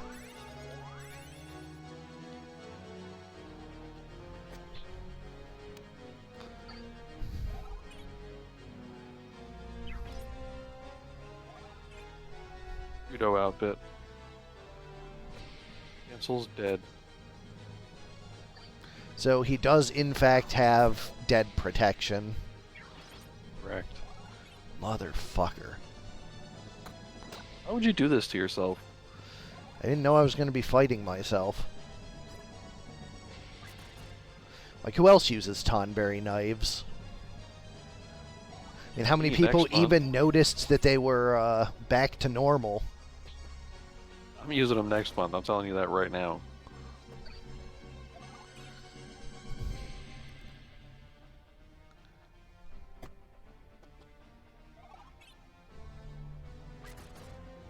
There's going to be a wizard with basic skills somewhere in there too. Jesus Christ, petrify now?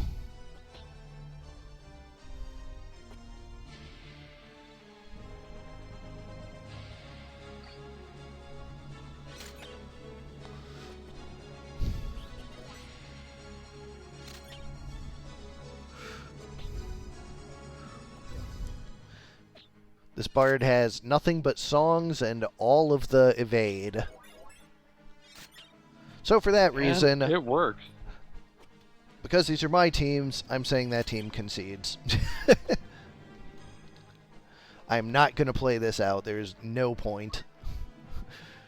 Going to small 20. Game 1 went to double support. It's late. I don't need this. Also, I'm really glad I uploaded like 5 videos to YouTube last night. This would have like filled my hard drive. I only had like 4 gigabytes free before I uploaded a bunch. That's perfect. Like, I tell you, I would have overwritten the, or I would have written past the end of the hard drive. Absolutely would have. Also, fucking Christ, Archer dies before his turn. Yep.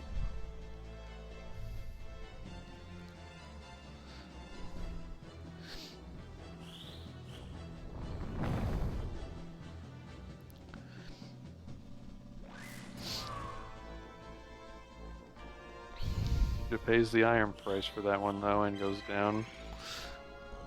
In a better place than last time. Sure.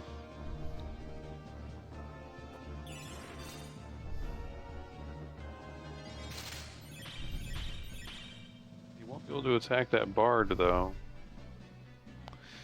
I don't think he He'll can. attack anybody.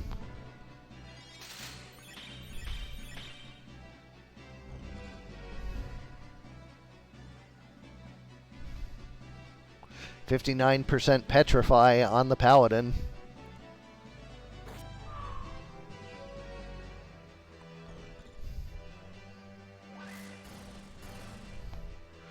Definitely not break.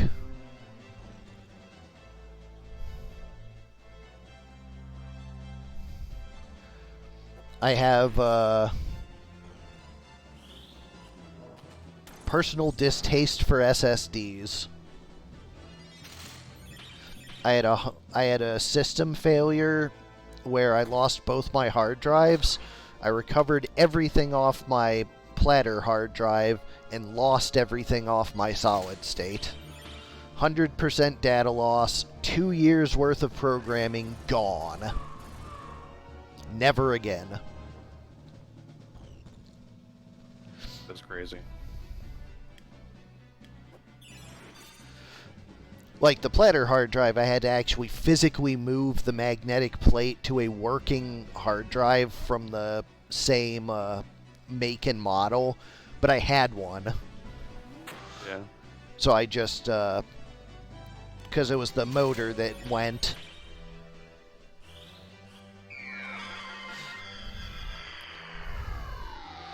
But yeah, unmitigated disaster. I lost 2 years of, like, extremely complex procedural engine building. And, like, it demoralized me so much I didn't program for, like, 3 months. That really sucks. Yeah.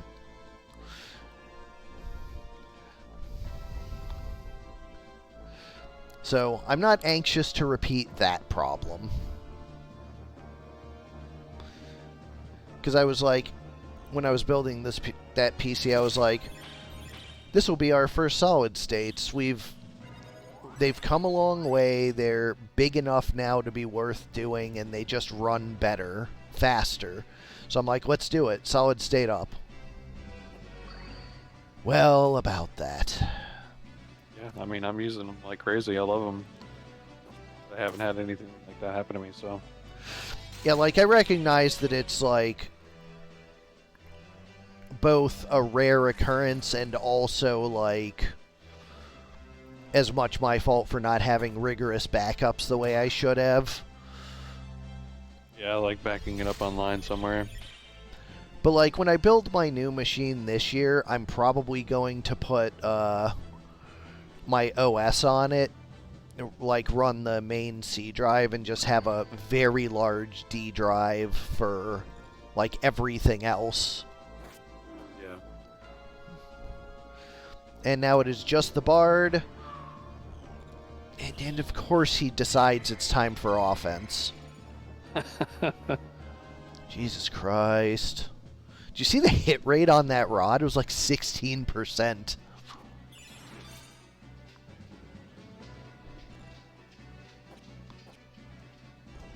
This part is a menace.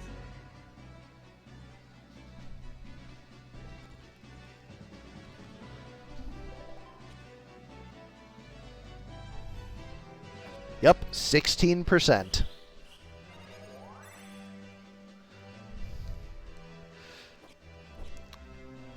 Oh good, the ninja moves in front of him. This is exactly what we need in our life.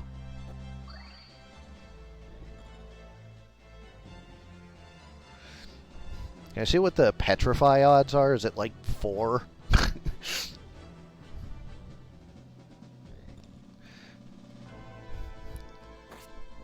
Yeah, I don't care. Double support wins 2-0. I'm not sitting through 30 minutes of that. Not at the end of the stream.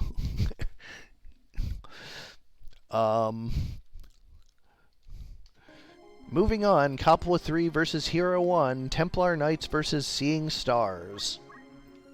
Be right back.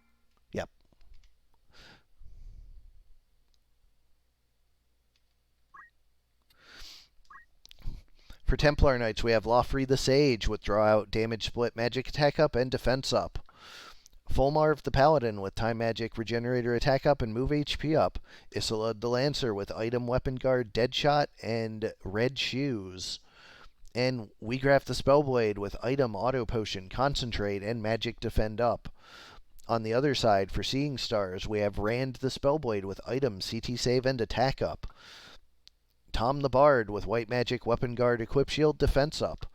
Someshta the Woodman with protect spirit, and Ninaive the Summoner with item MP switch, short charge, and guts. Going to 82.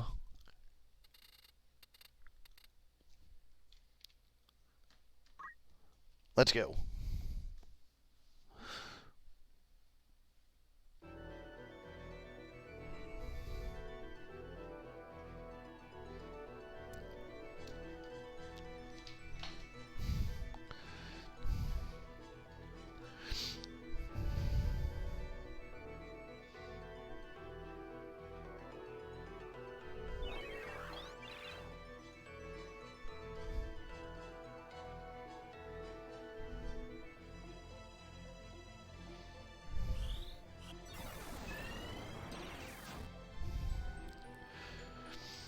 But yeah, Void, you say, or no, Soul said, pretty crazy, I had that big a failure and it hit both. There was only one component in that PC that did not die, and that was my video card. My motherboard went, every single RAM stick went, both of my hard drives went. Like, it was insane. Everything died. Everything. I mean, it happened while I wasn't at home, so my best guess is a power surge. Like, I have a surge suppressor, but I don't know.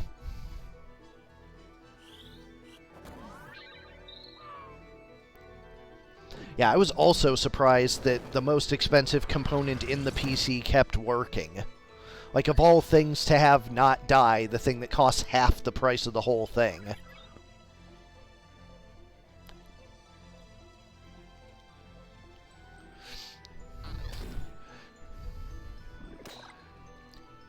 Anyways, Templar Knights, strong opening showing.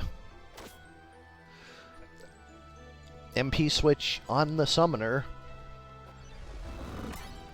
Judgment, not as much. She survives it, and Angel Song gives her her MP back.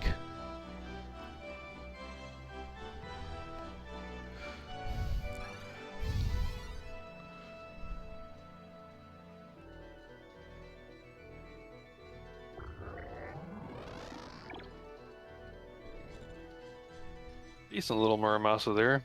Rocks one confusion, which is immediately healed.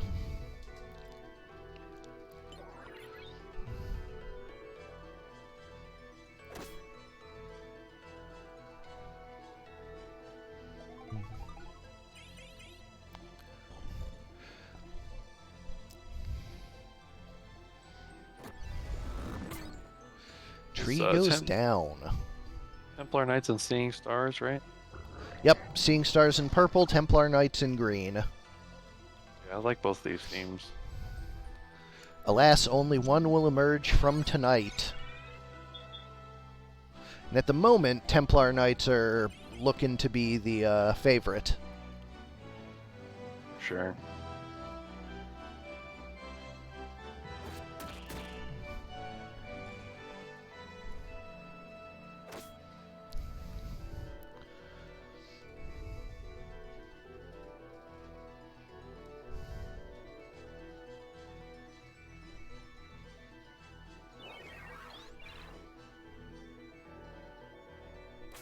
I don't think Seeing Stars has the offense to go anywhere with this. Yeah, it's definitely looking better for Templar Knights at the moment, because Rand, the Spellblade that's dead in the pit in the middle, is the primary offense for the team, so Yep. him being cut off like this is real bad for them.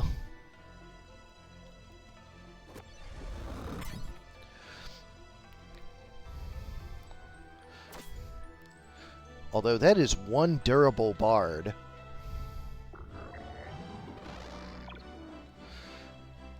Confusion hitting its own teammate, not the best.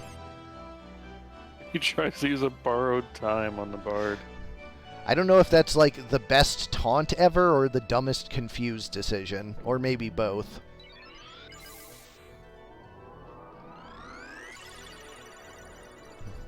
Fairy misses. Pretty awful for tempo with a Muramasa coming in on its backside. That bard is getting very low.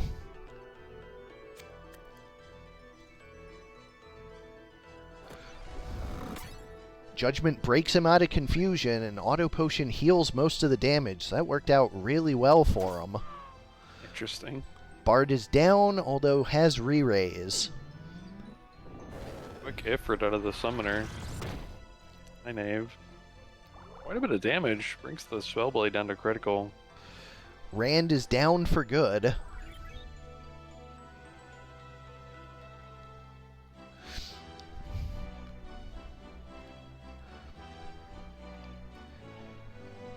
And Muramasa will finish the bard off. It is down solely to that summoner, who has to take a turn off to restore her MP. That's not where you want to be.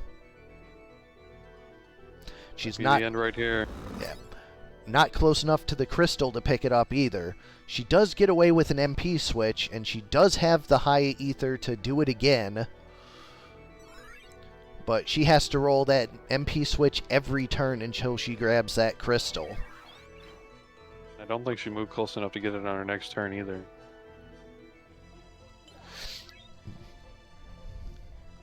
And Weegraf might be able to reach it before her.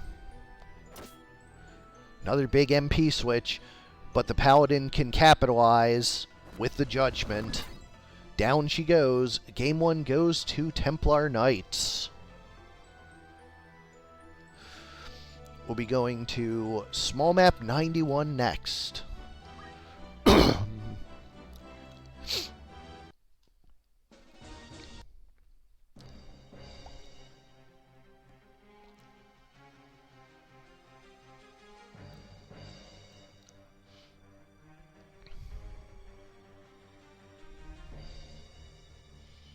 I kind of want to change the starting positions on this to be like on the left and right side platforms around that ramp up.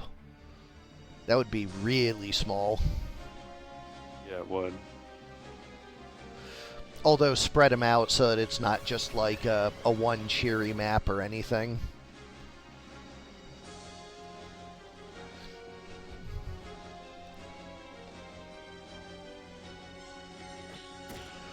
Lightning Stab is guarded. And Bard elects to go for a charm and lands it. Berserk Lancer, interesting. This is a very surprising opening volley.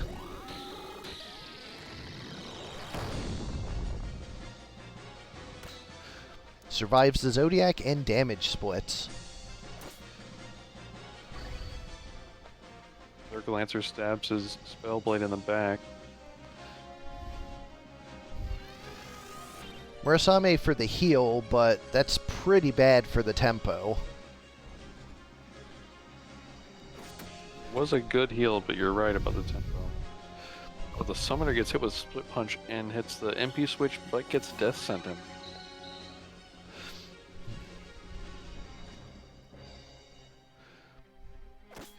Iswad continues his reign of terror, but damage split breaks the charm. Tell you what, that's not what you want to do with your death sentence turns. Lightning Stab almost takes out the Lancer.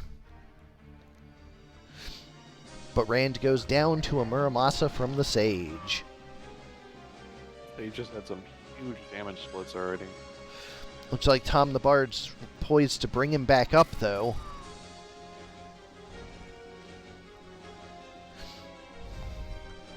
Another split punch. And another death sentence. Absolutely brutal of this Spellblade this round.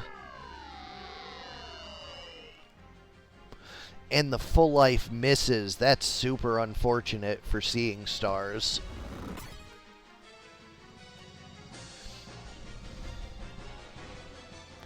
Summoner is Summoner has out no of mana. MP. So I guess it doesn't matter that she's Death Sentence. She was useless anyways. She's also confused. And what she is dead. Phoenix Down brings up the Berserk Lancer, and it is a 4-on-2 in favor of the Templar Knights.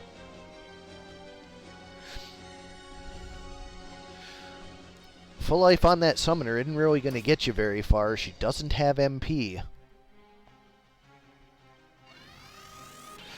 And this Murasame is a huge heal for that Lancer.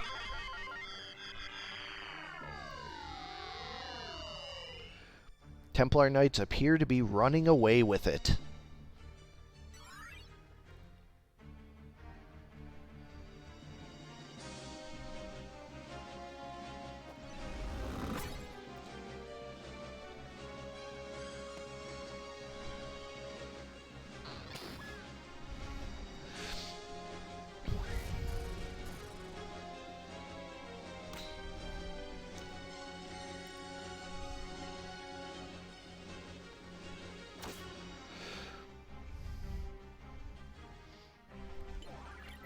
Tree is on Templar Knights, right? Or no? No, Templar Knights is just humans. Tree is death sentenced and going down, Seeing Stars, just the Paladin. Or just the Bard, I mean. Words are hard. Tree's out.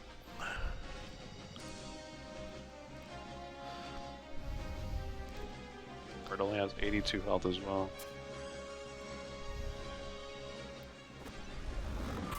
Judgment lands, and just like that, Templar Knights take the match 2-0.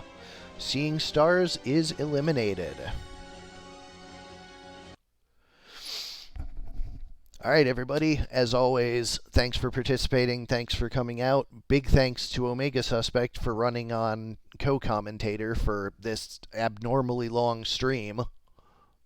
Happy to help.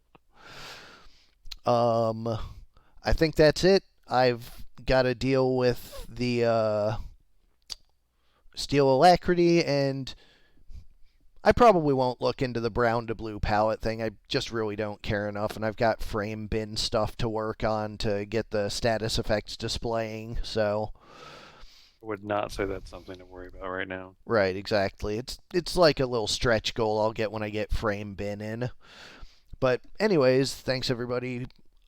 Looking forward to tomorrow's stream when we will go through the rest of this round's losers bracket and 4 more matches in the round 3 winners bracket.